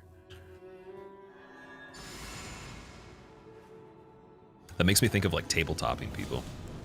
I used to do that for fun. Like, not like as like a unexpected thing. Like, me and my friends would literally purposefully tabletop each other. Like, we'd set up a thing where we'd just fight each other, and then like tabletops were allowed by like, it was a 2-on-2. So like your teammate would be able to just like set up and you could just push them over them. And one time someone got hurt, and then that kid actually, he attacked me when I was on my way into the school and just fucking like clocked me in the head so many times when it was like freezing outside and we were on ice, so it was super slippery. And he didn't have gloves on, but I did, and I couldn't get them off, and he fucked me up so bad. It was funny. And then we were friends the next day. It was perfect. That was when things were different in the world, I'll say that much. I don't know if that happens anymore. I hope it does. But it was fun though. The steel chair thing sounds like a move from like wrestling or something. Level 1 fragments feels more like RL1 base game than doing it without fragments. Like, feels pretty much the same as base game, yeah. It's funny because I've seen people do no fragments and they did more damage than I did, so they actually technically were better. Like the lion fight, I watched K Witty's run on it, and he literally he had a better lion fight without blessings. So I'm wondering how many things I can do with blessings that I'm not that would actually improve that. But he still was using like the same weapon setup. I think he had the iron balls or the Starfist.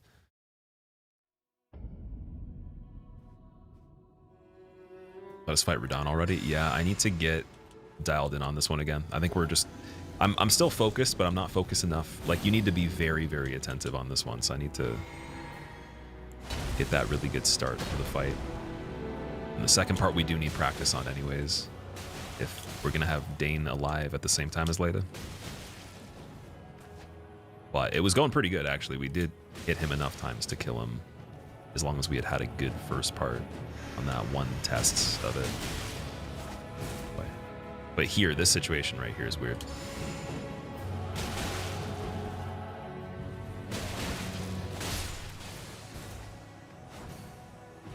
No way you're touching level 1 without blessings. You're satisfied with the run that you did. Most bosses were hitless. Firekeeper, nice, nice. I wish I was okay with doing that. I wish I could literally sleep, like knowing that some bosses were hitless. That would be the beauty of like not actually making it the goal, and then you just surprise yourself with a few of them. Does Dane buff you with Golden Vow? I don't know. That's a good question, actually.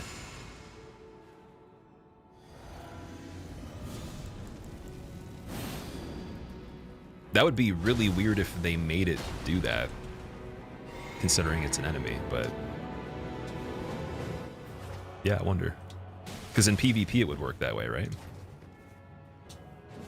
Oh no. Iron Greatsword with Impaling Thrust, if you remember correctly. For this one? Okay. Trying to think of what else I need to do on this one. Oh, for the lion, use the Greatsword, okay. Yila's no blessing run was absolutely brutal. 21 hours of Radon. 21 hours with no blessings with a leveled character? And that was like first playthrough, I'm assuming?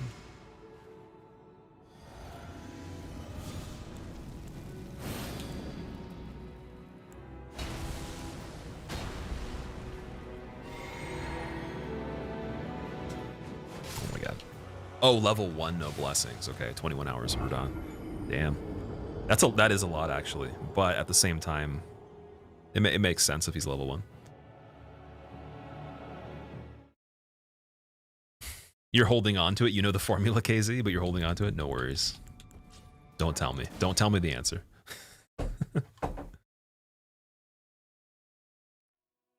He had almost 2,000 deaths on it. That's pretty significant, because if you think of it this way, like a regular level 1 run with having like moderate experience on the other games would be like under 100 hours typically. I'd imagine it would take for a lot of the older games, but like the deaths would probably still be under 1,000 too. Like 4-digit deaths on one thing in general is pretty insane, unless you're having other conditions like New Game Plus, whatever, you know, not allowed this, not allowed that.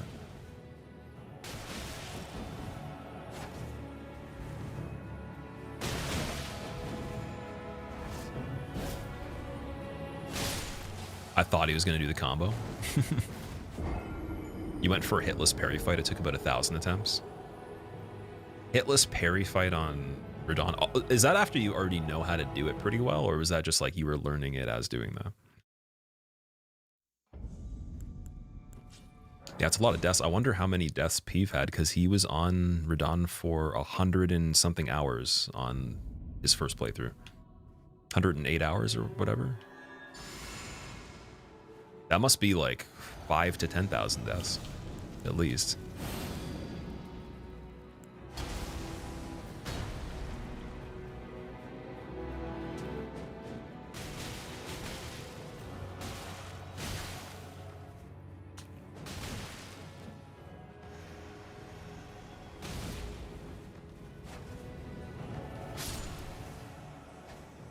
Eggy's rando Elden Ring took 1,100 attempts.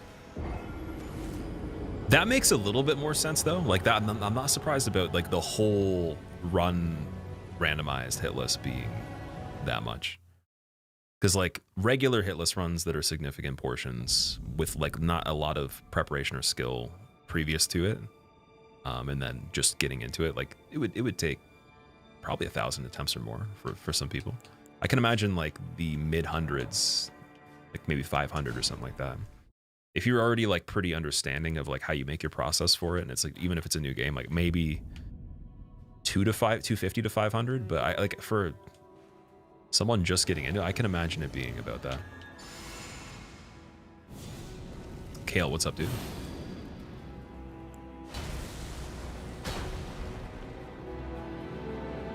All right, no blue bar. Damage.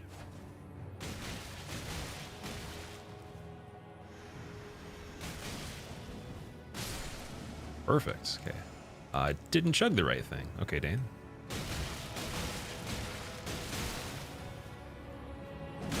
And then if he does that, the only neutral situation that doesn't get beaten by a light attack.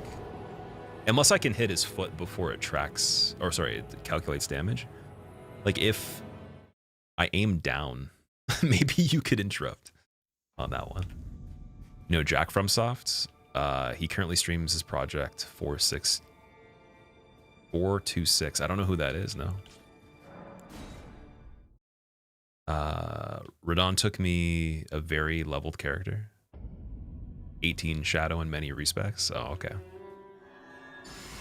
It's doing 426 bosses though damage. So that would be the 207 plus the rest of the series, plus Chalice on Bloodborne.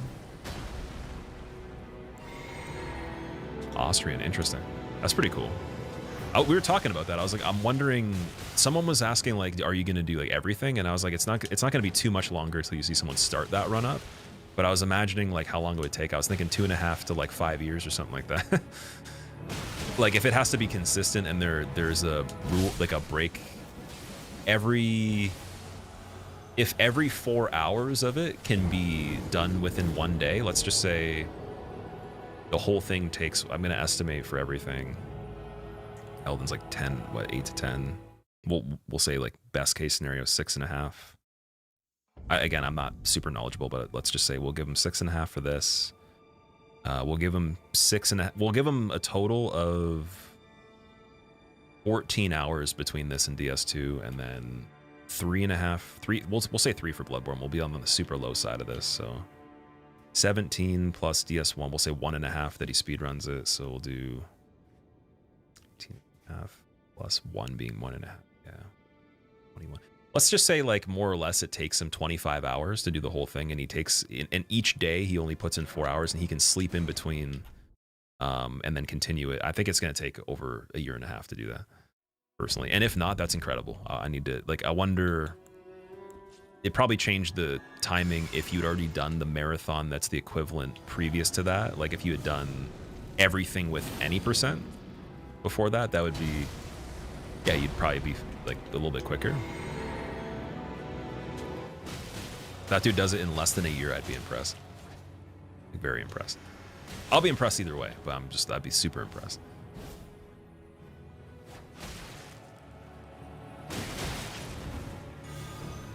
Closest we have is Dino doing level 1 God Run 3, yeah. He's at game 5 now. Tomorrow might be the day. I'm crossing my fingers for him because he made it to game 6 recently, didn't he? Interested to see the approach for Mommy Finger? Oh, for Matir. So I actually am going to use some sort of method to to deal with that. I watched a couple things for Matir, and it seems like you have to... well, okay, maybe this is my confusion because I haven't played it yet. But people were saying that like if she does the one attack while you're in melee, you're dead. There's no way to do anything. So you actually basically have to be at a distance the whole time or something like that. And then someone was saying you wait for the Beyblade attack. I saw someone not doing that, and it still worked. And it was a long fight, so I wonder if they got incredibly lucky or there's something I'm missing. And then also maybe I'm confusing the attack that people were saying was bad, because there's another one. Like there's something I saw where the guy used, he like, I don't know what it was. I have no idea what the Ash of War was, but again, he puts his shield up, and then like it just doesn't calculate damage for the magic for like a second or something. It's almost like a magic parry, but not quite. So that was used on an attack that has like a wave going across the ground. If that's the one that's bad, now I understand what you're talking about. If it's the laser shooting, I watched like tons of things where like you could just repeat that over and over while in melee, getting out of melee, running for like a second, doing a strafe for like 5 steps, and then doing a jump on the 3rd laser or something like that. It seemed to be good. I don't know. Maybe yeah, I don't know. I have to do Matir still. We'll see.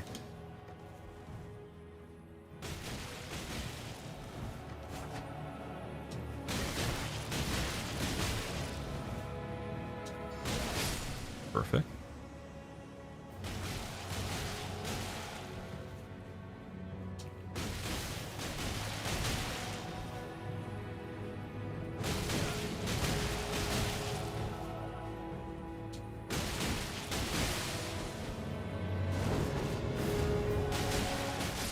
So I learned, okay, there's one thing that I actually improved on there that I haven't been able to do for a while. When he finishes that kick, I haven't been able to hit him with a neutral light attack with the first part of it. It's only the second part, or he escapes. And as soon as he escapes from that, that's when he'll heal on my recovery of missing that attack. So I think I have the timing down of just walking up and hitting him out of that. Which I think that does change quite a bit. That is pretty good.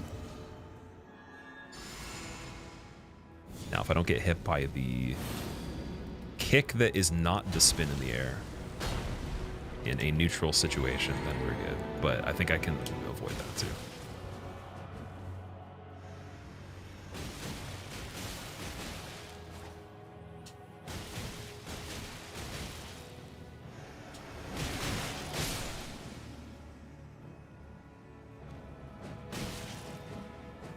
Crazy backsteps. Wondrous backsteps.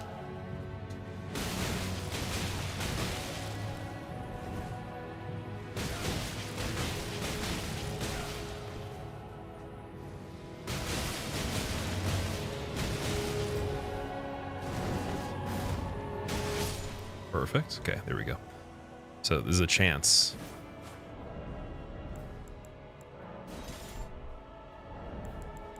We already have Jar on, okay, or the arsenal. Don't do the magic, please. I'm light load still? Yes, okay. And then again, regular walking animation. I don't know if it's safe.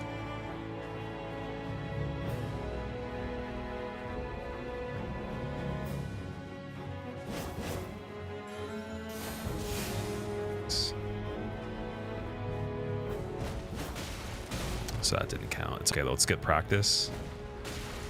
Yep.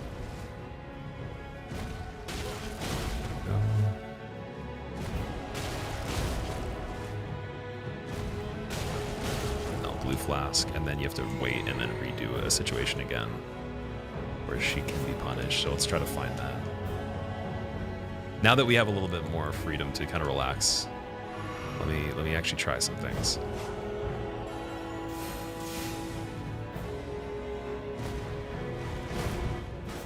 Missing that's also bad. Okay, so we actually can't just, oh man, see how bad this is with CPU.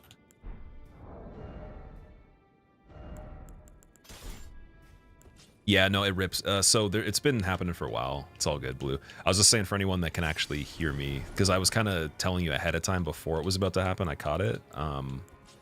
I'm gonna local record this one too. If you notice any problems with like frames or whatever, because I hit the record at the same time as doing the multi for the stream, let me know if there's any performance issues or anything. It should be fine, but just as a safeguard. Yeah, it's been happening. They've died like multiple times as well. And it's funny because sometimes they die more times than even what it says. So I don't even know how it's possible that it keeps it going in one single VOD or like 2. Because I don't know. Usually you'd think it'd be multiple pieces.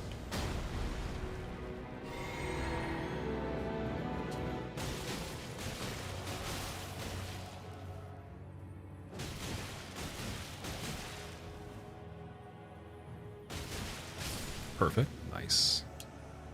Okay, nothing crazy.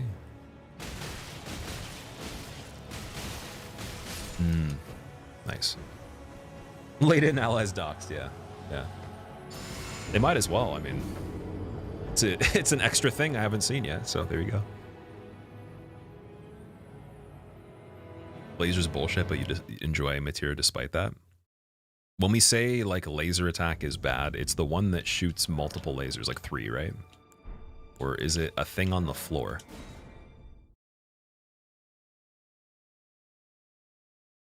Because it kind of seems like you bait Beyblade after, sorry, and then there's the cooldown.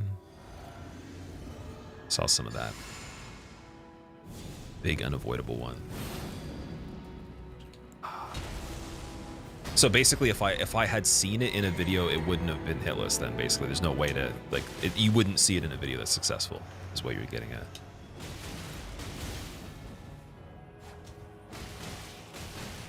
So I was trying to find like what people were talking about. I couldn't find it, or like I don't know if what I thought might have been it was the same thing. There's like 2 possible things I thought it might have been.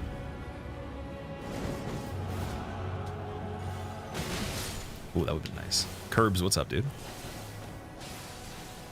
It's hitless if you use Raptor or Vow. Okay. Vow of the Indomitable, I think, is the thing that was used on the shield. That makes sense. Ong Ball's new vid shows it, even he uses Raptor for it. Probably because he's sane. It's probably pretty sane mentally.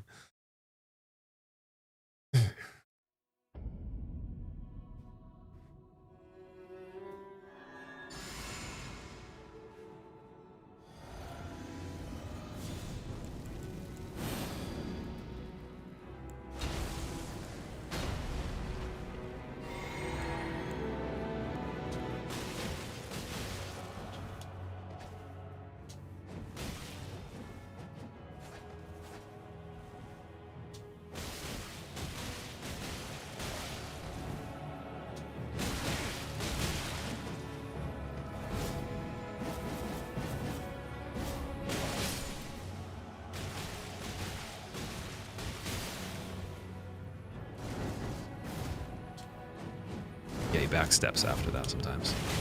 So I could even run in on that if I wanted to.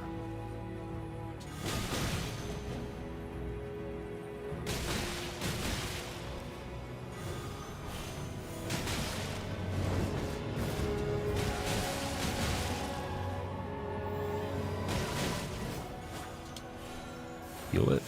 Ooh, okay, that's fine. This is actually really good practice still because he didn't full heal out of that. I really just need to make sure we have a confirmed method with the shield.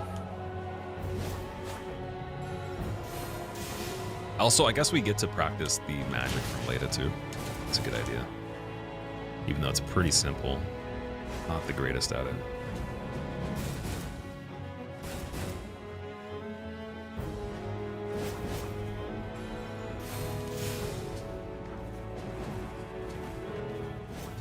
Yeah, it's like him redirecting you as you try to like circle is hard because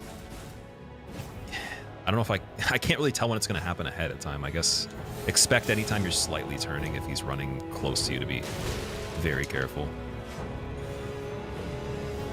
Just preemptively dodge in case she somehow cuts you off screen.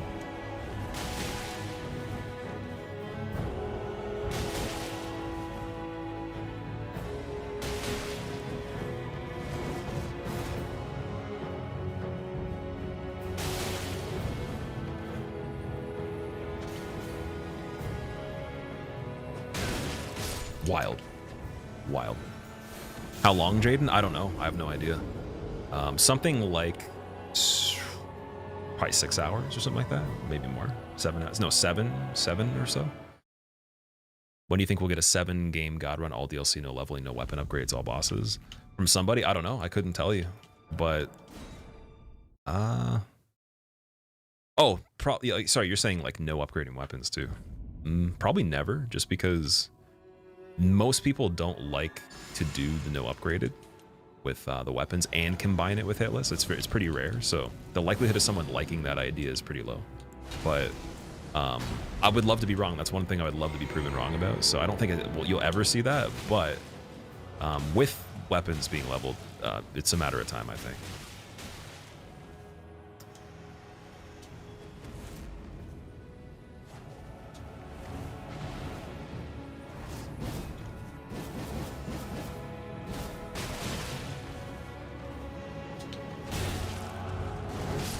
Nice. Purple's going pretty good. How are you? Missed the last couple streams. You knew this boss would be a pain, though. Yeah, we've only been on it since yesterday, but it's getting there. Like, we have the way. We've generated the attempts multiple times now, and actually, like, way more times in recent time. So it's definitely getting better. It's just there's probably a point it hits where it can't get better. Like, it's just gonna be, you're gonna be in that valley, and I think we're almost there. The last part can improve with accuracy, and then we're good. Then we just have to actually get to the last part, probably at least one more time after we reach that point, maybe a couple times. But once I have that down, it's gonna be hard to screw it up. Something really funny happens, but oh yeah, that was flat ground. Okay, interesting. Oh, I know what's going on. I know what's going on. It's not the hill. He's trying to do a jump so early that, like, I'm canceling his jump on the first frame or the second frame or whatever. That's what's going on there. Oh, nice. Maybe you're wrong, but you feel like their AI is way more aggressive than other NPCs, especially Dane.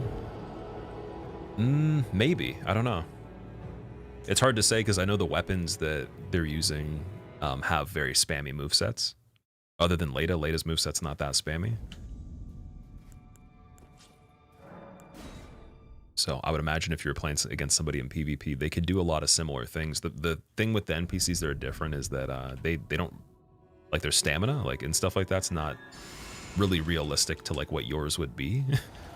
So I think of it as like playing against a max level player, like just maxed out on everything, and then they're just like, the AI is actually programmed to be very, very good as well, and also it input reads everything. So basically, if you do something, it will respond with the best thing it can do at the time you do the thing, as long as you're not actually dictating the pace of the fight. So if it's a neutral situation, then you have to know that they're input reading it to react to it, and it has to be a situation where there's enough time frame for where you're placed. So that's really the way I look at it. But I don't know if they're more aggressive or not, because I don't know what dictates aggression when it comes to NPCs in general. There's definitely a system for it. Like, I know you can, like, change settings with that when you make enemy AI different for, you know, certain types of challenges. You can do like an aggressive setting on some of the tables on Cheat Engine, and you could also do like some sort of overhaul mod that has aggressive enemies, but that would just mean they chase you more. So I don't know, like, moveset wise, how that would change anything, other than just the allowance of stamina and like the stats that they have to deal the damage and to be able to utilize certain things. It's kind of like dude in Bergenworth NPC that has Call Beyond has 99 arcane, and that's like literally only halfway, not even halfway through the game, right? You wouldn't even be able to get 99 in anything, even beating the game.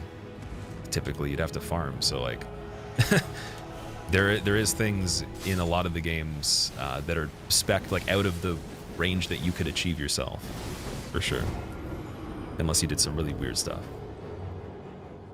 And so what happens with that NPC, like if you played Bloodborne, you die in one hit from that attack on a counter hit in almost any situation I've ever seen. Even part of it hitting you still kills you immediately with levels and all that. So probably a way to survive it, but it would be very difficult at the fact that she has 99 arcane. It even says in the official book, like I have the Future Press book for it, and I remember figuring it out by reading that, and I was like, wow, because someone had told me that before and I didn't understand what they meant. And Canehurst Crow also has very crazy stats and weapon upgrade level in Bloodborne.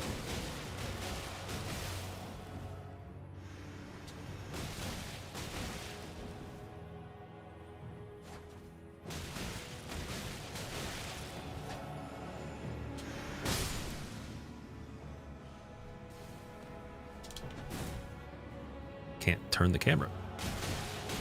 The wall correction was getting me there.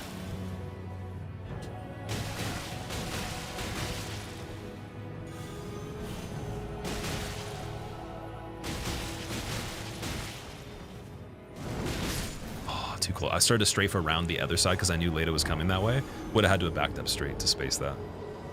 I think he clipped me by like the difference of like just a millimeter because I didn't back up straight. But then she probably would have killed me anyways.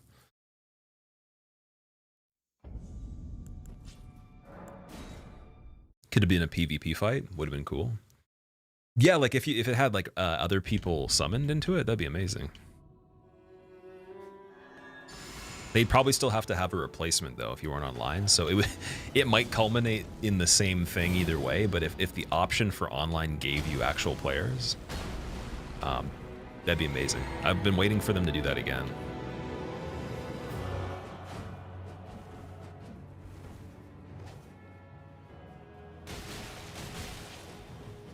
Ironically though, like a lot of the layouts with regular players would actually be easier than this. Like, of course, you're probably, you know, like a lot of situations would be harder regardless, but like you could get players that are worse than the AI on this for sure. And probably hitless them with latency, which is ridiculous to think about, but it would happen. 100% it would happen. Just considering even like Looking Glass Knight, Old Monk, whatever, I've done that fight with now, like online and like not gotten attacked by the NPC or the person that gets summoned in.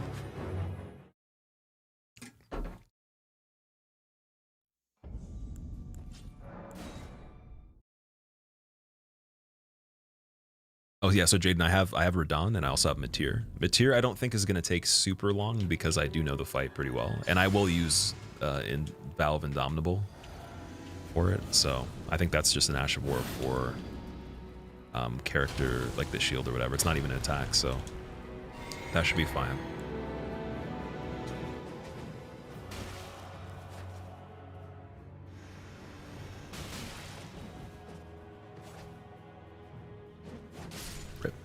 Still enjoy PvP overall. Definitely grown pretty toxic over the recent years. Really toxic in recent years. I would love to hear about that because I always remembered it being like that. Largely, like, not to even throw, well, I guess like it's not even really shade at this point, but like the best players on DS2 were pretty, like other than the actual, in my opinion, best player at the time I was learning it and stuff like that, like he didn't really say much. He didn't really speak a lot, to be honest, but like a lot of the other players, like their commentary was pretty wild when it came to streaming arena and stuff. But mainly because I think there was just like the desire for there to be like a top tier, or like a, you know, like a meta list of people that were just actually playing like high-end gameplay, and then there was people that would be separated. You just ran into too many casual players, and that would make them look very salty. I mean, even me too, like there'd be a lot of times where like if I just looked at your setup and you were just wearing certain items, I would just disconnect immediately because I'm just like, there's no point of like playing this person. They're not really what I'm looking for the, you know, the growth, right? And that's why I think people wanted there to be like a dedicated effort to make the multiplayer more competitive, because it had aspects of it that were possible for sure with DS2 mechanics and all that. But yeah, like we were just like literally black crystalling if we just got a look or like some idea that you wouldn't be in that spec of like I'm playing to like play good versus like I'm just playing doing random shit and like healing using like warmth, like with the Jester's mask and frickin' full smelter demons, and just using like every magic at max level, and like pushing 2 buttons killing you in 1 second versus you have to hit me like 20 times.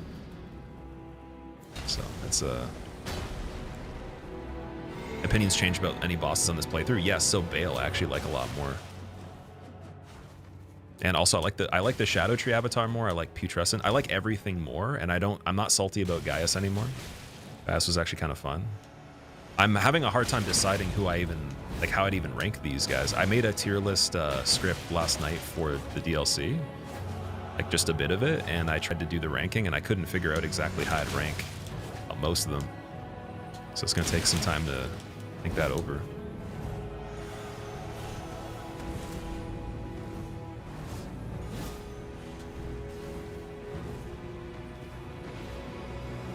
Nice.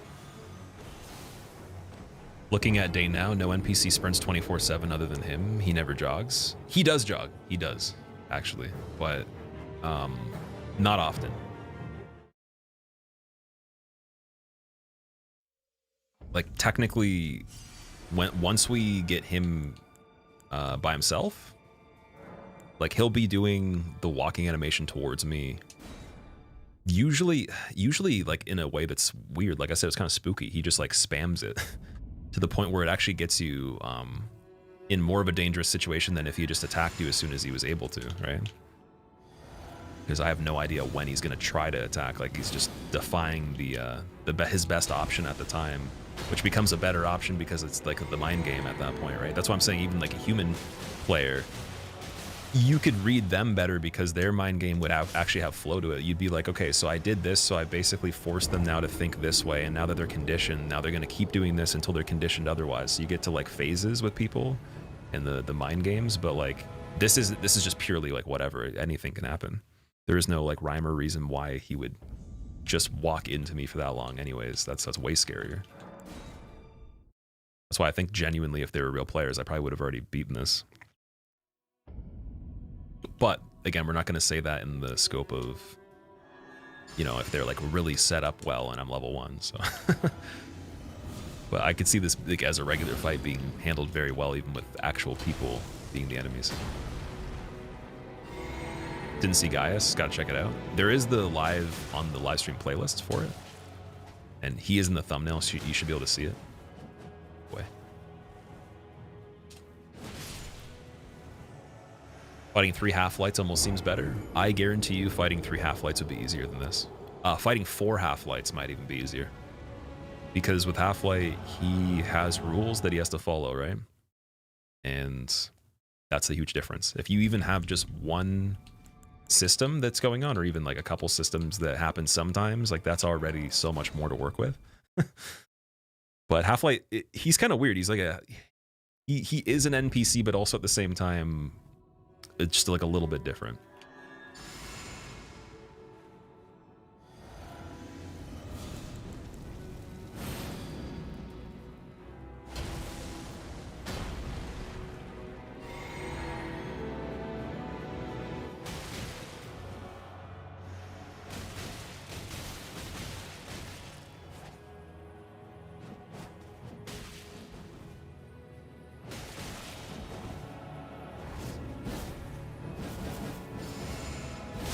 Nice. Would have been dead anyways. Perfect. 10 years ago, people running through the game at low level to get dark beads. They could come back to Undead Burg and perish and one-shot you as an invader. What catalyst do you have to use to be level 1 with dark bead? I don't think I've seen that before. I've seen there's a setup for like, I think if you're level within like the first maybe like 10 to 15, you can do I think you can be Ornstein or something like that, or you could do Ornstein setup. Low enough. Okay, so like a min-maxed dark bead setup early game.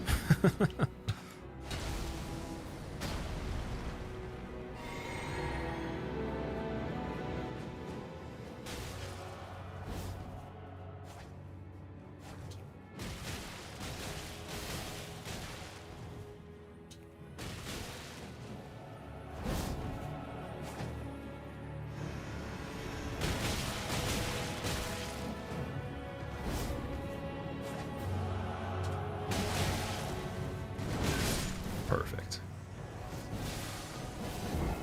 Love DS1, just not low-level invaders with full Havels and Gold Tracer. Yes, that's true. That's a good point. Mech, yeah, Chase is pretty cool. I don't think he's been in chat before, but I've seen his stuff a little bit. I don't think we've hosted him either. Trying to think of... Oh, his channel trailer, like when I last had checked, maybe not the most recent one he has, but he has a funny channel trailer for DS3. Ninja flipping giant dads with Zweihander. Yeah, because like technically if you level Dex, that's it's a crime. So the people that had Gold Tracer were the posers for the like the Havel or the giant dad, right? Or Havelmom. Maybe Havelmom rules are different. I don't know.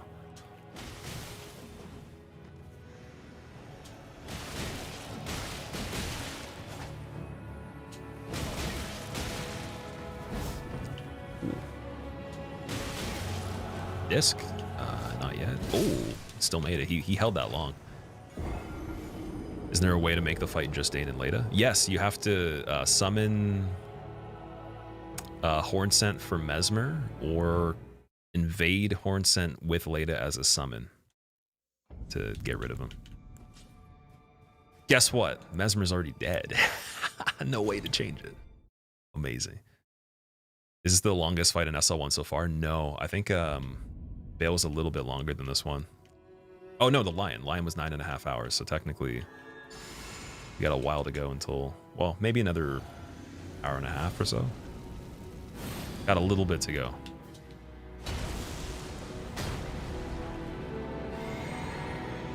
You feel you're getting better? I am getting better, like 100%. There's just some things that unfortunately they don't matter, like the skill doesn't help you, but they're 100% getting better.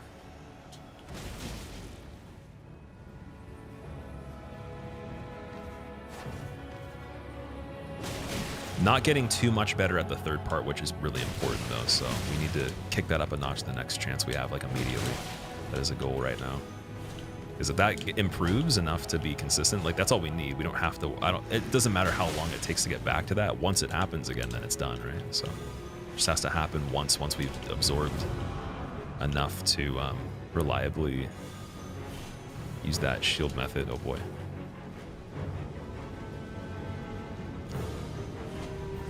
Hot Pursuit with Hornson. Ooh, 1 HP left with Hornson. Dane with no stamina.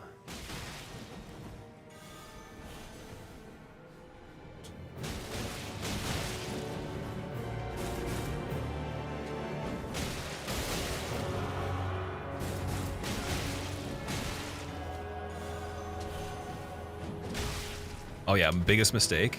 You have to be so quick. You have to be like preemptive on the punish for that one. Boy, okay. Practice time.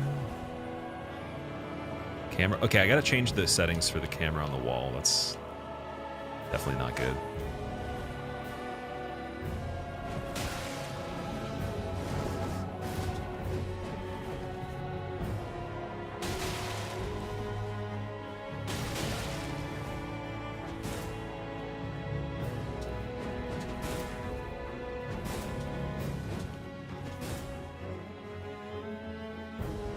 Are hits allowed? No. I'm practicing right now. So basically we're gonna die on purpose at the end anyways, but I need to figure out how to time and like regen time the shield attack on Leda back to back, and then loop the whole scenario while still getting the FP bar back up. So I need an initial window to hit her on that's safe, that I could choose every time if possible. Maybe even multiple, but like her in a neutral situation, like running towards me like this, ends in a thrust attack or something like that, and that hits the shield that does damage through it to me, and that's a problem for sure. So I don't think that anything she does that is not a recovery of an attack is okay on this. Could all be a problem. I tried to heal, but he can't. Haha. Look at that. I guess I will, even though I'm probably gonna die anyways, but why not? Oh, he did heal. Sorry, never mind.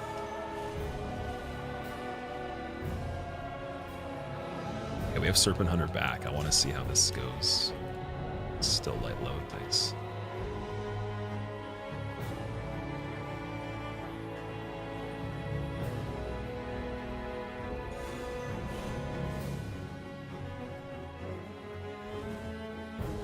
I want to see what the damage is like on this. Oh, that's pretty good, actually. Not too bad. I think he still might be able to jump from a distance, so a running attack doesn't make sense. Just get ready for him to jump like that, for example, and then if he crosses the boundary where he typically does it, then we do a regular poke attack. Then he might roll. Crouch poke could be also fine, but again, crouching's scary. 456, that's not good damage anyways. No, oh, yeah, see, yo, he did neutral jump, not, okay, maybe the input reading on this is so nuts that, like, that's what's making it crazy, because, like, why did he do a jump forward with no attack? Right there. It's, like, funny because it still worked. It still worked. Yeah, that weapon's definitely not better, unfortunately. Because we're still going to get frost over time with hitting him with the fist. So we won't use Serpent Hunter at all on that part if it plays out that way and we have both. So stupid that them falling deals damage to you. And the funny thing is they're not even falling because of the environment. It's actually because I'm hitting them on, I think it's the first frame they try to jump or the second frame. So it's like me being actually almost perfect with it is punishing me more than being sloppy. Which is so it's so weird. It's like the flow of how you have to consider everything goes out the window because it's a balance, but then you actually have to be bad sometimes to be good. Or lucky, if we'll say that much. Like you couldn't really do much there. Because if they decide to jump, there's no way you know, and then if you're already attacking, you know, easy.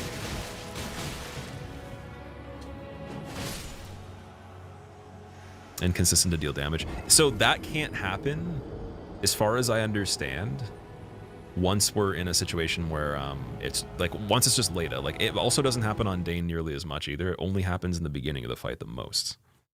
So it progressively decreases in how often it could happen pretty quickly after you get the first guy down. You can't think of a punish for Leda with such a slow attack. Oh, it's the shield. So we do shield crash with Palisade shield, and it does bleed after a certain amount of rounds on it, and then you just like kind of knock her over and repeat that. But you have to get FP back in the process. So I have to get better at managing that and then finding another opening to start it.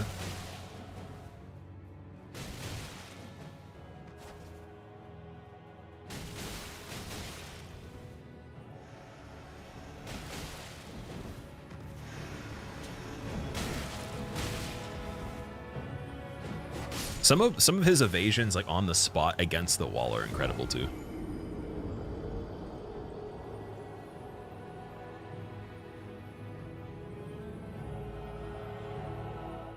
The power of friendship will help us succeed for sure.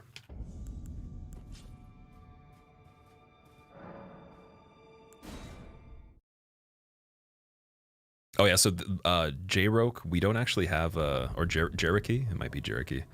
Don't have a command for this run right now. That command you just used is for like something that's probably a long time ago.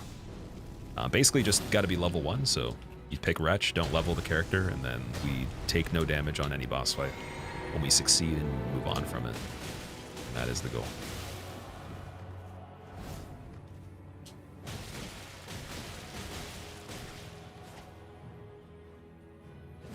Crazy, okay. Nice. Cool.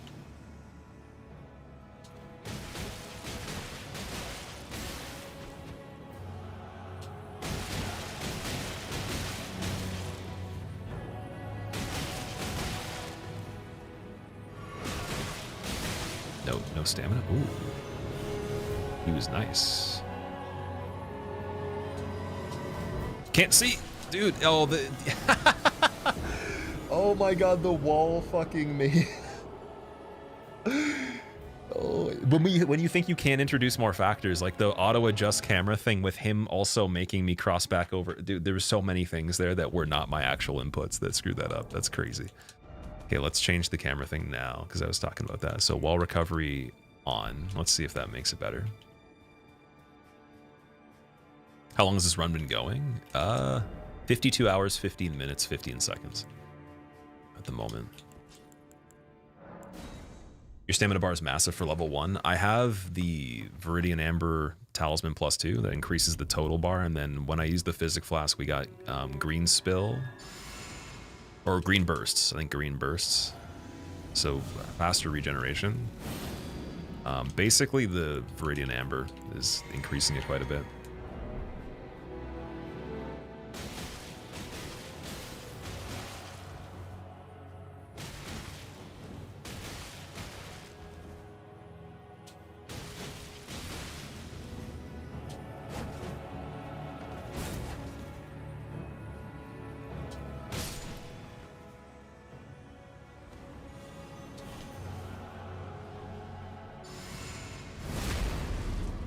Imagine you could like backstab Chain Dane.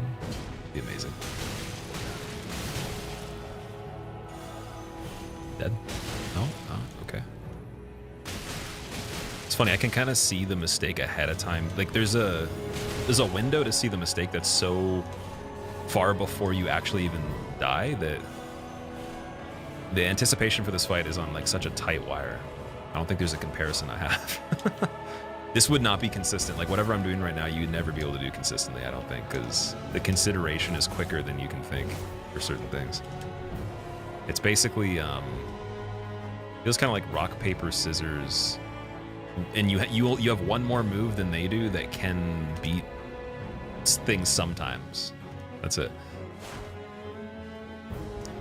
Okay, that's good. Nice.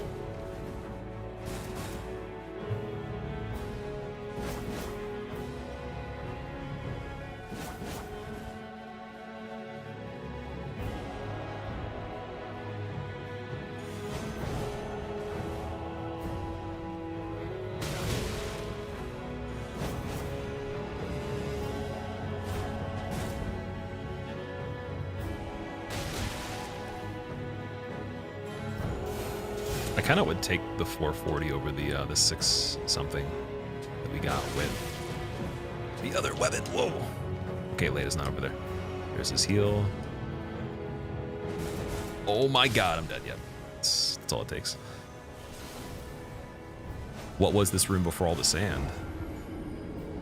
Probably a fun place to hang out.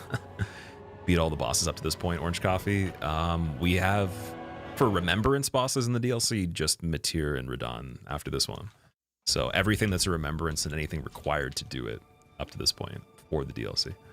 And then I also, just for extras, I did some of the main game, but not much.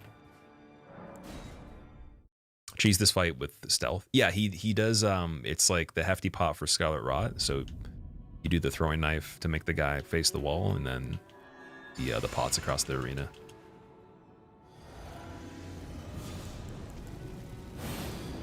I've seen quite a few different ways to do this one. I don't actually even think I've seen 2 people do the same thing, though. That was the cool thing. There's a lot of variety with a lot of these level 1 runs I've seen. Or just like the fight for Matir and for this particularly, I should say. Because that's where the interest was.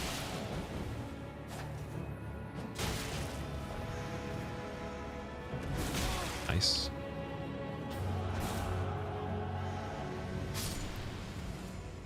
Am I planning on doing it, Tyrion? I don't know. I'm not sure. I don't think I understand like what that even is, to be honest, because I've watched a lot of fights on it and it seems very straightforward. So every time I ask like what the laser is, people will give me different variations of how they explain it, and I still don't get like what part of that fight is impossible, because I've only seen it being done. So I think what I'm looking for doesn't happen in any successful fight, or I'm not watching the right videos for it. Or maybe, again, maybe something that looks very simple is the complicated thing, but it seems like everything is going smoothly for anyone that's doing it. It's very tight timing on some of the stuff. It definitely looks a little hard, but not nearly as bad as this.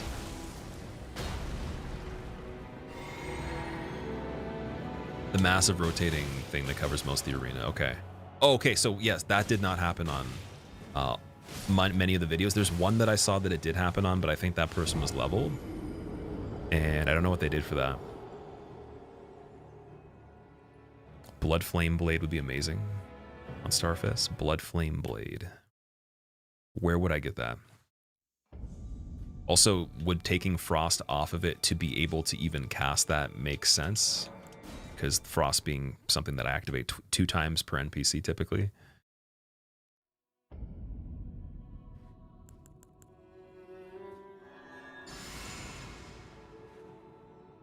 It's a 12 Faith incantation.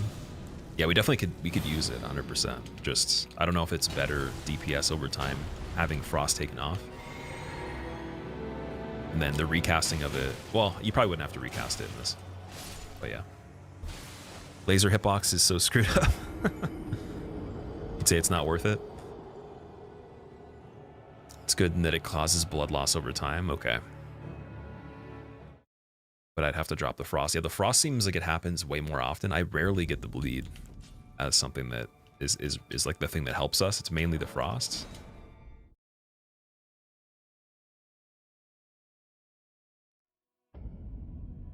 The dual axe Death Knight weapon ash. Blink bolt. Out of curiosity, how many people in chat actually, like, how many of you can remember all of the Ashes of War? I'm just curious. Like by name, like you could tell me the effect and you know the name of every single one. We don't even have to count DLC. We could just say main game. I'm curious. You like to think that you could? Not bad. You can tell me at least two.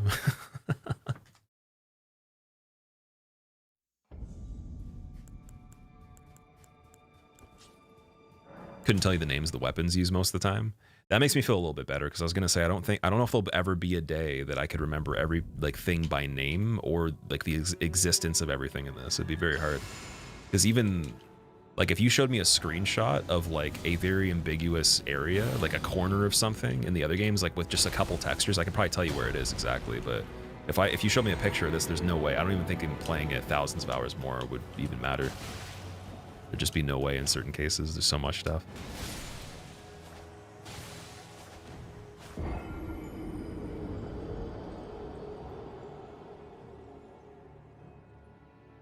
GeoGuessr? There's a geo. Oh wait, because of the map. Yeah. Oh, I didn't think about that. That's pretty cool. That'd be a good way to get it down a little bit more. At least the names. Wondering if it's worth just putting this back on and switching to the jar shard or jar arsenal.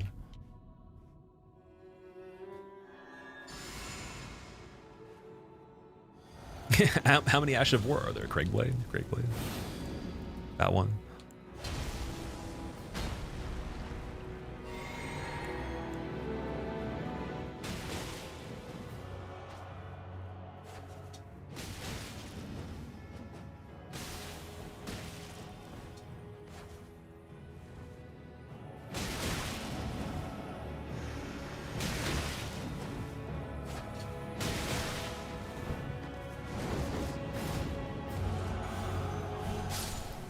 Kind of glad I died on that one. Some of the fights, Hornsent's a little too frantic to actually, like, there's nothing you can do to make it faster, really. Or, like, whatever you would do would just be lucky, like, if you're trying to be perceptive of it. Because that was pretty calculated, but there was no room for anything else there. So, might have had to have purposely actually not hit him for longer to get more stamina to kind of, like, carry the combo further that would have happened with the next engagement. So I could get the Frost again or Bleed or whatever, but then it's like, how do you know that's going to happen ahead of time, right? How do you know you're going to need to do that? Because then there's circumstances where the opposite might be better if he's not going to move as much.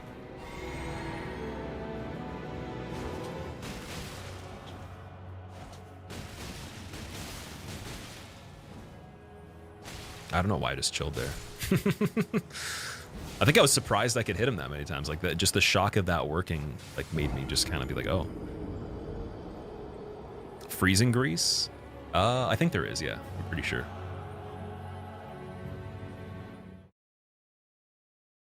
But then even that would be a problem because I'm removing frost to put frost on the weapon instead of it being built in all the time, right?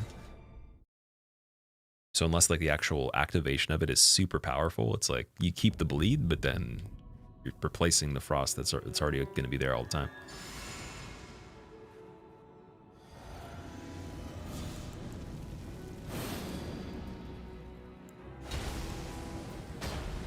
Everybody's best buddy, Craigblade.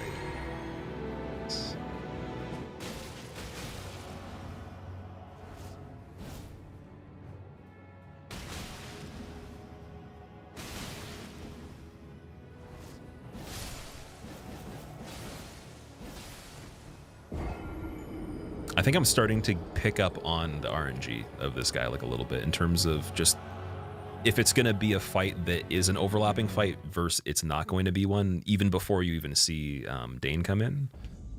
And also like in terms of if my buff's going to run out or not while I'm fighting him. I can already tell within the first like maybe 5 to 10 seconds now. So hard on level 1 American Sigma.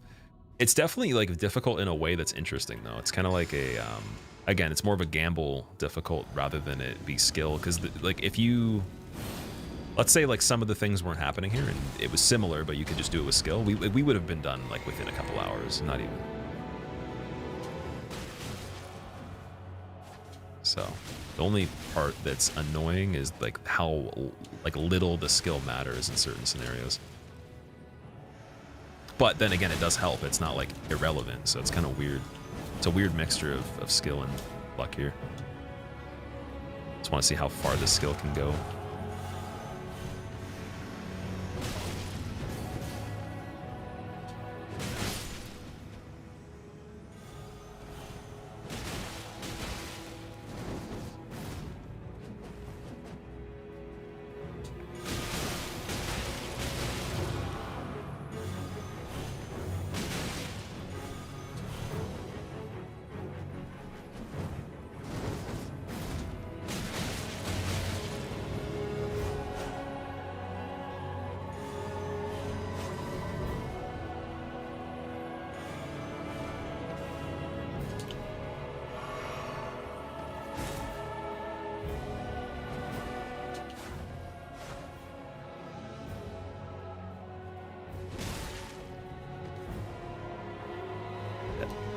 Not dead. Nice. Oh, of course he goes for like the run-up regular punch. That time, not before. Good thing it was already practice. Where are you doing? Where are you going? Strength tier. It's very, very small amount of damage, unfortunately, that it gives you. Like, that's a thing too, is that now damage is not even as big of a deal. Like, having much more, it'd only matter if it's like in the realm of like 20+% more maybe, or something like that. Because like there's scenarios that happen where again, like my buff timer just carries over, Dane gets melted. Very rare, very like that's almost never gonna happen just based on the pacing, like the average pace. Times where it doesn't carry over, but it covers Horn Scent, and then times where Horn Scent, the buff runs out. And it's both of them, so. If I, let's say, had more damage on each hit, would it make a a big difference? Because the actual hits I'm dealing aren't the thing moving the fight quicker, it's the actual status effect procs, like the Frost, like that's where it's like, I don't know. Activating Frost more often, it seems like just the momentum seems to be more important. What's in my physic? It's the green spill for stamina recovery, and then, or maybe green burst, I think, and then also, what else do we got? The Faith Knot, so I can use Flame Grant Me Strength, which is actually giving me, I think more of a buff than the tier would, but the tier might last longer. That's the only difference.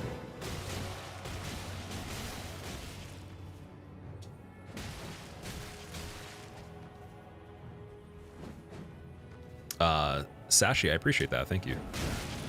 This one, we're just gonna see ya.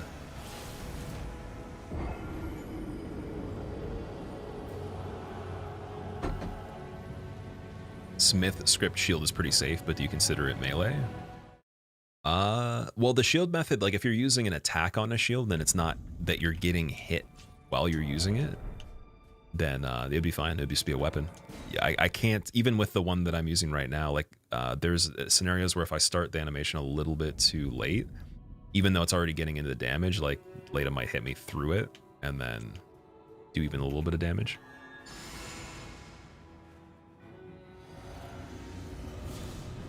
So if we're not trading with the attack, even though I'm not getting knocked down or anything, like that still would be my measurement for it.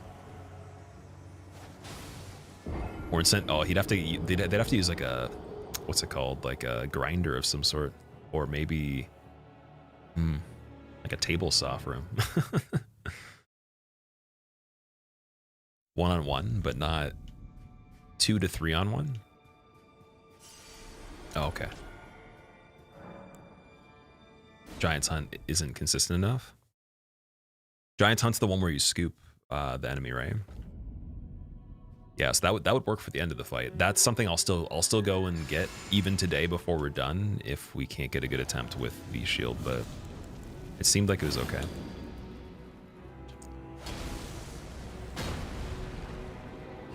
Hit you twice and it barely tickled. like he hit me and it wasn't good. It might have been like a partial hit or something weird. The calculation there.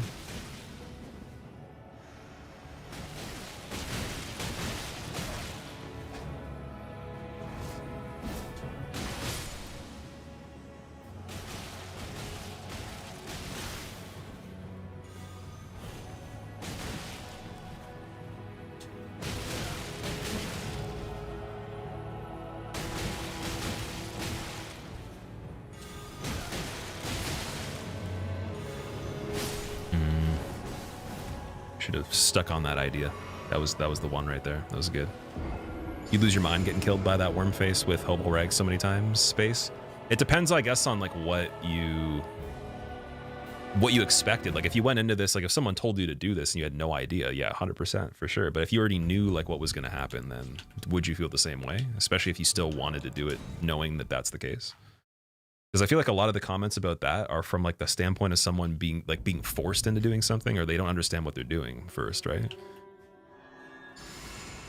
Like there's no way you'd be that like thrown off if you already like planned it out and you're like, yeah, it's probably going to take around this long. If it takes a bit longer, no big deal. If it's quicker, even better, you know? Like I knew it was going to be quite a grind for this one for sure. I was even saying like my readjustment for what I thought the time would be went from like 4 or 5 hours to like it could be even longer than Radon. Like it could be the longest one, right?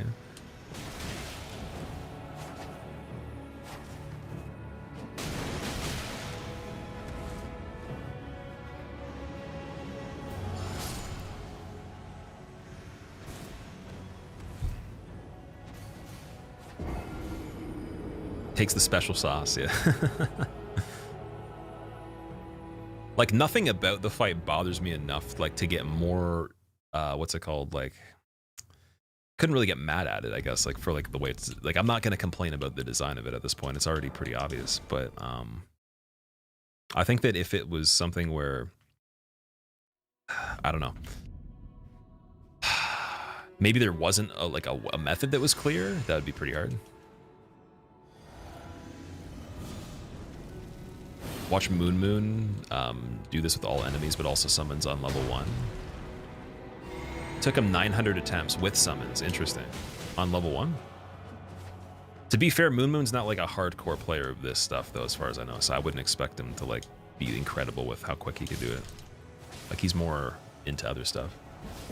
Maybe now he's more into Souls. I've always known him to be like more like variety, or like I think he's good at some of like the rhythm games and other types of stuff. Maybe even Overwatch, because he had Overwatch in his name or something like that.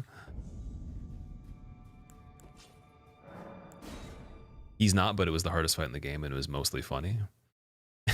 There's probably so many good videos of this one.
Nice. Would I try a pacifist run? Yeah, for sure. But I feel like you could just do that really easily with Mimic Tier if you just got it upgraded pretty early. The power of friendship can vanquish anything, for sure. You do need to have the smiley face on your hand, and you need to have 3 other friends to complete it, though. And yet you have to do like the group meeting, hands in the center. And your grandpa has to have a deck that is that doesn't have any bad cards in it, and Kaiba needs to beat him in a duel first. That's the requirements for it to really work. But other than that, Power of Friendship still definitely holds up for sure.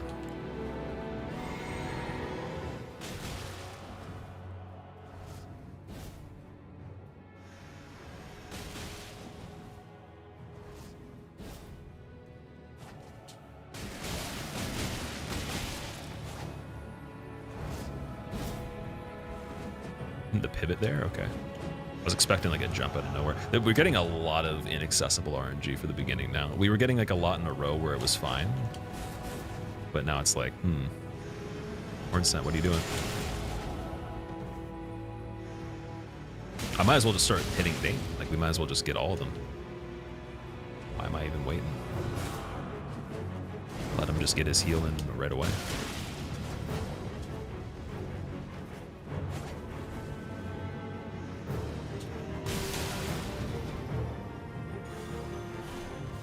Okay, I think he's before he would typically use the flask. So let's try one more hit. And then now will he use it? Wonder.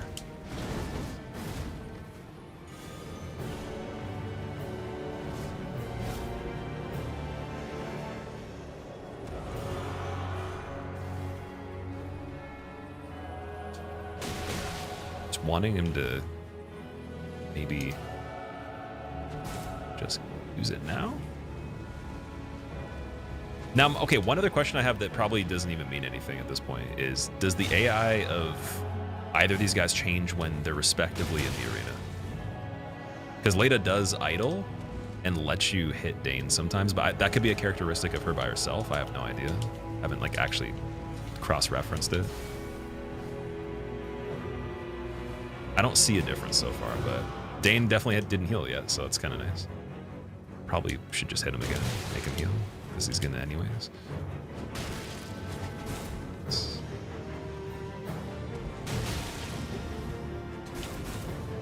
Imagine he wasn't. Oh, you know what? Wait a second. I have an idea.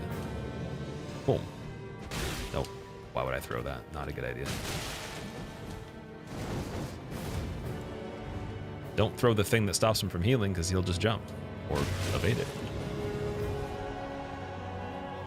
And now we got all three. Let's go. Let's make this a funny fight. Oh, he just does 3 of those in a row. I've never seen that before. I haven't even seen 2 in a row. Incredible. He skipped the back-to-back, and I'll never see it in my life. I'll never see it. He went straight from 1 to 3.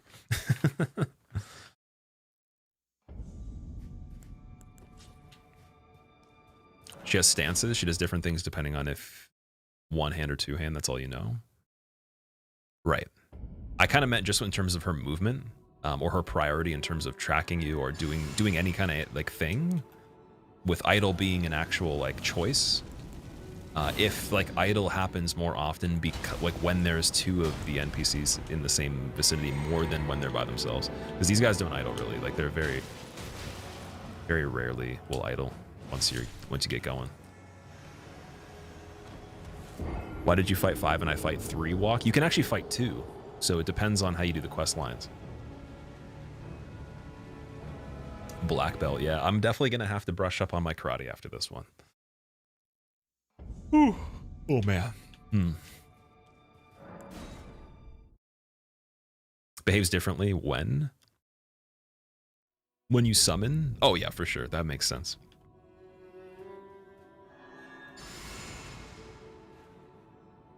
I saw a really funny video of someone summoning on this, and it still looked hard, which is hilarious. I was like, there's no way.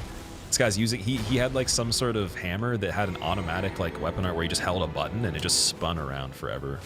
It looked like the Elimer type of weapon art kind of thing he does. Not the tossing the sword, but just, he was just spinning this hammer, and it was like so quick that you wouldn't be able to interrupt it at all. And he was walking up to the back of one of these guys while they were fighting another dude, and even that was like dangerous. It was really funny. Like even when they're totally not focusing on you, they're still dangerous. Because like any of their attacks can still hit you from behind if they're not even attacking that direction, just with the arc and, you know, their like the total area it covers, whatever. Their hilt, or like maybe the back end of the swing, start up of it, whatever. You just walk into the back of them and get hit. So I can understand why he probably did that, but it's funny that like even when you have someone to distract and help or whatever, and there's no priority on you, it's still hard. Which in essence to me makes it a good fight for like being made that way. Like that's pretty damn good. If someone's made it trivial, then what's the point, right?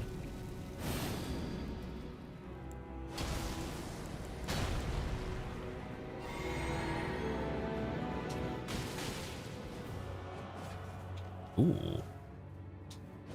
That was the first time I've ever done that. I'm surprised that was able to be done. I didn't even buffer it. I just pressed that out of nowhere and it worked.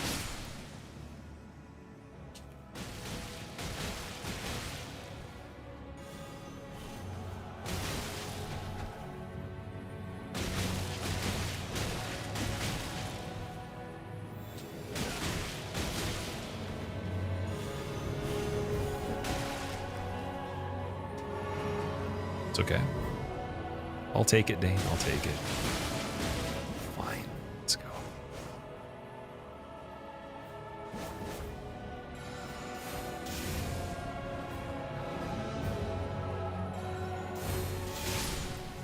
A little bit too close.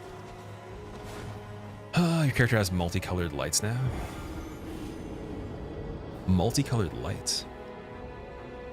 You mean like one of the effects from the buffs that we're using? When you did this, you felt you could get down, one down, mostly dead if the second someone was doing slow walk, but it was miserable if they ran up on you.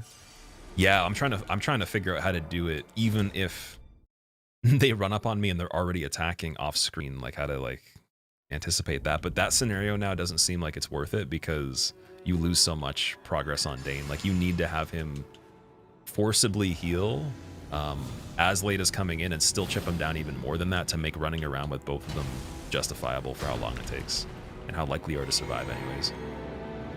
That's what it seems like. So I'm just gonna only focus. I'll just like reset the fight if we don't get a certain type of start now, just to make sure we're saving time.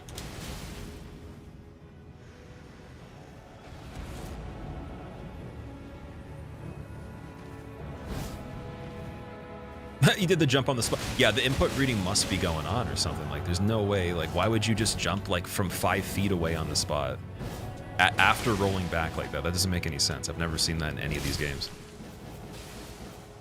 It would almost be like if one of the NPCs in DS1 just put their shield up for a second and then like put it down like a player, like while standing still, and then that distracted you and then they hit you and killed you right after that. Like, that'd be like the weirdest thing ever, right?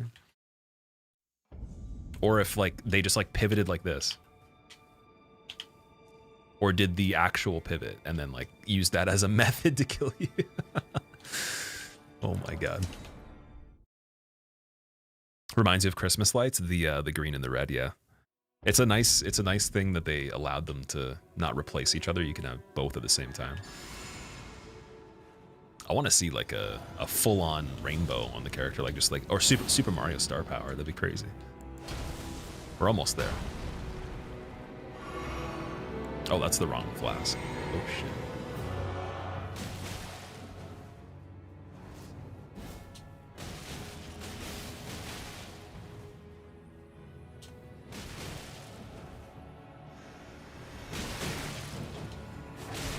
It's crazy that even dodging that still doesn't work on that. I don't. It's probably the timing because it has a delay, right? It's like a staggered hit. So it's like a two-piece. Looks like one attack, though. Maybe the first part of it doesn't do anything. I don't know. Tried Wild Strikes locks, but with Shadow Blessing 0, it's never enough damage. Oh, no. Oh, man. It's like we went to the lab to figure it out, and sources say that the formula is impossible.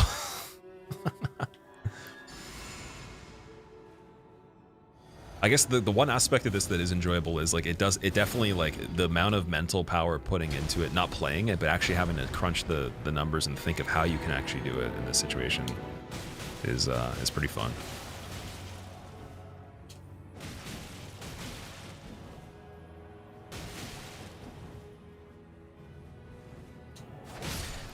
So what he did right there, like if I had to make up like the best thing that you could just do if you were like an NPC in any game, he just did it. He's going to roll back more times than I need to not dodge anything happening at all, and then like jump attack in case you were like running, because I was backpedaling like that anyways, even though I'm not even reading any input because you're not doing anything other than moving. Like that's a crazy scenario. It's so random that it's almost like if that only happened, the fight would be over because it would just be too easy. But then it's like when it happens in between calculated stuff or stuff that's actually like normal.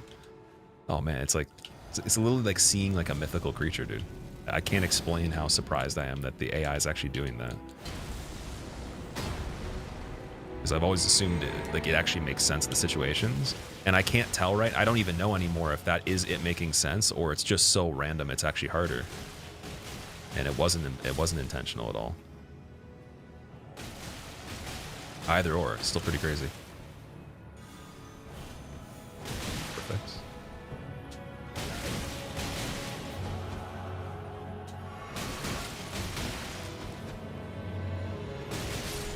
From behind, yeah, I forgot. Thought she was coming from the other way.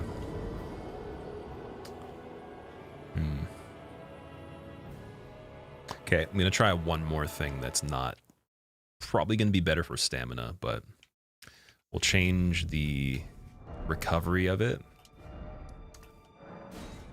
or either dex or strength tier or something like that. Appreciate the positivity. There's not really a point of being negative about this. Like I'm choosing to do it. I know exactly like the rough amount of time it's going to take, right? So like I said, there's no surprises. If I was forced to do this, then maybe I'd be like, well, that's kind of annoying, but anybody would, you know. Okay, what do we got? Consecutive attacks growing stronger. Oh, we took that off actually. I have faith tier.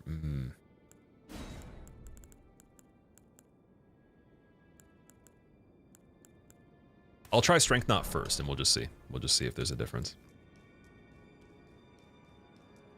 Soul of the lost withdrawn from its vessel.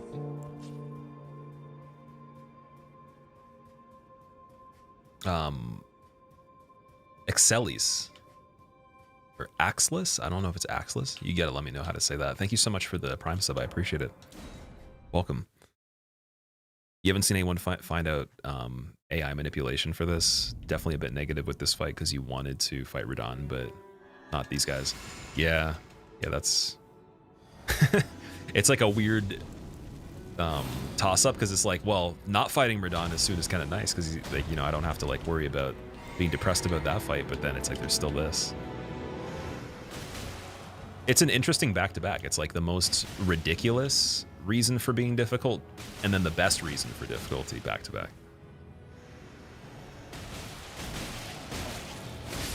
Oh, I thought I swung again. Never mind. Okay. Cool. Scooby-Doo level is 14 at the moment. It definitely seems like a bit more damage. It's not too bad. But again, the difference is so small that depending on how well I can play without the green spill tier, it's going to dictate, or like the green, any of the stamina tiers, it's going to dictate exactly if it's going to help or not. And then also, I guess because people probably check this in the meantime, or you guys might know, would the consecutive attack tier last just as long as strength tier? And also, would it have more effectiveness in scaling damage? Because I know that obviously, like for individual hits with the strength tier, everything is going to count, whereas I have to actually do a certain amount of attacks to activate the other one. That's the catch. Oh wow, that was wild. Nice dead angle to the left as soon as I have a fraction of a second to turn. Amazing. Crazy. Love it. These guys would have been like legendary PvP players. Yeah, stamina's kind of getting to me now, a little bit.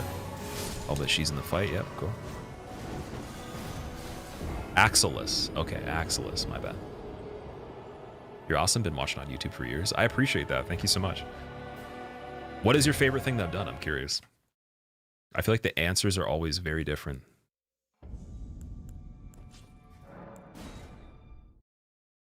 Great sword with giant hunt.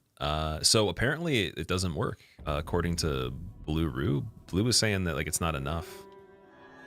And Blue's done this as far as I know. I think I was watching Blue's video on Mateer, I believe.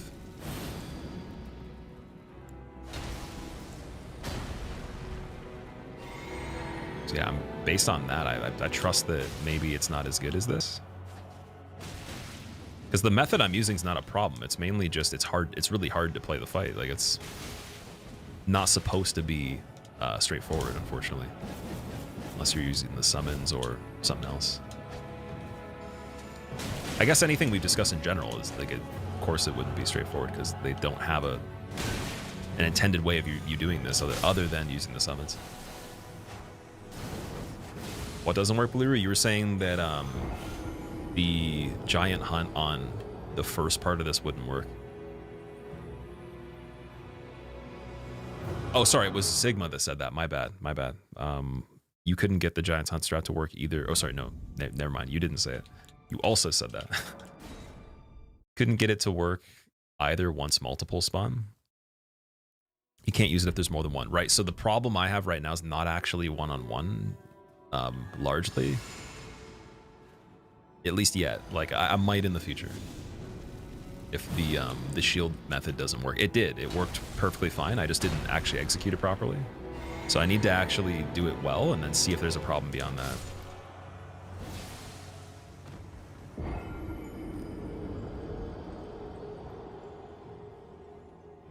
You can giant hunt anytime there's only one NPC. With your DPS, it might be fine.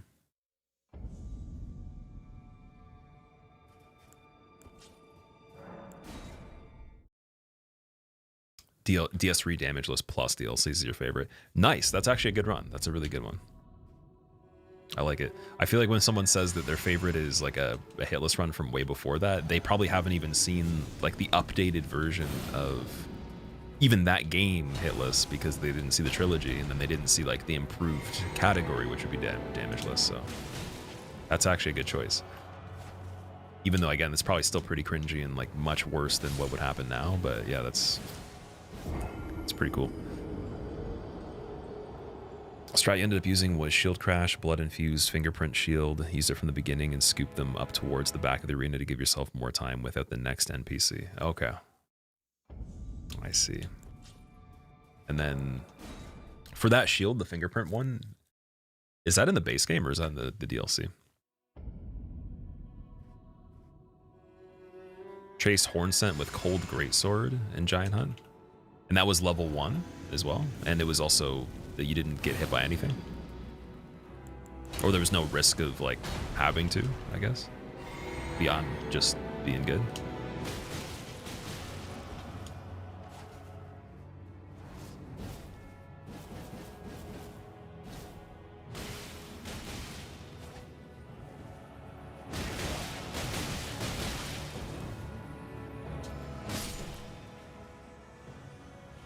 Already throwing discs, dude. Wow.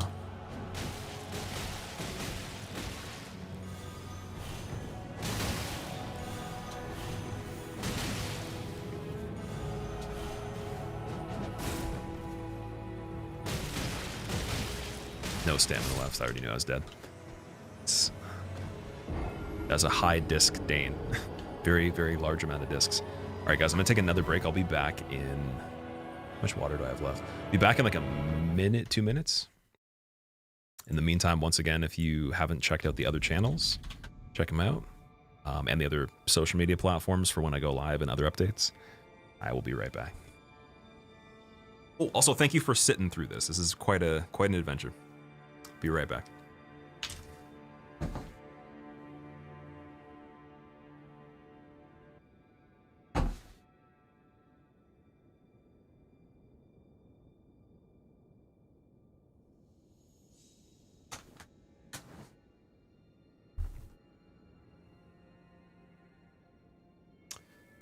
Ooh, all right, round 245.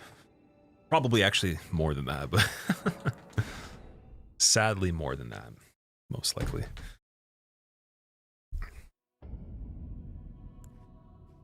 Not seen a 1v5 without blessings. I saw a 1v5 and I don't know if it had blessings, but it was a leveled character, and the guy, like I was saying earlier, Anytime he had an opportunity to land an attack, he would almost be dead within a second of attacking from the other NPCs. There was no room to do anything. It was pretty bad.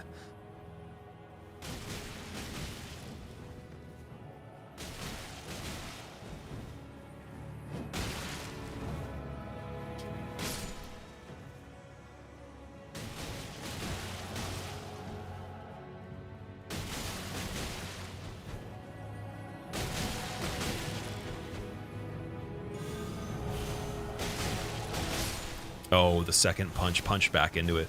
So it's kind of funny because if the rhythm of the punch or the way that your animation syncs up just happens to be perfect, the disc can go back into him if you have a 90-degree angle of rotating around it, and it won't match up with your hitbox at all. It won't kill you through him. So I did that thinking the same thing would happen last time I successfully did it, but apparently the hand that's actually swinging at the time it comes in is the more important part, or how many you know, how early or late you are in the animation of the same hand even is still important.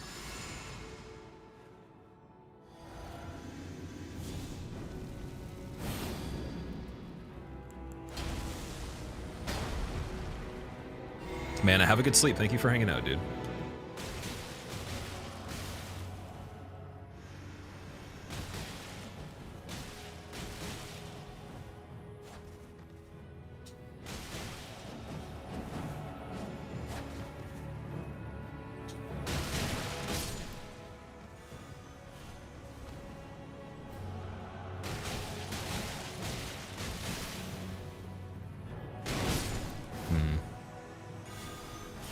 Not a point of doing a running attack at all. Yeah, running attacks are banned on Dane other than when he finishes the biggest combo with the spin kicks. That's it. I don't think there's a reason to run attack him in general at this point.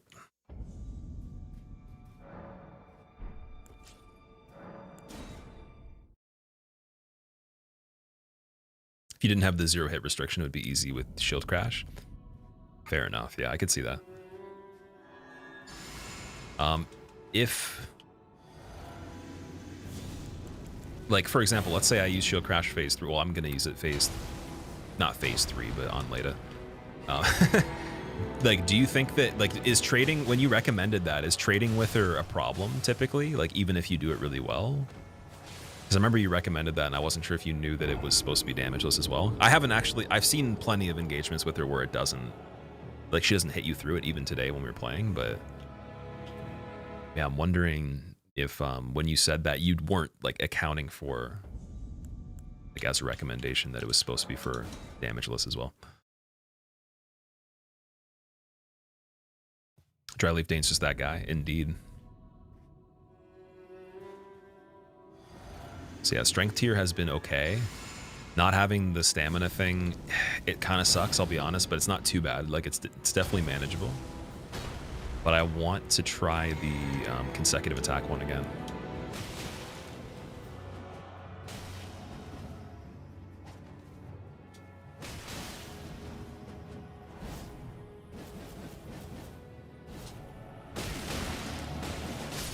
Oh my god. Joe, what's up? Welcome, dude. You consider it as random as the instant jumping attacks. Okay, so, oh man. So you're saying there's no way to avoid a jump even if you punish a recovery of an attack on her? I'm trying to think of, like, how, because I haven't seen her jump in general from the distance that we start to do that attack in, and then I guess if she jumped during it, yeah, I guess that would be the problem. But she doesn't typically jump when she's jogging, like if it wasn't a running animation. Also, if she finished an attack as well and I use that, might be possible, I don't know. I guess Serpent Hunter seems like it makes more sense then, because, like, you'd be able to knock her out of the air, right, if she did jump? Or did a running attack or something like that. Nice. Nice.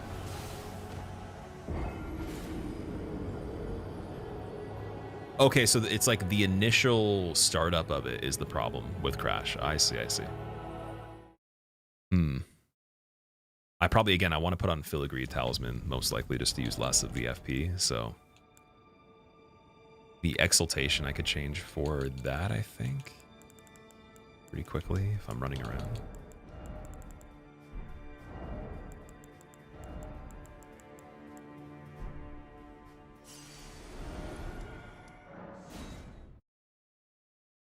Ultra careful on the first knockdown, yeah.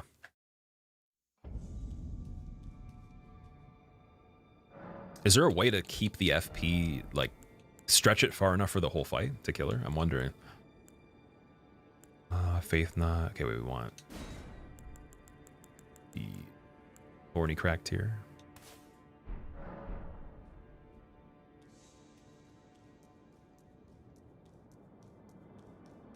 Ended up using Tornado, bypassed the Shadow Blessing 0 damage issue.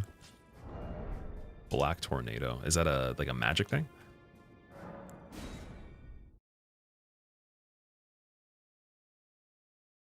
Even at deer. Okay, so yeah, where is that shield? Sorry, you might have mentioned it when I asked before. Where do you get that fingerprint shield? Because I can grab that and upgrade it too. I have the stuff to do it. Just need to know where to get it specifically. I feel like I might have found it in the first playthrough. It sounds very familiar. Oh, it's after sewer mode. Oh god. Oh, that's a yeah, that's a stretch from here. Oh no. I mean, tomorrow that might be a possibility. I don't know if we would be able to do that today before I'm done.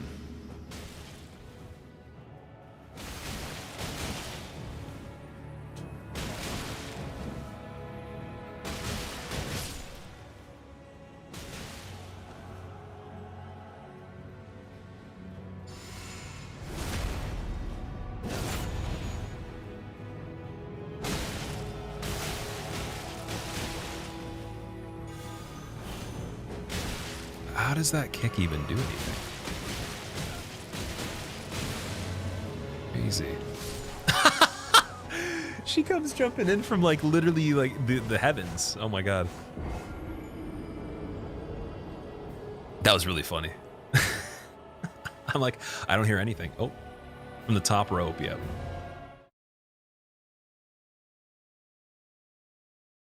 Here's Leda. Oh boy.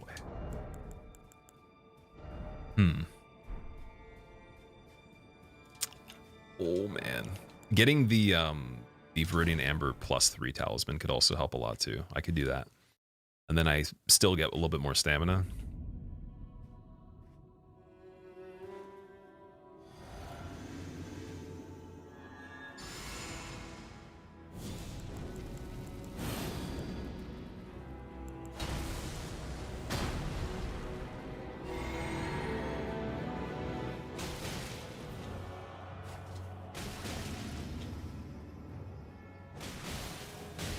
What? Yo, what? I was attacking. How did he get that off, man? What?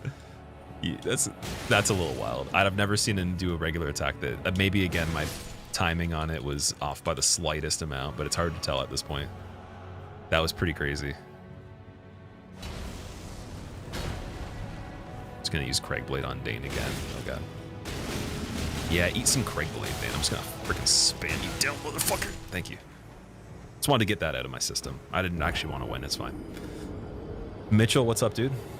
Nice to catch your streams on YouTube after watching videos for years. DS3 challenge runs reeled you in.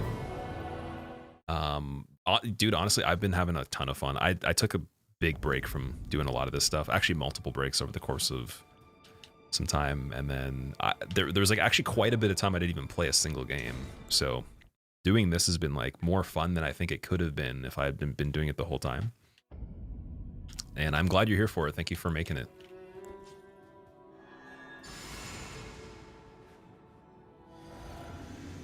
There's leveled strats for this fight, or no hit, but they won't work here. Is it the one with the heavy pots?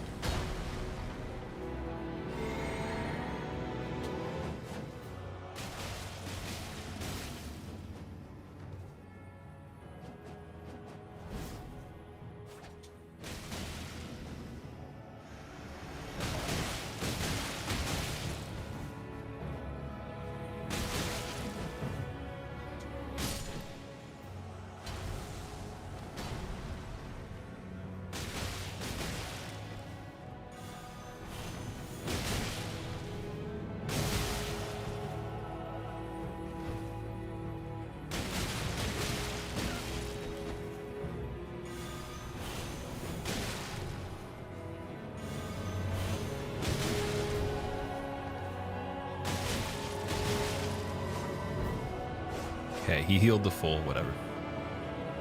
Cool.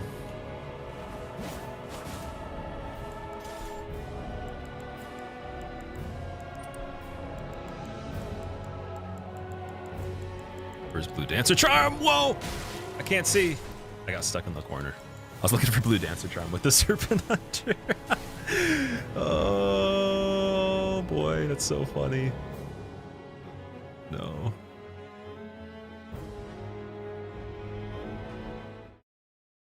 Two-handed talisman help because you two-hand the fists. Yeah, it doesn't work for fists, unfortunately. That's what I was told. Which kind of makes sense. That'd be really overpowered if you could stack that. Because they already deal quite a bit of damage as well. Do you like the base game better than the DLC? Sorry, which one's better between base game and DLC? I think the DLC is better than the base game by quite a bit. But I was thinking about it earlier too. There is areas that feel a little bit empty. There is some weird flow to certain areas. And there definitely are fights that are not as memorable like the main game is too. But when you look at all the good things they put into it, or like the original ideas, it's, man, it's pretty insane. Like there's stuff I keep forgetting about. Like there's just so many good things about the DLC for me. There's more than what we actually needed, my opinion.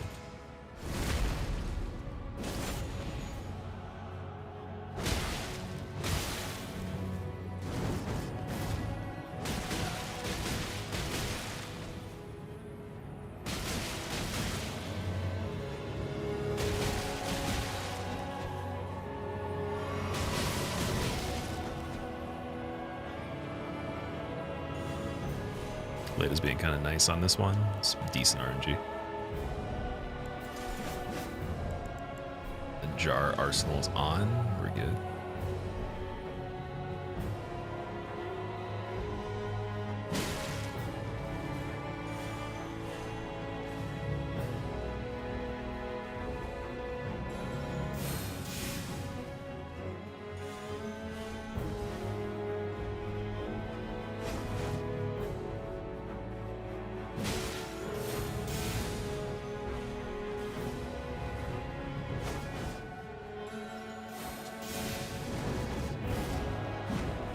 I wonder what like a running attack does on this.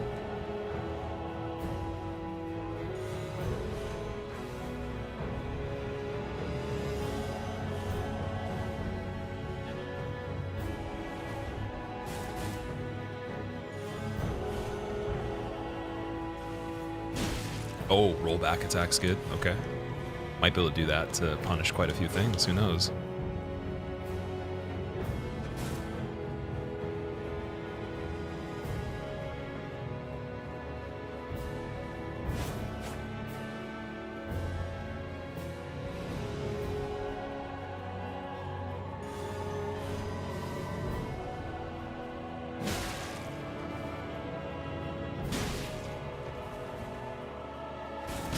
Why'd I do? It's okay. Practice. Again, it doesn't matter if this is the one. Oh my god. Can't see.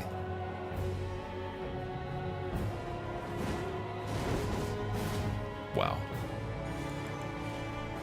So yeah, that was just my mistake. That wasn't really like impossible or anything. Ooh. Oh. Strafed it while healing? Okay. Dead. Yep. Even with the crouch poke.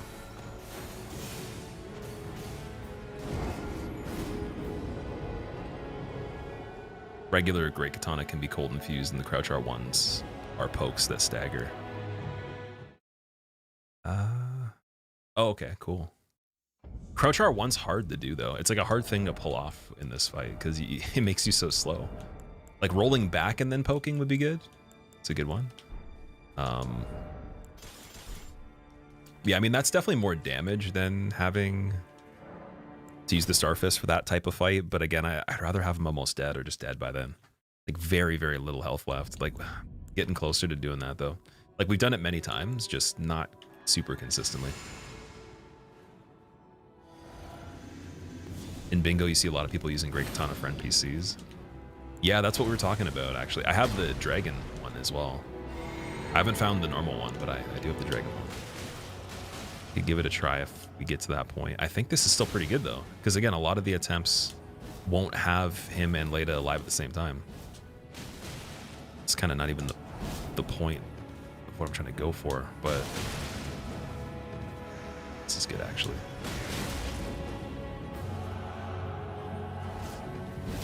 Or maybe not, never mind.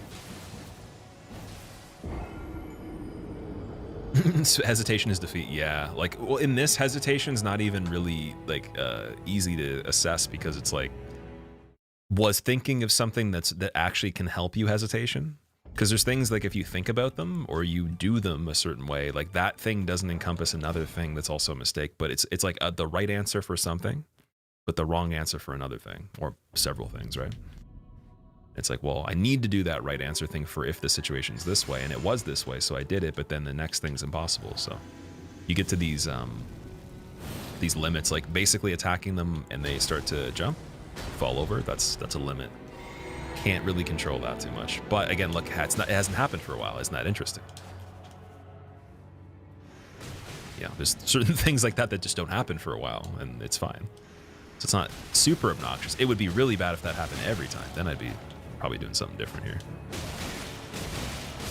Nice. All right, come on, Day. Let's go.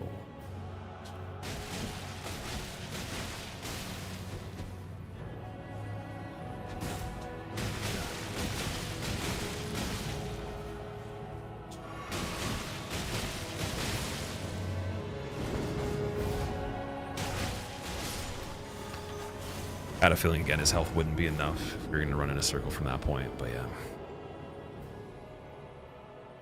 A lot of normal strats for this fight take risks. Okay, and let's go back to trying to use the Alberneric pod on him as well, because again, doing the whole loop with him and Leda, if we're going to be doing that for a while, gotta try to see if I can land it on him when he spawns in, if he's buffing or something. I gotta find a way to land it on him. I only did it one time, got hit trying to do it. It wasn't that good. So that's one thing we haven't worked on yet, is just getting really good at somehow throwing the pot. Not having an input read, make him roll it.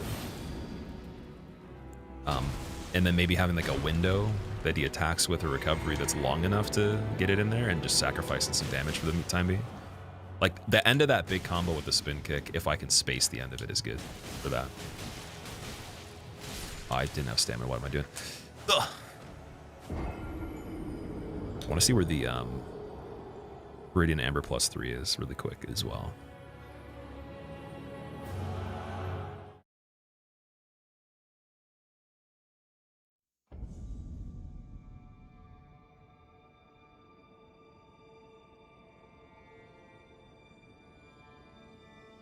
Darklight Catacombs. Wait. Shadowkeep Main Gate.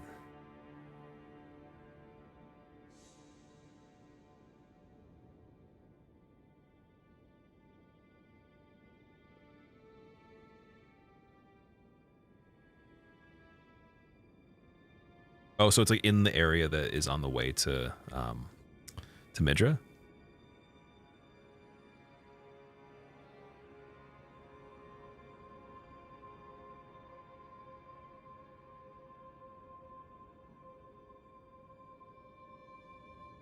I'm surprised I didn't. I must have found that. Did I find it on the first playthrough? I don't think I did. How did I miss that?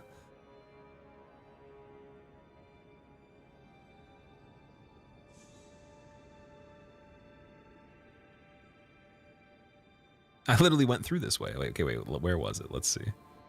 Okay, I see. I see what's going on. It's a little sneaky.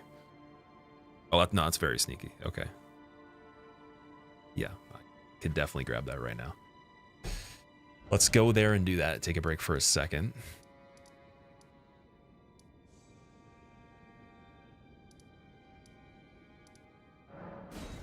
Robin, what's going on? Got an amazing news today. You finally got a surgery date. Ooh, that's amazing. I remember we were talking about that like a long time ago, right? How long did you wait in total to, like, I guess, like, if you inquired about that or like maybe put yourself in like a system for it, like how long did you have to wait in total? Have you messed with Bloodfiend's arm? No, I've heard it's really good though. Well, that's not the part where you fall off. No. So down here. Please don't kill me. Thank you. Oh! What?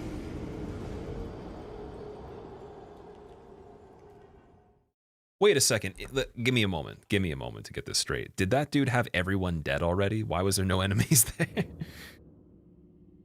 They must have. There's no way they killed everything. Come on.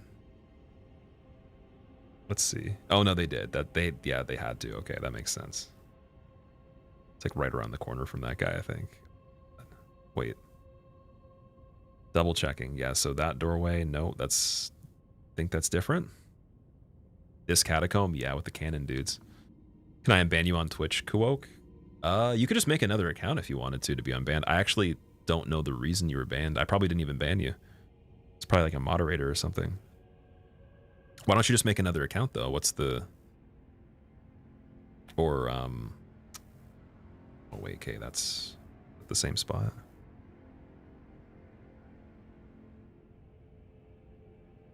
Yeah, okay, perfect. Yeah, I'm surprised you didn't try that.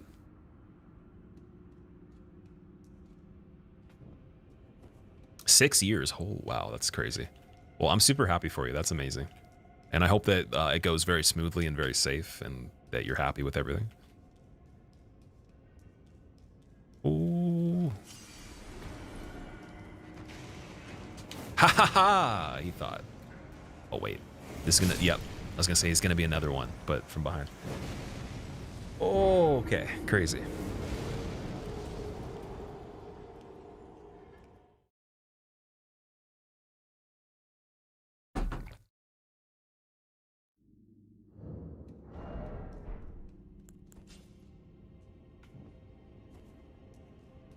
Two more months to go. That's actually gonna probably go by very fast. It's a very short amount of time, especially when you get older too. Just like time flies, so it's gonna feel like a day.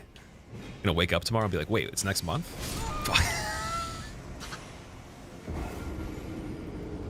Man, the measures that you have to go to just to get the talisman to get a bit more endurance that doesn't even really change anything that much. Maybe just makes me feel a little bit better about the way we set up the physic flask so I don't have to worry. Oh, wow, man, it's crazy. Okay, wait, let's try something a little bit different here. Let me do Gambit, maybe? Already hearing Mariah Carey in shopping centers. It's funny because like I actually have Christmas music on my main playlist. I don't listen to it as much anymore, but like that when I was listening to that playlist, it would come on, and even on the stream too, the lo-fi remixes of all the Christmas music. So I could listen to it pretty much all year. Like any jazz rendition, any type of, like if it's smooth jazz or bossa nova, any type of lo-fi remix, any type of original that has very good vocals or anything, any time of the year, it doesn't matter. Okay. Thorny or, wait, no. Why are we changing that? Chests.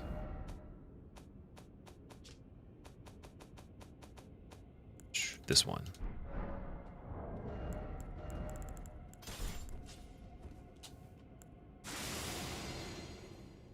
Sledding Hill album from August Burns Red. Yes, that one's great. Carol of the Bells. I think I learned their version of Carol of the Bells on guitar like a long time ago. But yeah, that was a really good one.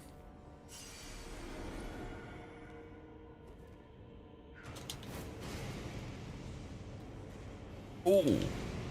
Okay, spooky. Can he hit us here? No. But there's another enemy in this room, isn't there? No, there's not. Okay, there we go. Let's see how much better this is. So we got 120. 122. 122, dude? What? Boost stamina by the utmost. I don't see any utmost over here. That's a lie. There's no way. There's no utmost in that. 2 points? Does that even matter? Like, is that like concentrated or something?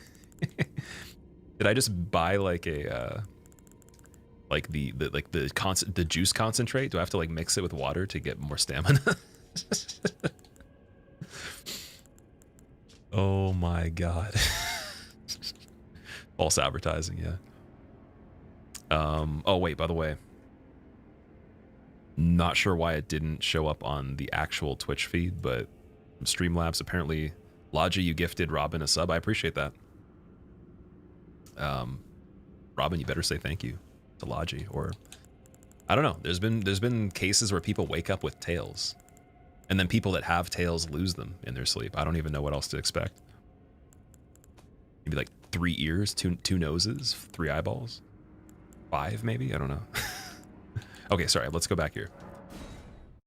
Viridian Medallion Pro Max 15.7S. You forgot to mention also that it's the red edition as well.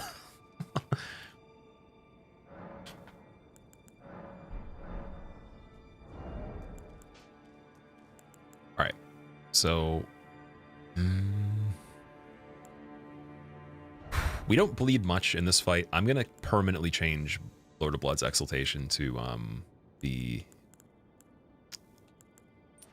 Rotten Insignia, and that should be a bonus there. That should be pretty good. Then we don't have to change any talismans to get the equip load, and that's it. Yep, easy.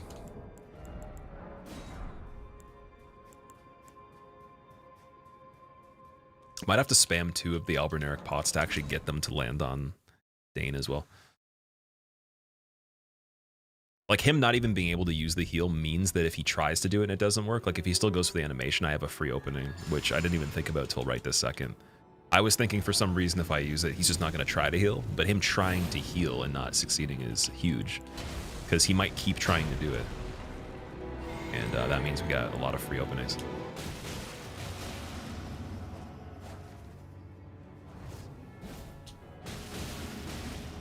Stupid falling over, dude. What is even happening? It's like the system can't handle that you were like able to outsmart it, so it's like we gotta just incorporate a jump attack you couldn't possibly expect.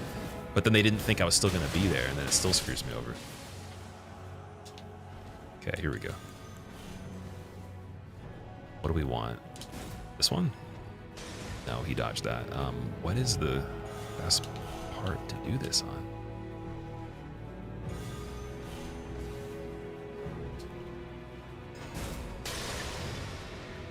No, like it's so hard to actually hit him with that.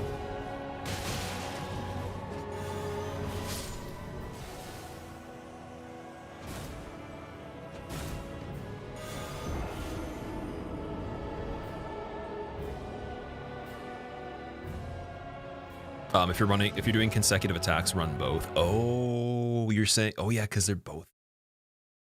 Don't even question why I didn't do that originally. I'm still getting, again, this is like showing how much, oh no, you can't. It's not letting me. The save has both. Maybe it's against the rules. That talisman in general does nothing. Oh, prothesis, sorry, Millicent's prothesis, sorry. So this talisman doesn't do anything, you're saying?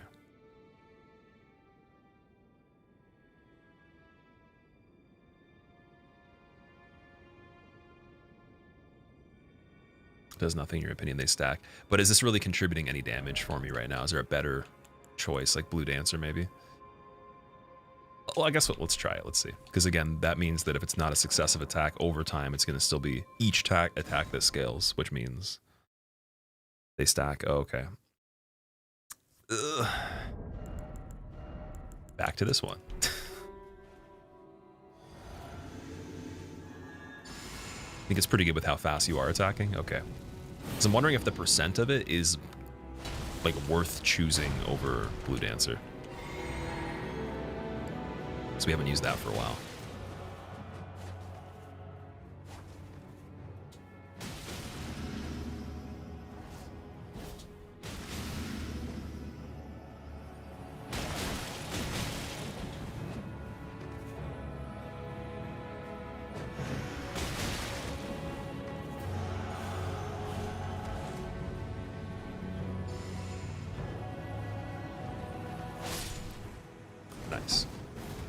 Nice.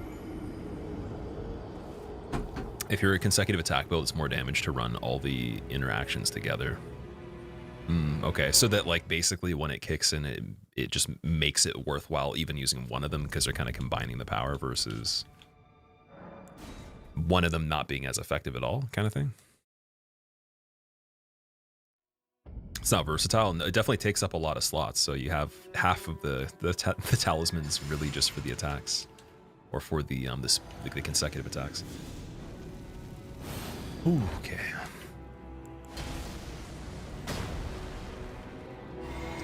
You're over here this time. Beautiful. That's actually really good. Yeah, there's definitely improvement with that. 100%. Yep, 100%. 110%. That's great, actually.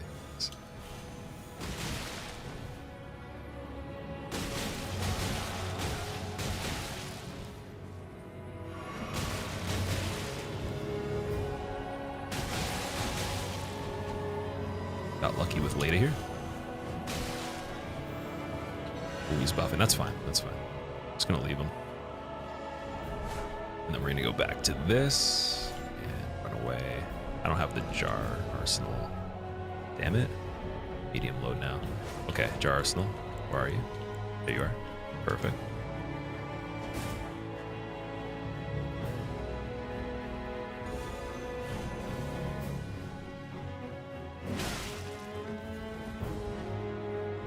Can't heal, can you? Uh-oh.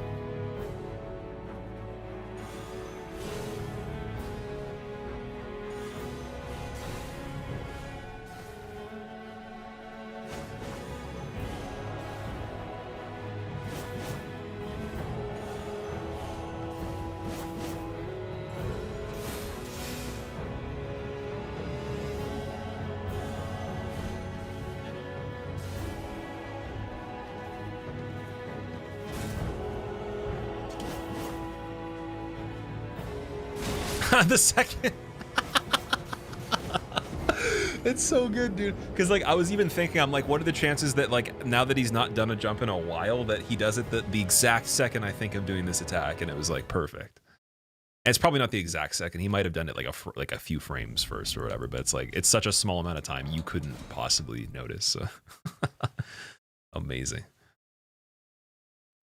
It's giving you flashbacks of Burnt Ivory King hitless. Yeah, that's pretty accurate, actually. You know what? This fight does kind of feel like that a bit, but that one was much better. That one was doable. Oh, I don't even have the right item. Oh my god. That was a really funny one. Yeah, but like what we did definitely improved it, so I think this is going to be a bit easier to set up in the beginning. And Dane will die a lot easier. If I can combine this with getting him hit with the Alberneric pot properly, oh my god, that'd be nuts. We would have probably already finished it by now. We have plenty of time to just focus on the last part.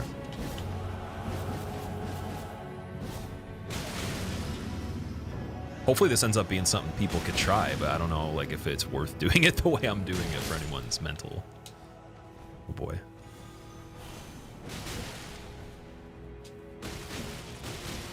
Perfect. Okay. What are you gonna do?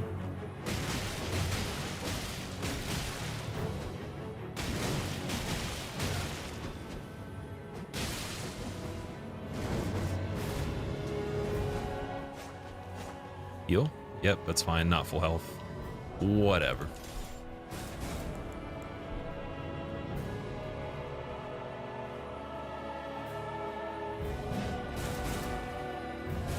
So if you're already crouched and he does that, it doesn't seem too bad.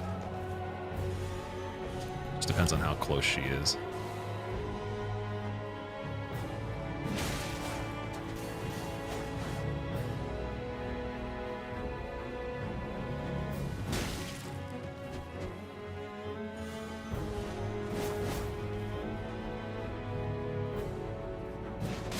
Oh, so he has iframes in the middle of that even. Okay. So I guess we'll just stick with keeping the fists. Gonna be dreaming of this OST for sure, yeah. I'm gonna be dreaming of all of it. If you do this again, you won't be forgetting to remove Horn Scent. Yes, me too. Didn't have the talisman set up. So I actually changed this so I could be light equip load with this, right? So that was actually on purpose, but you mean like for the beginning of the fight I didn't have it?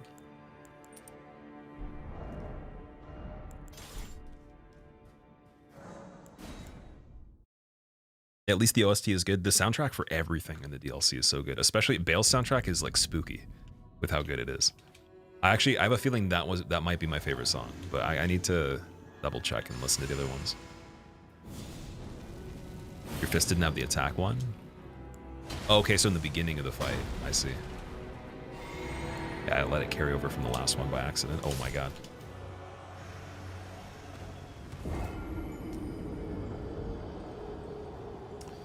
So for the consecutive attack ones to activate, is it on the third attack or something like that? Or is it like after a certain amount of total animations hitting him, even with the fact it's like a double hit on light attacks?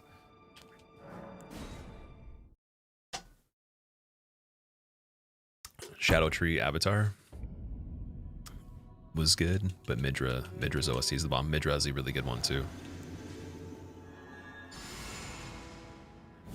And the lion, like everything.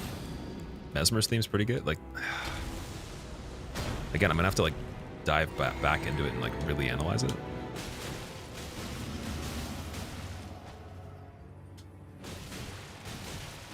Perfect.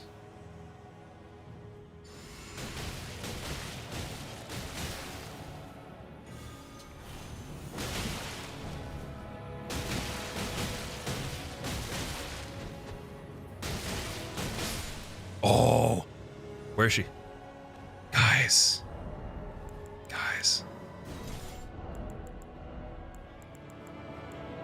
Jar arsenal, meet requirements, boom, light load, okay. Okay, huge, yeah. Now what do we got? Let's see.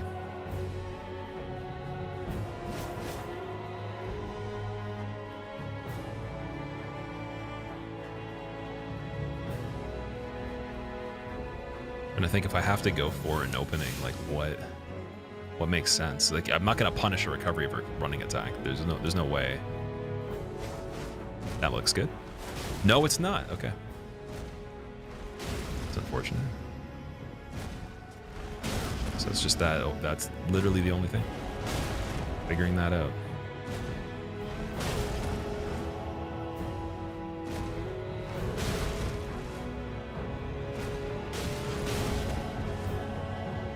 And then reinitiating that again. The good thing is we actually have time to like go over it without dying from anything. Unless my heal is bad here or something like that. And that attack's pretty good. Oh, dead. Yeah, that kills if she starts it after you start the attack. That's crazy. Okay, let's try Serpent Hunter for a second too. Again, jump attacks will kill me though. I forgot. No, never mind. No Serpent Hunter. Doesn't make any sense. Ugh. Nice. Okay.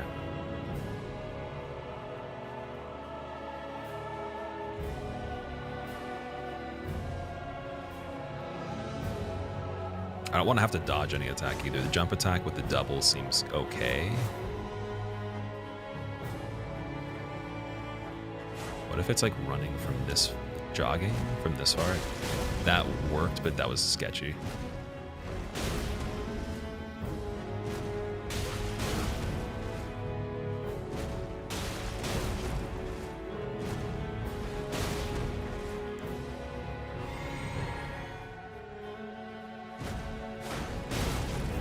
That's pretty sketchy.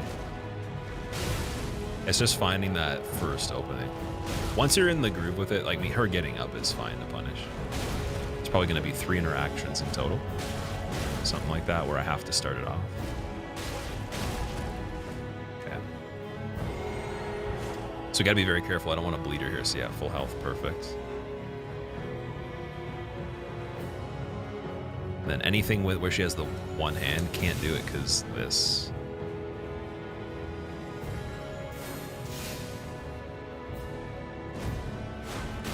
And then that attack that she does from walking is very fast. So it might have to be the two-handed running attack. Let me see. Oh, but then that could be a jump if yeah.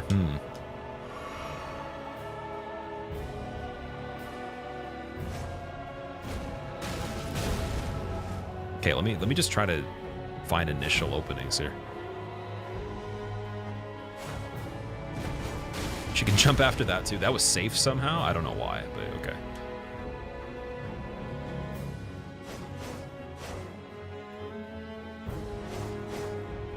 Oh, that's kind of nice. I like that. Not with the one hand though.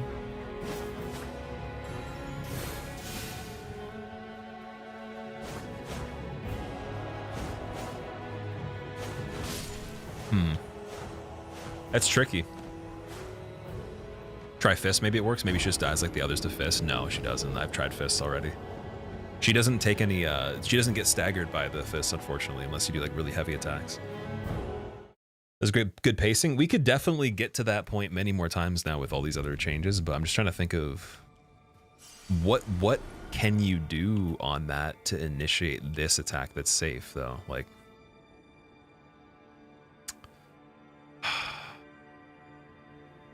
is there a thing, or is it just random? I don't think it's random. I'm pretty sure there must be something that you can do.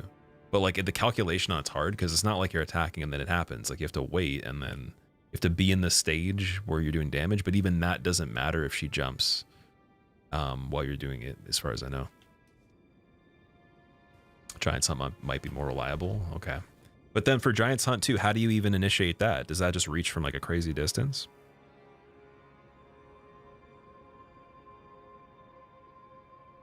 I'm going to check and see where that is too. We got...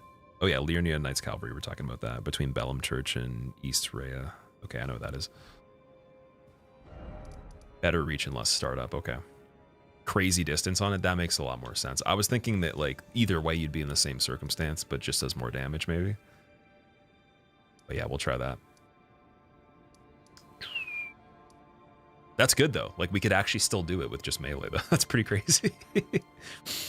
Man. And that wasn't even played the best. Like I still made some what I would consider like minor fumbles in the beginning and like the middle of that. So that's pretty good. Okay, so Liurnia Bellum Church is over. Wait, that's not even the right map. What are we doing? Here we go. I don't know if we have Bellum open. It's supposed to be right there. Is there any poison to use or a similar thing? I'm not going to use poison just because I feel it's kind of cheesy, but you could. Like the hitless method for her is you just throw Scarlet Rot Pots at her. The hefty ones, I believe, and then you... Or I think it's at each of them as they spawn in. Could shove it on the Great Katana. Would it be worth putting it on the Dragon Katana? Because I don't have the Great one. I'd have to grab that too. Could proc her with Antspur and let her run around to death. Oh, for like poison on the dagger. You can't with Dragon Katana because it's somber. Oh yeah, so you need the weapon that can actually utilize that. True. Wait, we gotta go back this way. What am I doing? Okay, can we kill Cavalry over here? It's an easy grab. I'll grab that right after this and we'll try it. We'll see if that's better for the very last part of it at least. Because I'd honestly, as much as the shield thing is cool, I almost feel better using a weapon to kill her that's not a shield, because I feel like someone's going to say, and it doesn't matter what they say, but like there's definitely going to be some people confused that don't understand that it's not actually trading with her. And they're going to think that if it's like running into her that, you know, we would have gotten hit many times interrupting her attack or something. Because like even landing on someone's head was confusing quite a few people on the original, one of the original bigger hitless runs I did. They're like, oh, like you took fall damage or you got hit. And I was like, no, it's fall damage that's still calculated even if I fall on the enemy's head or not. It has nothing to do with anything else than that. But explaining that isn't really relevant, right? Okay, where is Cavalry over here? Oh, it's got to be nighttime, right?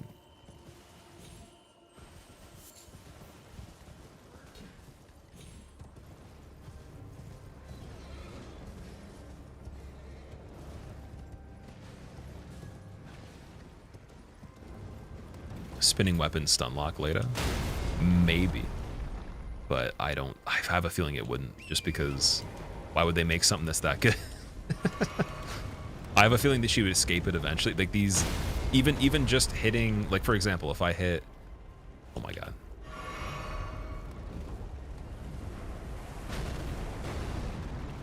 Yeah, even if I just did attacks and I was quicker than everything she could do, she'd find there'd be some way that, oh, okay, calm down. Shouldn't have taken that way.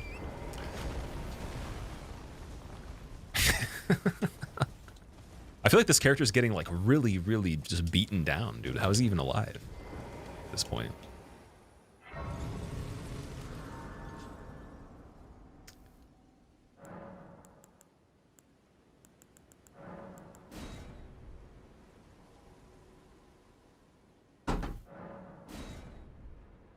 Wait, did I just do? I just did it twice. Okay, it's nightfall. It's definitely night. If you weren't sure that it was night, it's double night now. It's like double dark. It's abyssal night. It's gonna be a double night cavalry fight that you've never seen before.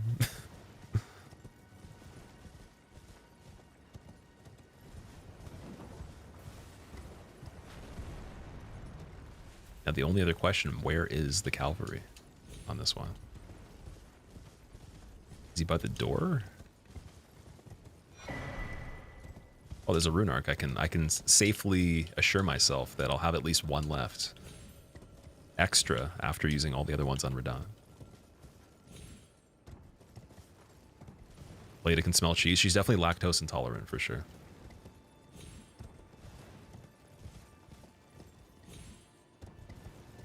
Behind the Bellum Church? Is he? Oh boy. Okay.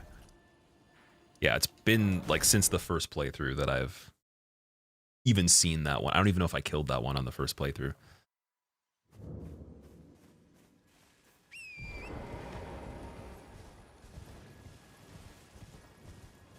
In the forest. It's between where the gate is, right? Looking for cavalry. Oh, there he is. Yeah, we're good.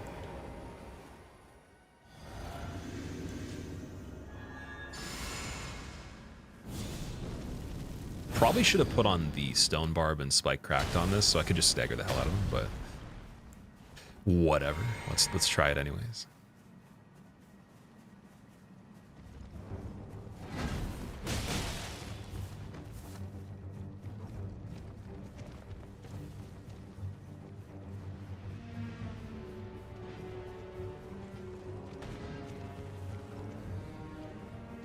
Wait, did his health go back up to full? I'm so confused. Or I just damaged the horse. Nice. Oh, I can get hit and not die on this. I forgot. Because it's not DLC. The horse. Wow. Okay.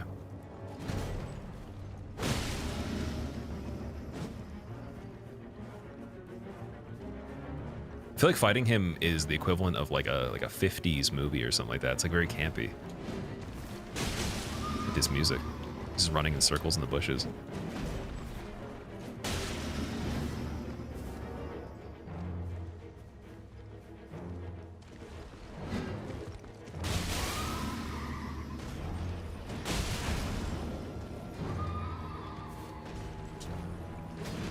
Wild.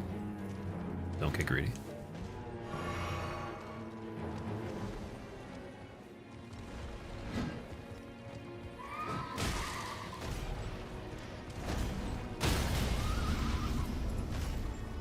Stupid fake knight with no horse on your feet. What are you gonna do now?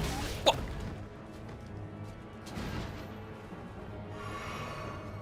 He's not calling the horse. No! How does he have two of them, dude? This guy's got backup inventory of horses. He's playing like a... Oh my god, are you serious? Wow.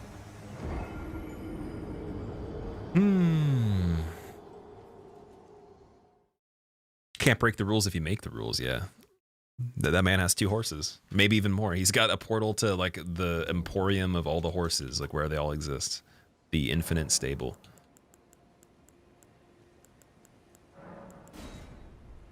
GG, well played. I actually can't say I've ever played Knight's Cavalry straight up competently. Like I'm pretty sure I've only dunked him off of the rock in Kaled, and then all the other ones, like if I did kill them, it wasn't with like a high level of skill or anything. So this is a good opportunity.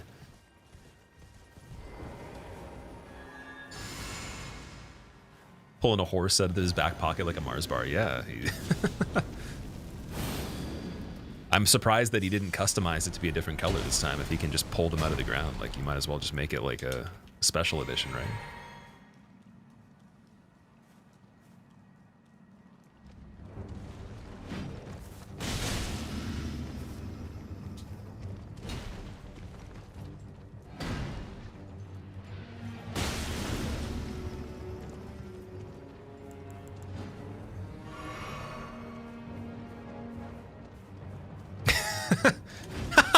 That was really janky. Oh my god, he looks so funny. What is going on here? Oh, he can reach with that. Interesting. Okay.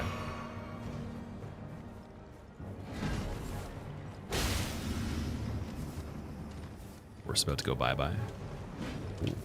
Take your horse again, dude. Both of you at the same time. Get punched in the nuts. There we go.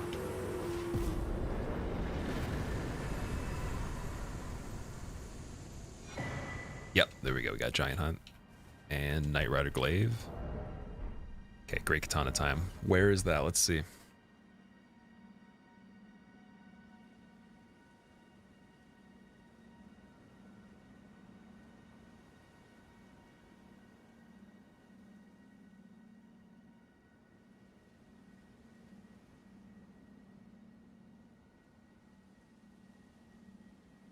I'm so confused. The person said they had made a thing to show how to get it, and it has clips of Sekiro in it and stuff like that. What's going on there? Puddle under dragon and starting area. Should be in the lake next to Ghost Flame Dragon. In the lake next to Ghost Flame. I don't know if I actually went. I might have ran through there. First playthrough. I don't know if I killed that Ghost Flame. I tried to kill the other one. There might be more than two. But yeah, there's another one by Dane, actually. Okay. So it is over here. It's supposed to be a Grace right there, so we have to go over there.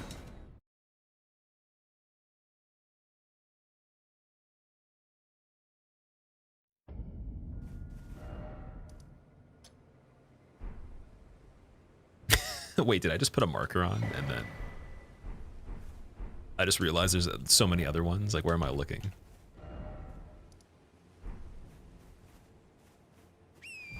Ichimonji on them suckers. Oh, that was so good.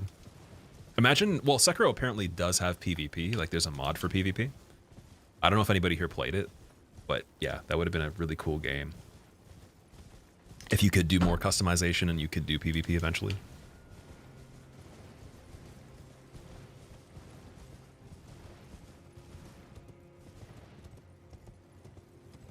I feel like this is almost the same thing as where the dragon is in Limgrave. Like, a same kind of concept when you go to the ruins over there.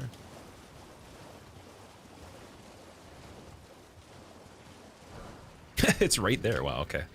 That explains why a lot of people were playing with this weapon, because you literally find it if you just go up from the starting point. Just go forward, that's it. It's right there. I was like, no, we're going clockwise, and then we're going to cut in multiple times to just make sure we secure the perimeter. It worked pretty well, but I missed that, though. Once we got into Bellarat and just got swept into the main progression, it was too late. All right, thank you for letting me know, guys, with where the katana is. Let's go get it plus 25. Oh, boy, please. This better work. I'm going to have to obviously practice it a little bit, unless it's like just super easy. But yeah, if we can do it within 2 more fights where we get to Leda without getting hit, that's amazing. So what do we got?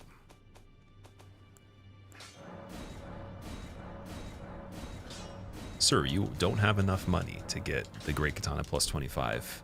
Consider a finance plan with 12 installments over the course of 72 years to never have to pay for the katana's upgrades and still at an interest rate of only 15%.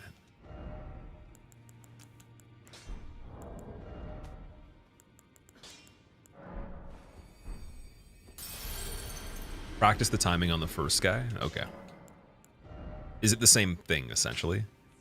Because still trying to figure, I guess the range would account for any kind of jump attack or, you know, what we were worried about before. What's going on, Jelly Waffle? How are you doing, dude? If you want to do DS3 hitless, should you start with regular run or level 1? Whatever you feel is more enjoyable for you, I think is going to be the best thing to start with. Typically, doing a leveled character is better first if you are not ready to really get destroyed at level 1. But DS3 level 1's not that bad. It's actually probably the easiest level 1 next to DS1. So, yeah. Well, sorry, no. If you count Demon Souls in the trilogy, it's the second easiest, or like the middle difficulty one. And there's also like the broadsword right away that you get is pretty good for the whole game, as long as you get all the upgrades as quick as you possibly can. Like maybe getting to +6 around Pontiff, you should be fine. So for the infusion, should I do standard, quality, magic, or cold? Looks like magic is pretty damn good, but standard also looks good too. Cold, okay.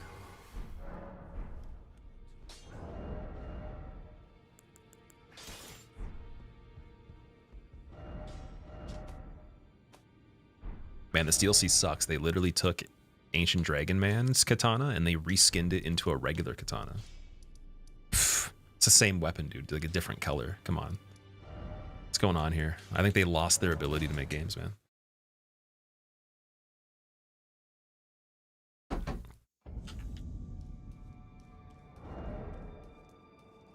Oh, it says 50 bleed build up too. That's pretty good.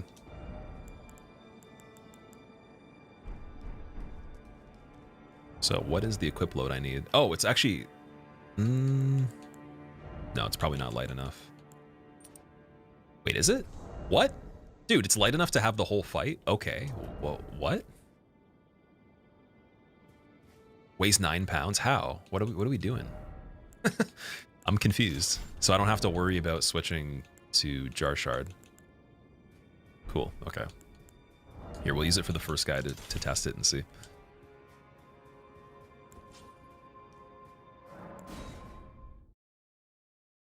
It's just Starfist, but a sword. I guess so, yeah. It has the same stuff on it right now.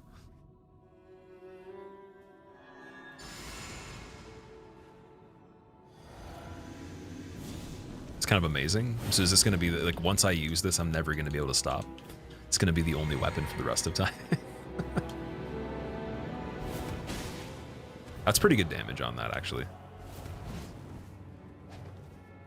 Oh. Okay, I see how that might, like, we were talking about how maybe I could kill Hornsent with it quick enough to still get a similar timing with Dane and everything and use it for the whole fight. I can see that with that much damage. It's pretty good. You want to start a new Ash of War when they're on the ground, like immediately.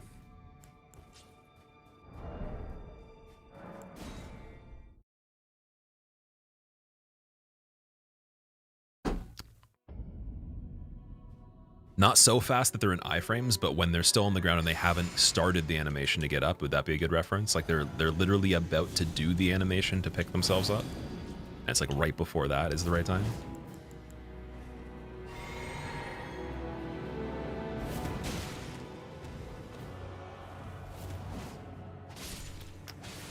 Pretty much, okay. It seems like it's like a split second, like you literally wait like a fraction and then you do it again, because right there he got up, he was pretty quick. It's after they bounce, okay? Like on the bounce, on the tumble, boom, do it again. Like, should I see them getting up as I'm hitting them, or should they not even be like fully up yet?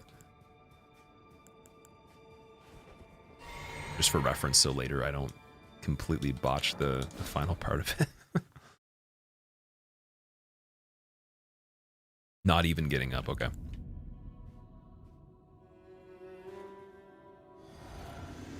It's definitely a really cool looking Ash of War as well. No white mask. So where do you get that? Is that from like the White Mask NPC, the guy from the beginning? Is that you get that in like Liurnia at his location?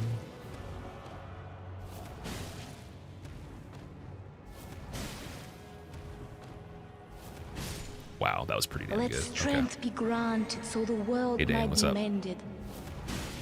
So One, the world two. might be mended. 1, 2, What's up, Squilla? How you doing? 1, What's the 2, plan here? 1, 2. We don't even have the right talismans on, guys. This is funny. I don't even have the right stuff. Yeah, so I think we'll be fine. I think we're gonna do this. For Dane though, does it make sense to still use this? I don't know. Actually, wait, I had the wrong talismans. Let's try it again. Let's try it for the whole fight. What's the plan here, Zombire? It's to basically like just do the worst possible series of methods and ideologies in efforts to beat this boss, and then still stay sane and make people wonder why I didn't just summon this guy on the ground right here. And even after I'm done, make them question if it was worth it. But always knowing myself for the rest of eternity that I'll be so satisfied that I'll never have to even play this fight again in the game. They could delete it tomorrow and I'll be fine. That is what the goal is right here. How are you doing? Don't run out of FP, right? So Blue Dancer Charm maybe makes sense for this. And then think of what else we could do. Oh, the Alexander Shard, right? Seems like it would make the most sense. Oh, I need the dexterity one or the requirement. Okay, let's try that.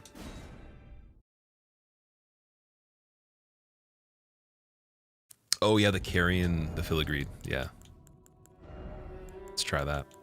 I had the idea of that, but then I'm like, will it be required? Because seem to be doing pretty good.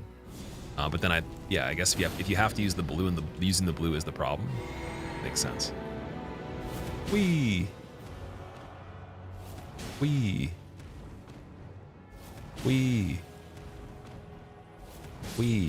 Okay, blue. At Dane. Wee. 2.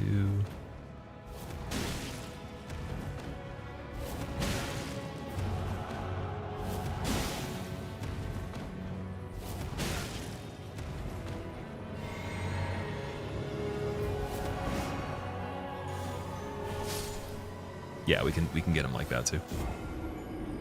We could do it the whole time. See, we switched to GK. If you're allowed to make a suggestion, the repeating stab skill seems to perma-stagger NPCs. Really? Does it do more damage by any chance? I could have killed Dane without chugging, you're right. I thought about that at the last second. Yeah, I think everything's fine the way it is. Wait, let's check the Physic Flask again. What am I using again? Faith 1. Does it really matter for this one? I guess. The Thorny one probably doesn't apply anymore, right? Well, we can keep trying it this way just in case, but I don't think that's actually activating. So just the Dex tier. What are we doing, Zombire? We're trying to kill this boss level 1 without taking any damage on it. But it's just like a really stupid one though, basically. It's not really like the typical case scenario where you just get good. It takes some trickery.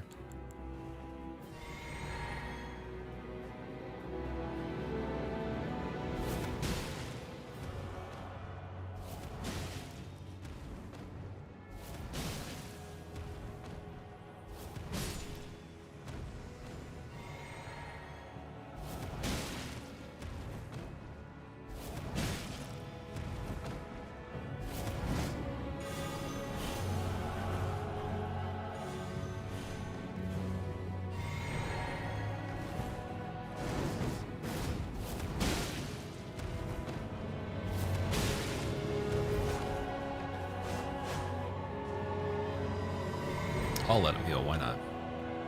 We'll try it still. Yes, finally I can do something like that. Oh man, the freedom. The freedom. We finally like basically gave him the middle finger. It's like, you wanted to do a jump attack? Well, finally I can hit you. But then he still kills me. That's fine. Whatever. It hits in the air. That's really good. It's probably bad that I think that that's like one of the funniest things I've seen all day. That's when you know it's a problem, right? Like the mother chugger. Mr. Sippin' mother chugger. Oh my god.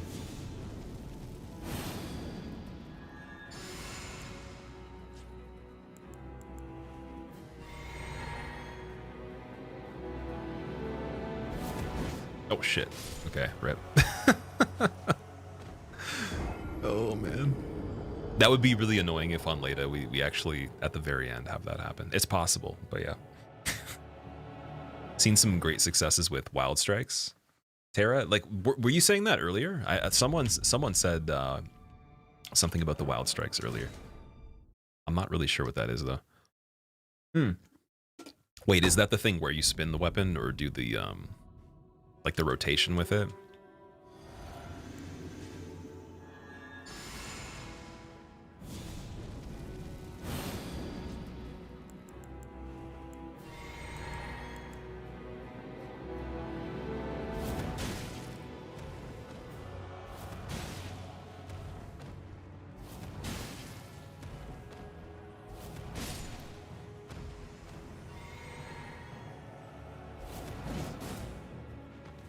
It's so funny. That's okay. What is the weapon like normally? 803. Oh, it's even actually better than the Serpent Hunter for poking damage. And it has the crouch poke for 573. Damn. Not bad. Okay. You can make Millennia take flight with this, except it's not scary. Just unlock Millennia at level 1, really?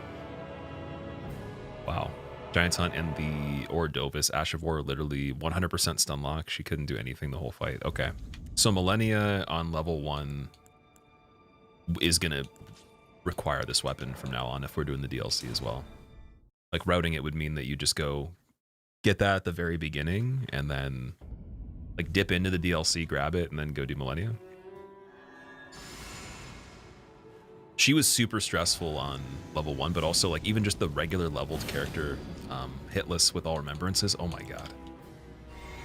That, like, it was the only thing out of like very few things still that would like, my hands would be shaking like every time. Like even if I wasn't even nervous or like, again, mentally I wasn't shook. Like I would literally just be freaking out and my hands were so sweaty every time I played that fight. Just get staggered by this. Look at that. Look at that. Look at that. What are you gonna do? Look at that. What are you gonna do? Look at that. What are you gonna do? You one-tried Gideon with this? He never did anything? Oh, that's really good. Okay, so then if we can... Wait, you don't even need to get it fully upgraded. You just need to have enough FP to justify the fight, right? How long am I streaming for today, Seraph? I was aiming for 7 hours. We're at 6:43, so we're getting close. Probably go for another like 40 minutes at the most or something like that. So maybe like 7.5.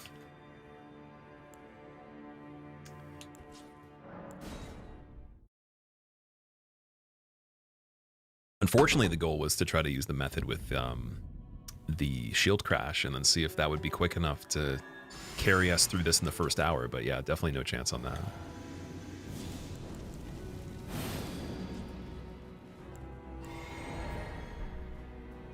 It was fun though, while it lasted.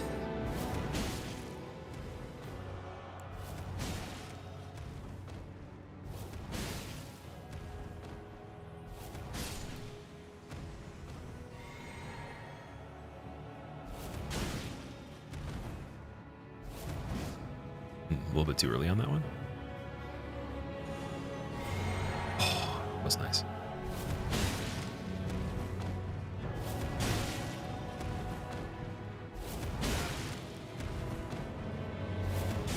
I thought it would maybe scoop both of them. That'd be so cool.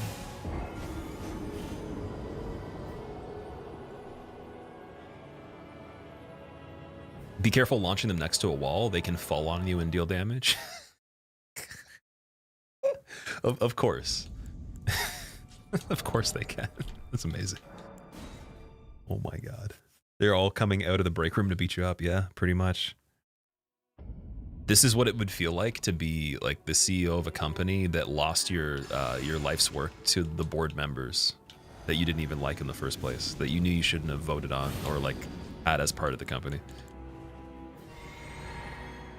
And then killing Radahn's like getting the revenge. Yeah.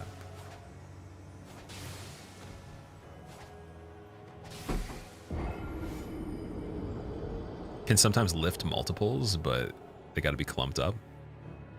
That'd be amazing if you could do. Like, I wonder what the most players at one time somebody has knocked in the air. Like even in the arena, if you did a team. Wait, did the team battles have friendly? You can make friendly fire active, right? I'm trying to remember. I've only done them during the rivals tournament, so I bet you, like again, even in like a 1v3 when your team's dead, 3 at once would be impressive. And like that to kill, if that killed them, that would be the craziest clip in PvP, like period. I don't see how you could even do anything cooler than that. Unless you could knock multiple people off ledges at the same time when invading. It's a little bit slow. Ooh, that counter hit. Getting the counter helped actually.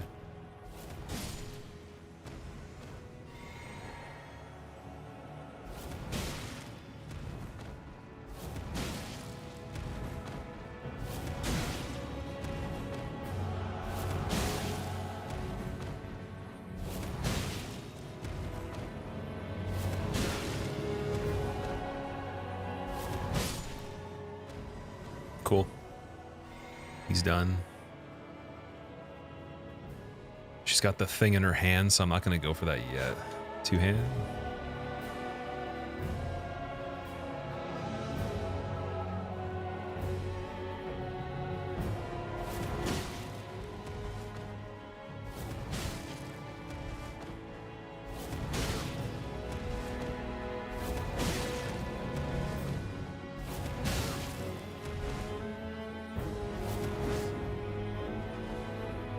Heal, that's fine.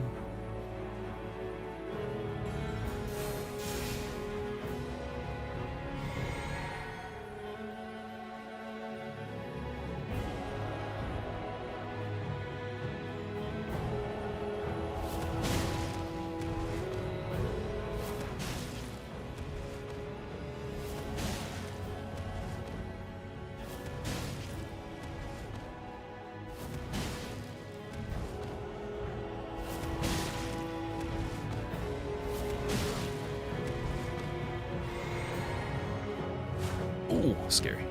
Ha, no heals. What are you gonna do? What are you gonna do? More magic? Nah, you don't want any magic, do you? Yo! Yo!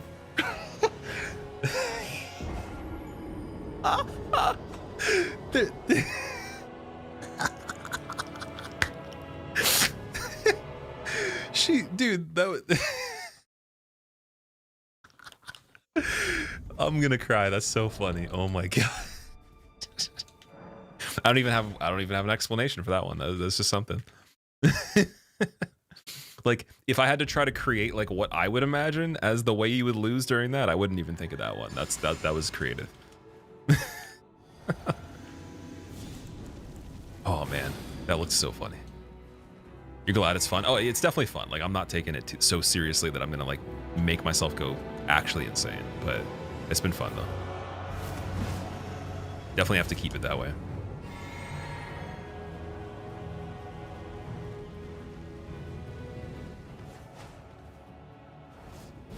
Is Dane already there? Wait, I'm confused. Counterattack, that's a bit better of a start here. Although I guess the timer on the Physic Flask. Yeah, that should be good. Dane's coming in. I don't know if that counts as a counter if his disc is still in the air there. Stamina was not great when I started this, unfortunately. It's getting pretty low.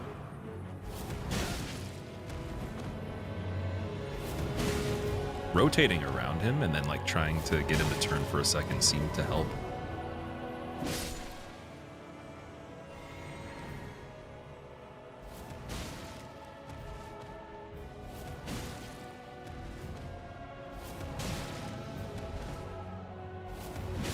Did she fall differently because of the hill?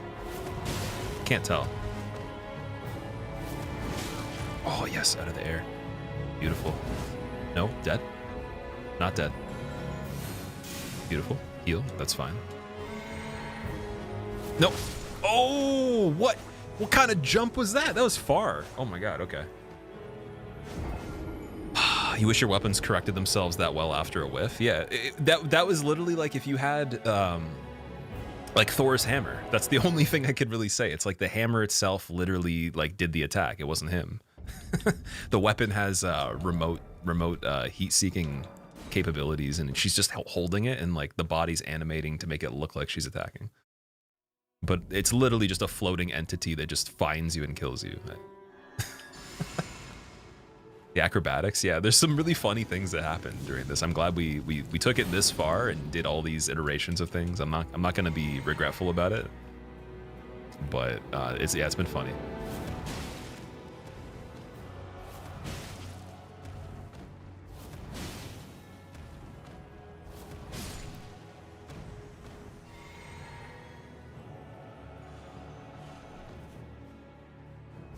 Also, the death montage of this is gonna be nuts for just this fight.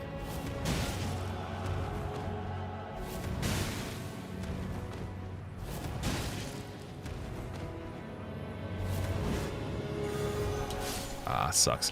Basically, when you run out of stamina there's not a lot you can do. I'm wondering if maybe it'd be smarter to use the stamina crystal tier, one of the crystal tiers for stamina. Would have beat this hours ago if they didn't jump on the sand like a trampoline? Yeah, I would have probably beaten it very quickly if I used this method right away. So I'm not trying to discount, like there was suggestions of different things, but I took the suggestion from yesterday and then tried that first, but I didn't get a good enough attempt at it, so. But again, also, when we were talking about this as a suggestion, wasn't it mentioned that like it wouldn't be as easy to do the whole fight with it unless the damage was good? It's a crazy strat. It works. I don't know if you'd be able to consistently do it though. It's still not 100% every time, right? So I'm gonna change Thorny Crack tier for, I guess stamina recovery would be good. Comment was based on your Zero Shadow blessing run. That's fair. If you ever played Dragon Ball Fighter Z, that was a super dash correction moment. Oh, I've seen those, yeah. Super dash correction. Yeah, I played Fighter Z when it was free on Plus for maybe a total of like a few times, just with like local multiplayer or local split screen. Not split screen, like a local fight. Same console. But I totally get what you're saying. I've watched Sonic Fox do Evo with it, so I think I've seen those before.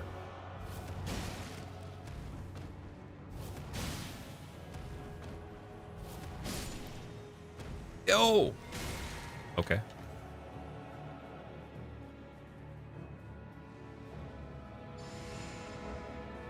I emoji.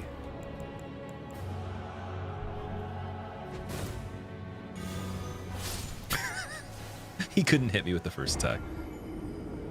Do you have the infinite stamina tier? I don't think I have that one, no. First playthrough, Nanaya's Torch actually worked well in this fight, really. I've heard of that because we were talking about it during the DLC playthrough. Don't think I've seen it yet, though. Unless I picked it up and just didn't use it. I think after this run, like literally, we're gonna do a randomizer, but I'm literally gonna go and just study the items, I think, because we gotta prevent these situations from happening again. This is the final straw. I'm not gonna be able to get caught up that easily, but I'm gonna definitely like make a point of, like I might even just make a file that has everything on it in the game. I was thinking about this earlier, and then base my routing off of that file, and then figure out how to acquire those items, like figure out the item locations last, but just learn those with them all being there, and then reverse engineer that. So when we do like an actual big run, then I'm like, okay, we go here, we get this, but I've already used it in practice before even knowing how to get it or where to get it.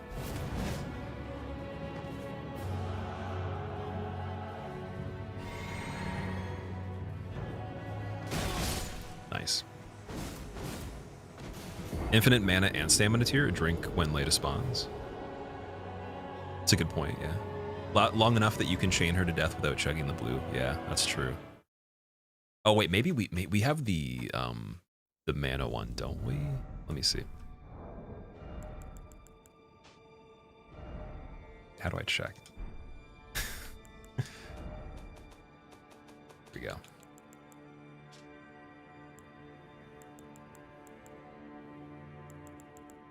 Yes, I do have that one. Okay. I don't think I have it for stamina though. So that's not a big deal, but don't have to worry about chugging them. Viridian hidden tier. Okay, I haven't found that one. I'm wondering if I do change this, is not having flame grant me strength gonna matter? Probably not. So, well, yeah, let's just take that off. Let's try this.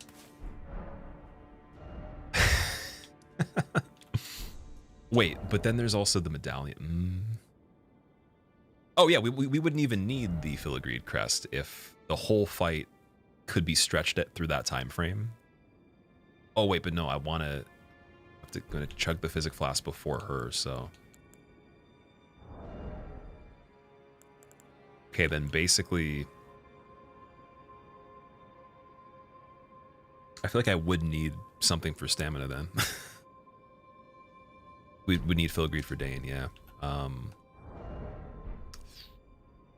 We could still do it with this stamina. It's not a big deal.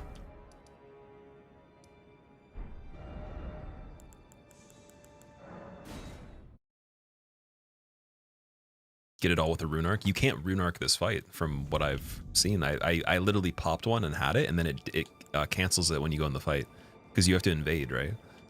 I don't think invaders can have full health like in any of the games. Is it just me, or does Dane sort of look like the Green Hornet? He kind of reminded me like a little bit of Zoro, but because he doesn't have a rapier, like he's like a combination of the guy from Evil West and Bruce Lee, and also like a very saintly pastor of some sort.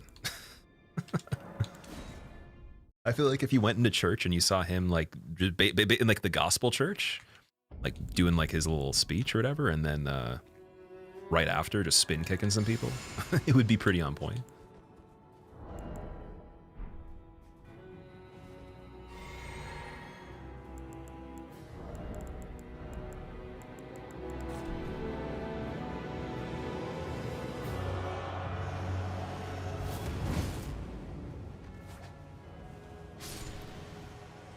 That's how he deals with the sinners, yeah.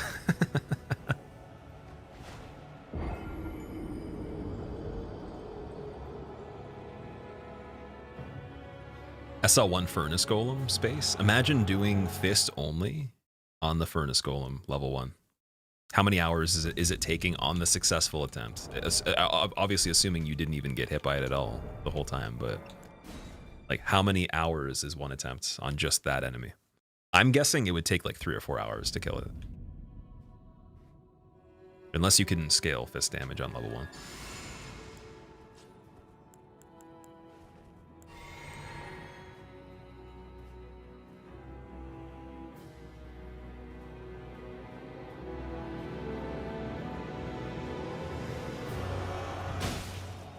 Soul of the lost withdrawn from its vessel.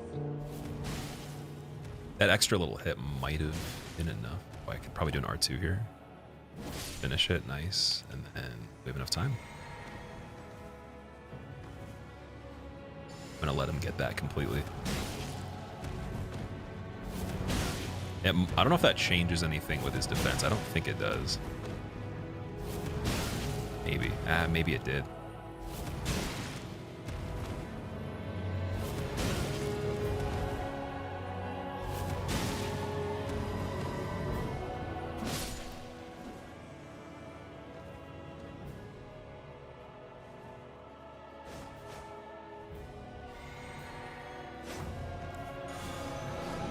That rarely happens, that attack.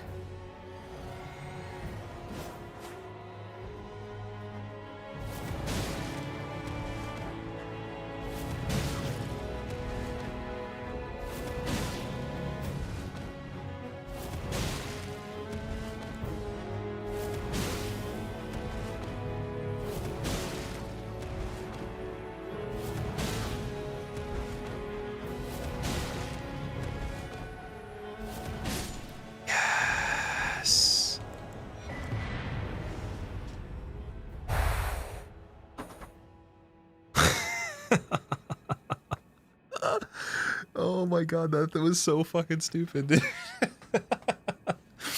My god, put me in your will. Blue 100%. It's funny actually that you're in chat because like before you even popped in chat, I was watching your YouTube channel like the other day. So it's funny that like I almost feel like it made you come into chat somehow. Like I'd seen one of your videos. Now it's time to kiss Mikola. Oh my god. Dane's footwork. Okay, so we got all that. That's good. We're fine.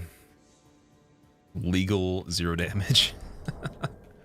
Now I have to somehow do Radahn. So I'm gonna at least try once or twice. Let's do a few attempts. Few meaning probably 5 to 10 because you can't just do one attempt on it. It's impossible. Because you're gonna get mad and then he's gonna probably give you good RNG and you're gonna have Stockholm Syndrome and then you're gonna get mad when he gives you bad RNG. And then you're gonna think you're entitled to being good and then you're gonna keep playing. So let me see. It's also melee only, the fairest fight. Technically, but like at the same time though, it's surprising that Ash of War could continuously launch people.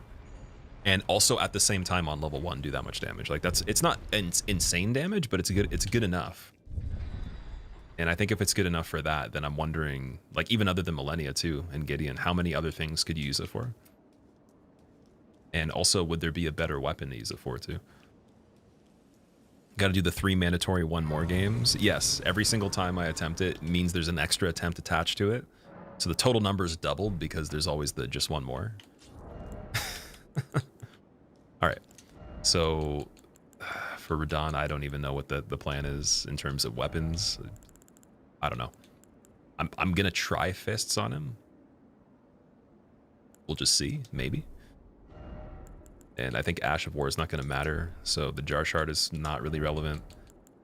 And a Ritual Sword might be the next best thing, as well as the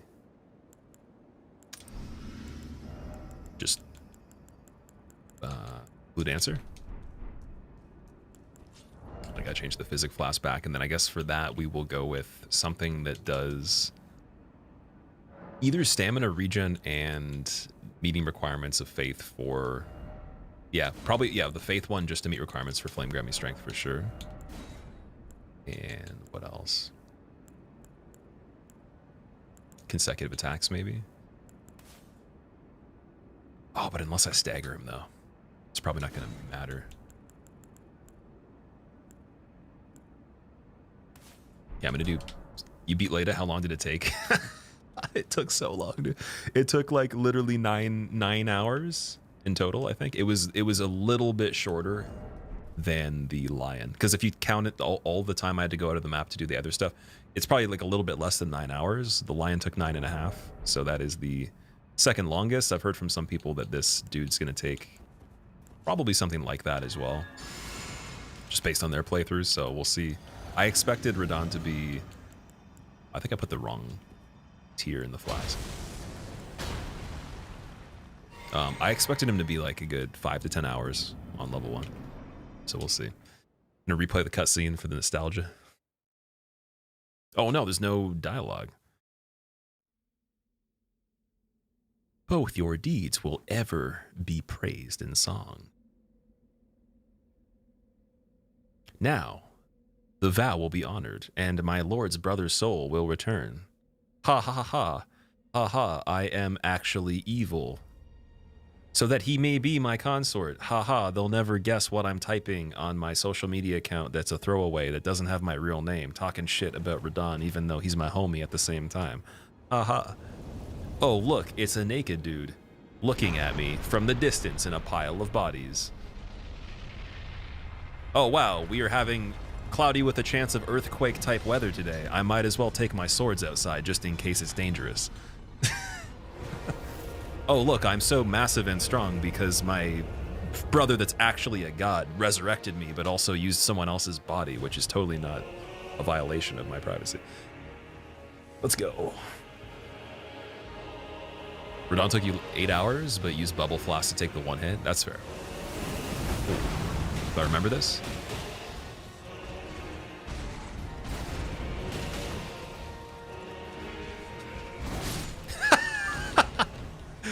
Yep.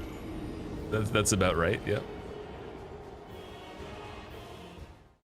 Right into it. That's cool that he does the dive bomb off of the hill there. I don't know if he did that in the first playthrough. I guess maybe it's a scripted thing, but I didn't remember that.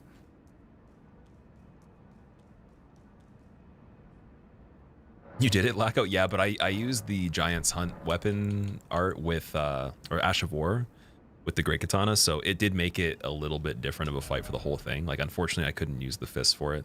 But we had fights where I was able to use the fist and get to the third part quite often, especially after we changed some things around, so...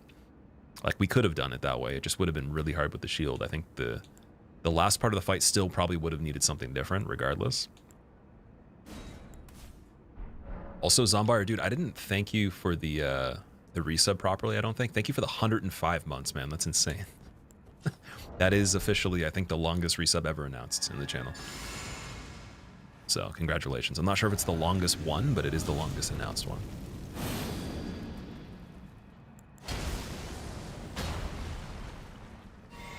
It's crazy. I'm doing good. How are you? Thank you for the good luck with this. Yeah, we're kind of at the tail end of a long journey of trying to kill Leda at level 1 and just trying to do this as like a victory lap fight just to see.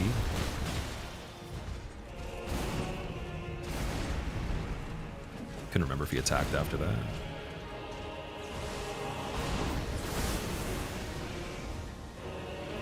I know in phase 2 we gotta do that, then back up even more, so just gonna handle that way.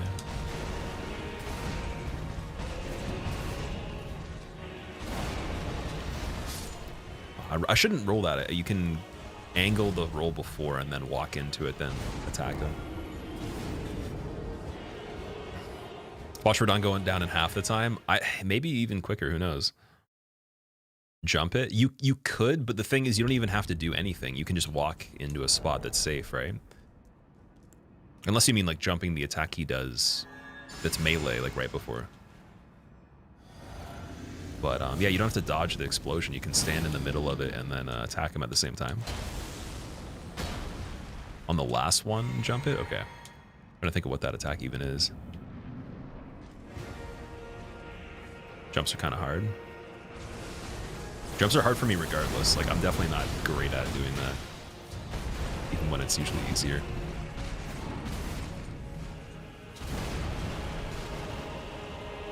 There we go.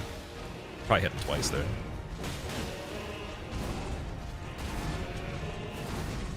That was a really cool angle. Oh, he does the extra. Oh! Got the spicy. So spicy. Oh my god. Never mind. I shouldn't have said anything about the spice. Yeah, I think I remember a lot about this fight. Like, it was pretty burned into my brain. There's some things I'm trying to go over, like, in my head what I can expect for phase 2. So the big AoE, I think we were able to get pretty close to him without having to run as far at the beginning of the fight for phase 2 if we ran towards him on that.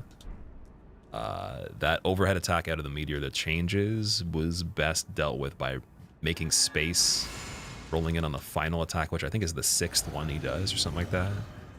There was for the nuke I've never iframed the explosion for the nuke properly. Even if I did, it would have just been random. I always ran away for that, so that's going to be something I gotta figure out too. Gotta actually iframe the first explosion for the nuke. But yeah, like, there's a lot of other, and then I guess just placement in general is a little bit tighter. Part 2. What? There's something he did a lot that got me on the first playthrough. I'm trying to remember. It was like,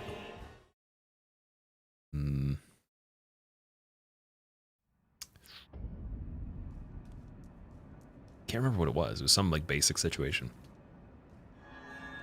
Can outspace the nuke. That's okay. So that's what I did the first time. I wasn't sure if it was outspaced, or if when I rolled, I just somehow miraculously iframed it at the same time at that distance. Am I doing Mateer after this? I will be on Mateer after this. I don't know how long it's going to take to get there. We're going to be obviously on this guy tomorrow unless I do it right now, which would be incredible. That'd be the weirdest thing of all time. I'm not going to discount it as an option, but we're going to try to not get too carried away.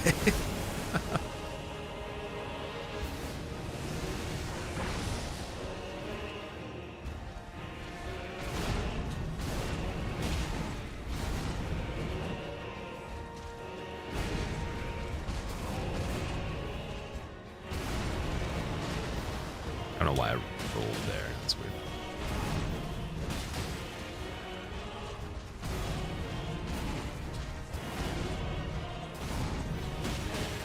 Oh yeah, like, ah man, the extra one.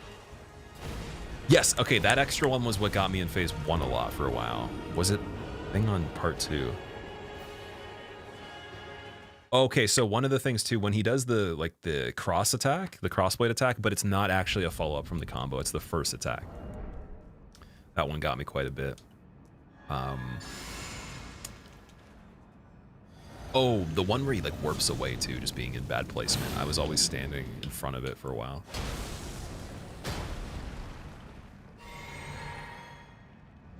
Beating this boss without deflecting tier would be badass. Sorry, with the deflecting tier. There was somebody that made a video for that I saw not too long ago and literally hit 28,000 damage on him.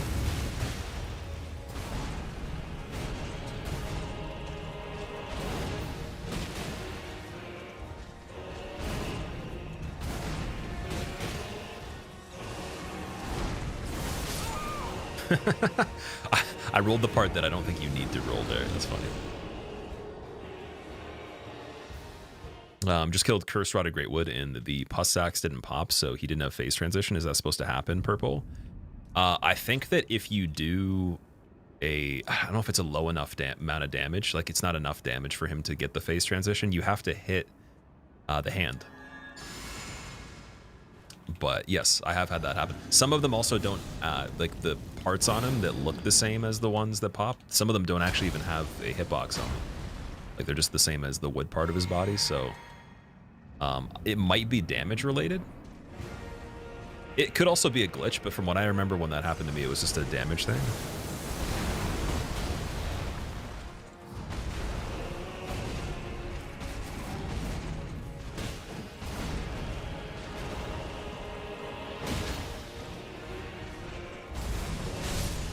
Oh yeah. That one also.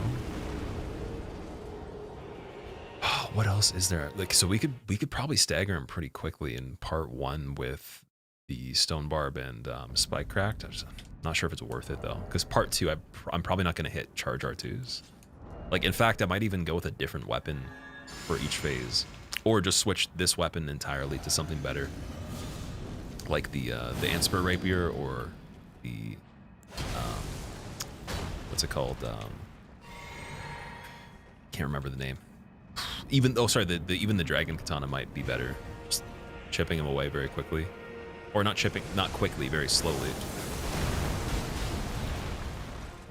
Okay, I gotta use the rest of the brain power to do this. Oh, okay.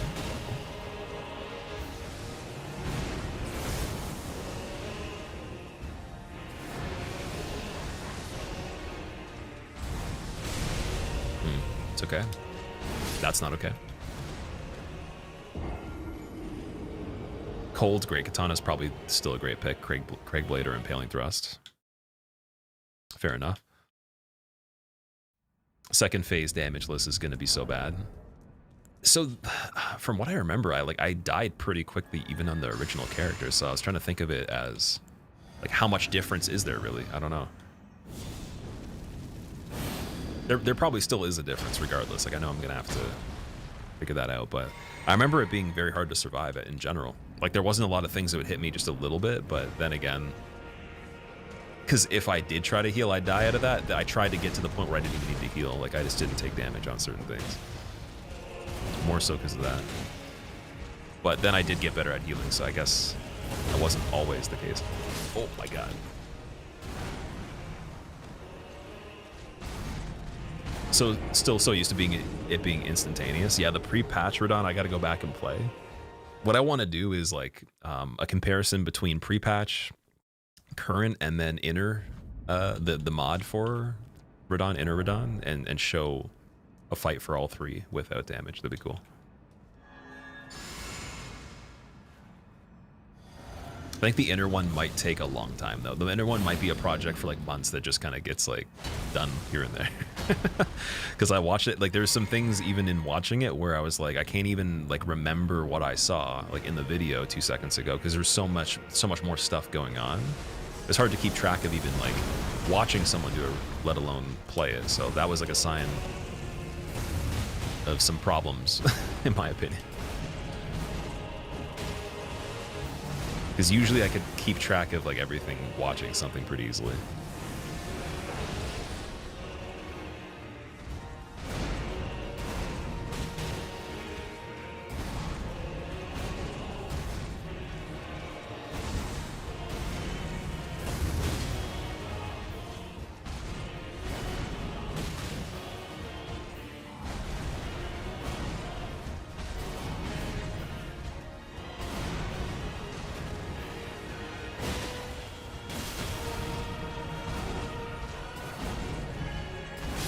A little bit too early on that, I guess. That frost was very dangerous too. That wasn't really worth it. Unless I like walked in or ran in for the charge R2. I don't even really have to do a charge R2. I could do like a running R2 for that. For now, at least.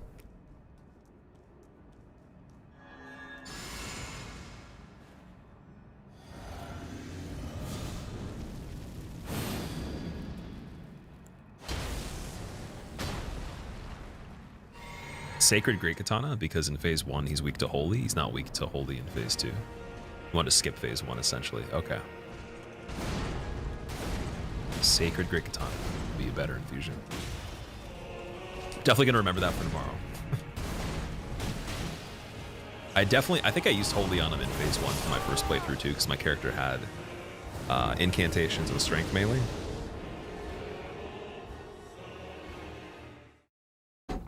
Dude, you can deflect the nuke, really? How? How does that even work? And opening up portals to other dimensions to like store the damage somewhere else? Like where? How do you deflect a nuke?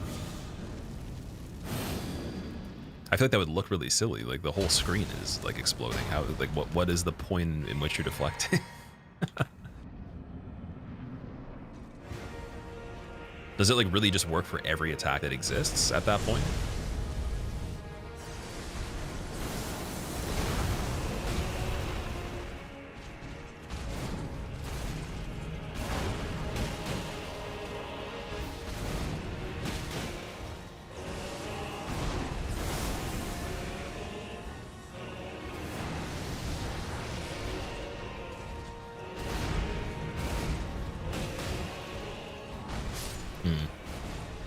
Thought he was gonna do the quicker attack. I was assuming, can't assume, just brain turns off on this fight. Automated. Can deflect anything that's not a grab. What? Can you deflect Matir's laser? Or is that not relevant because it's like a constant beam or something?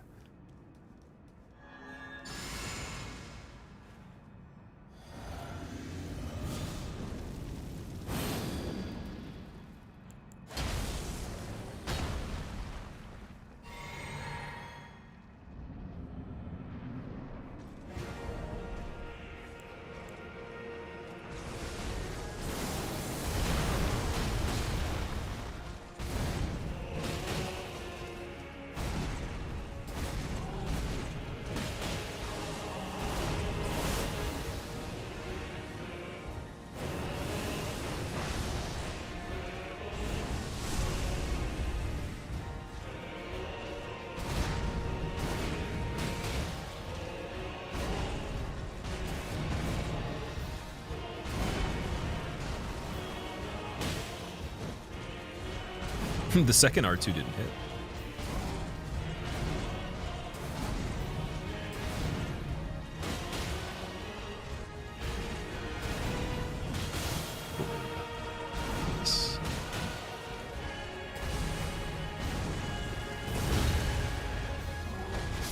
Again, just panicking on the foot. I gotta wait.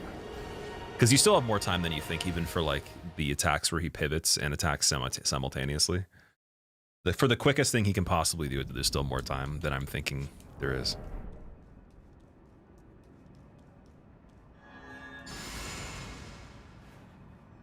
Always dodge behind him for meteors, so you double dodged and sprinted away.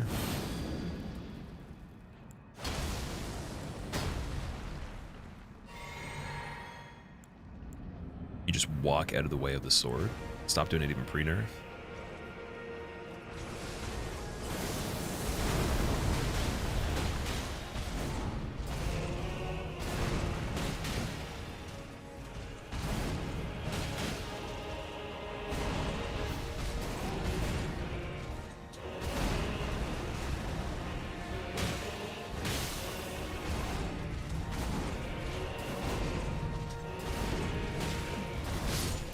Oh, he can still follow up from that too. I had a feeling with the spin.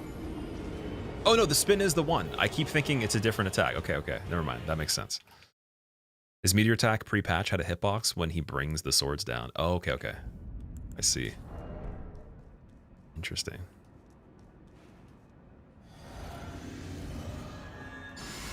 It's a constant beam, but you haven't tried. Imagine you could just keep spamming deflect. Like, what's there? There's something similar like that. Oh, it would be like the Daigo parry on Justin Wong on Street Fighter 3. Like he'd just be spamming the button like 20 times, but not obviously intelligently, but not, yeah, not random. But that'd be amazing if they made it like that, where you have to constantly time it every like fraction of a second or something, like combo parry kind of thing.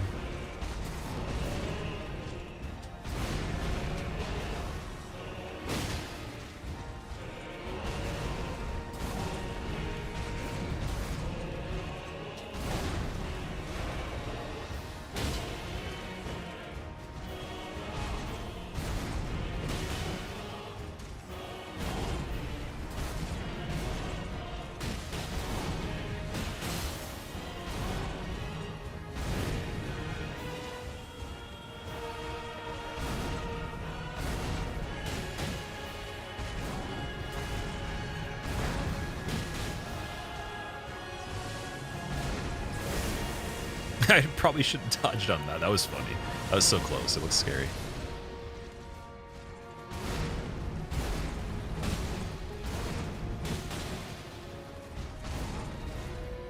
Nah, he didn't do the follow-up that I thought.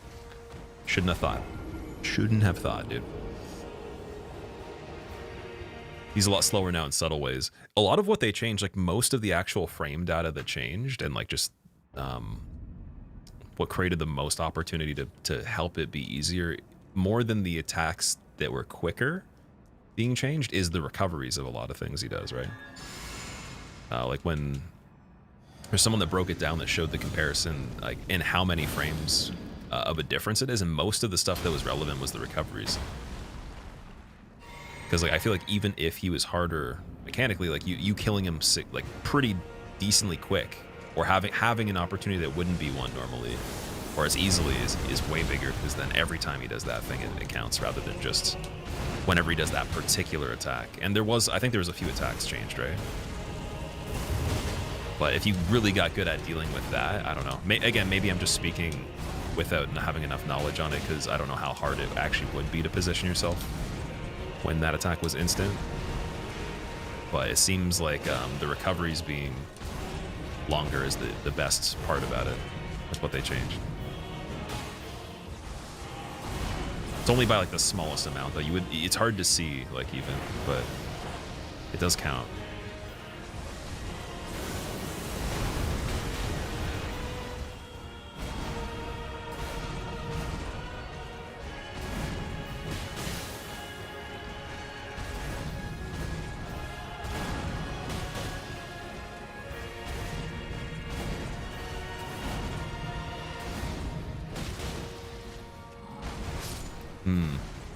Oh wait, you can go that timing on the stomp if you go like kind of diagonal on it. It's because I'm going slightly back or like a little bit more sideways. You probably could actually even go forward on it too. Forward the whole time might be good.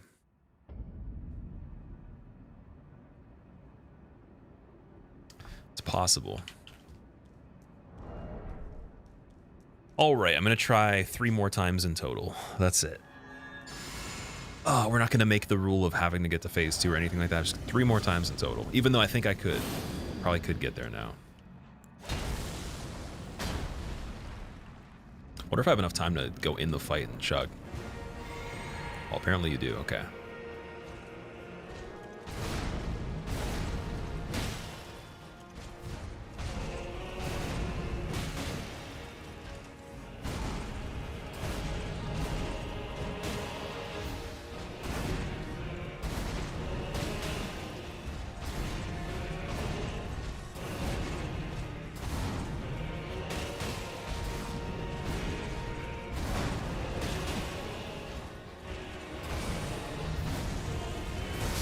A little bit too close still with that. Nice. Right idea, just not good location. Oh, what's going on, Blueberry? How are you doing? Welcome back. Oh, boy. Pre-nerf, you would not have time to go in and chug. That's another thing, too. I guess healing as a big part of the second phase not being as easy is it's an even bigger reason to emphasize. I think that's like the hardest part of the change is the recoveries that you would usually chug on. Also, Mike, what's up, dude? Oh, wait, sorry, you hosted me. I'm so sorry. I didn't see the alert for it. I don't even think it popped up. Thank you so much for the host, Blueberry. If you guys don't know Blueberry Brioche, she's done a lot of runs on Souls in general. Obviously, you've seen Elden Ring Bingo League. You probably have heard of her. I actually haven't even caught up with anything you've done for a long time other than just the bingo stuff here and there. So what were you up to today? I'm curious. So, Mike, it's good to see you again, man. Oh, God. Ooh.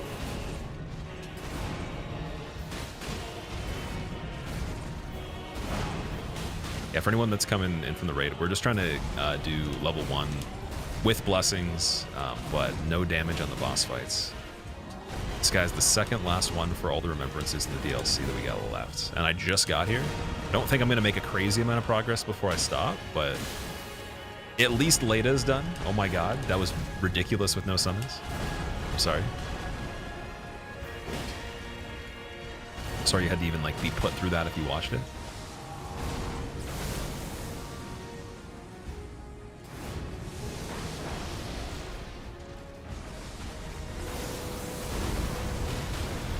If I could attack twice there.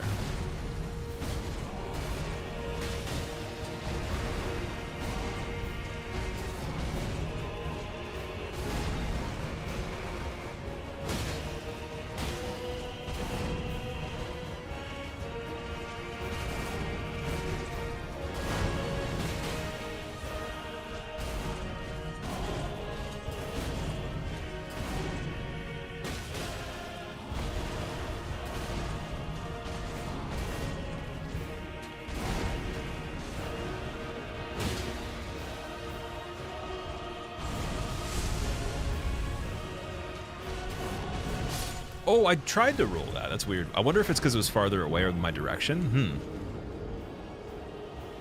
Weird. I actually did roll there. I don't think it worked. Clearly. This is a doozy on level 1. It is, yeah, for sure. I'm actually, like, the funniest thing is I'm looking forward to doing this because we don't have to do Leda at all. Like, it's done forever. Second half of the stream, you finished Blasphemous 2. First half was finishing and ending in Sekiro you've never done before. Which one was it? I'm curious. I wonder if it's one of the ones that are more common.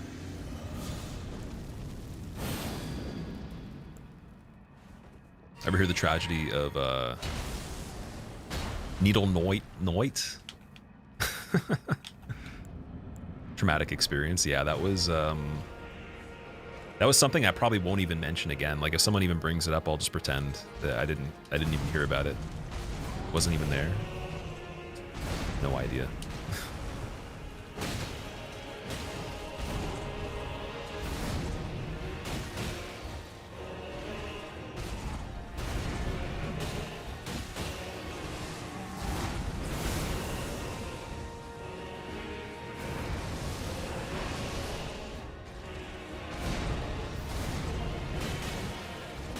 Oh, I can't attack twice then. Okay, wait. One more. One more. Oh, man. There's good reasons that mostly everybody summons. I'm glad I didn't, but then I guess at the same time, that method that I did end up using, which was suggested by you guys, like that definitely is the way to do it.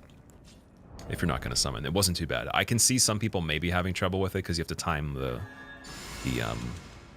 the bounce on them falling on the ground to get that combo, but like that's not even that bad. That's not too bad. It might just be a lot to do like for that long if you're doing the whole entire fight that way, but even just for the last part, it's a good method. So I can safely say at least Half-Light's method to do it well is worse than that one for sure. But I think I don't know if that one is as consistent, though. We need to find something for the first part that's better. If I was ever going to do that level 1 the same way. Oh my god. What? Dude, I didn't... Okay, that kind of felt cheap, honestly. I didn't get hit by the ground there, I swear. Like, that was one of those ones where the game actually got sent back to the studio, and within like 1 second, it seemed like it was actually real time, but they edited the game and changed the frames on the ground. Like Miyazaki, he redistributed the next firmware update. It was like a 0.5 patch. It wasn't a full patch, but it was only for the ground right there. That's why you roll the slam. You don't trust the visual. I haven't had that issue really be like a problem. It wasn't a consistent thing that happened before. Okay, if that keeps happening, then I am gonna roll the ground on that or jump or whatever. Oh my god. I guess the jump attack with the balls, though, the double damage might be smarter in setting up a stagger or some sort of thing. Okay, one more after that. That didn't count. We didn't hit him. We have to at least hit him one time.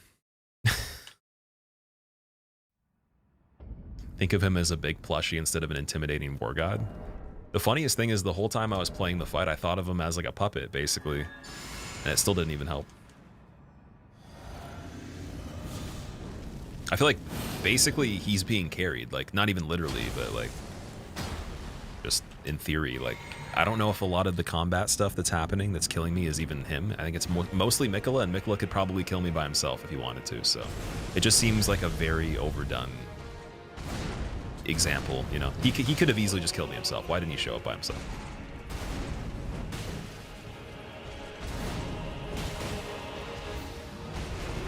Why do godlike entities need to have like a vessel? Why can't he just be a ghost and kill me?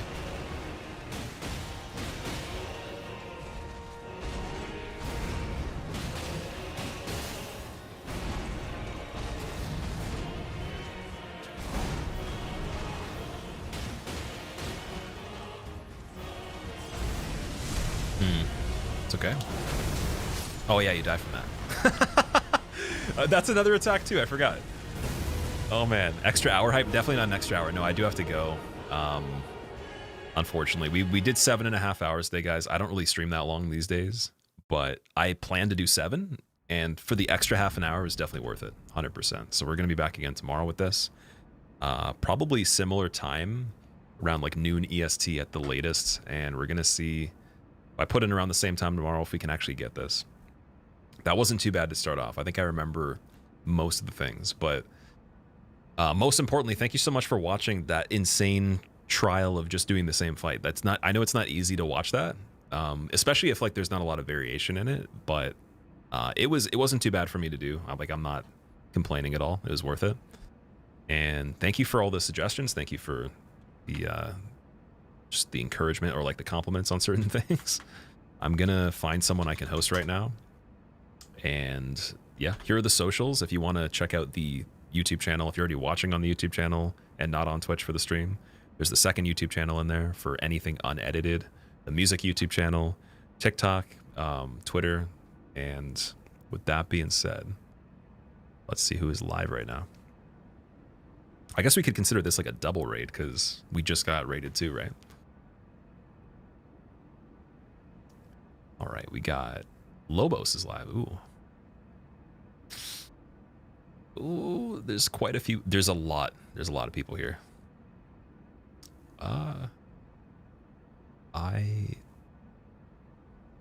Man, I want to raid Fox. I was going to raid Fox recently and we couldn't catch him. So he's playing Hades 2 right now. He's one of my moderators actually. And he's got, apparently he's working on a Cuphead. I don't know if it's a Deathless run or something. We got to ask him about that. He's really good at Cuphead. Me and him were planning to eventually do a co-op expert playthrough with like S rank on everything, I guess it would be. So yeah, if you like Cuphead, like platformers, basically even Souls games, anything challenging in general, but a lot of indie titles, I would say Fox is the guy. He's also really cool. I got to hang out with him in Vegas last year. Looking forward to hanging out with him again soon. Very, very cool dude. We literally sat and talked for almost as long as this stream, 7 hours in the vicinity of a restaurant, inside the restaurant, and in the parking lot of the restaurant after when we first met up. And we talked for so long that the security kicked us out of the parking lot. It was amazing. right, I'll see you guys in his stream. Let's go. On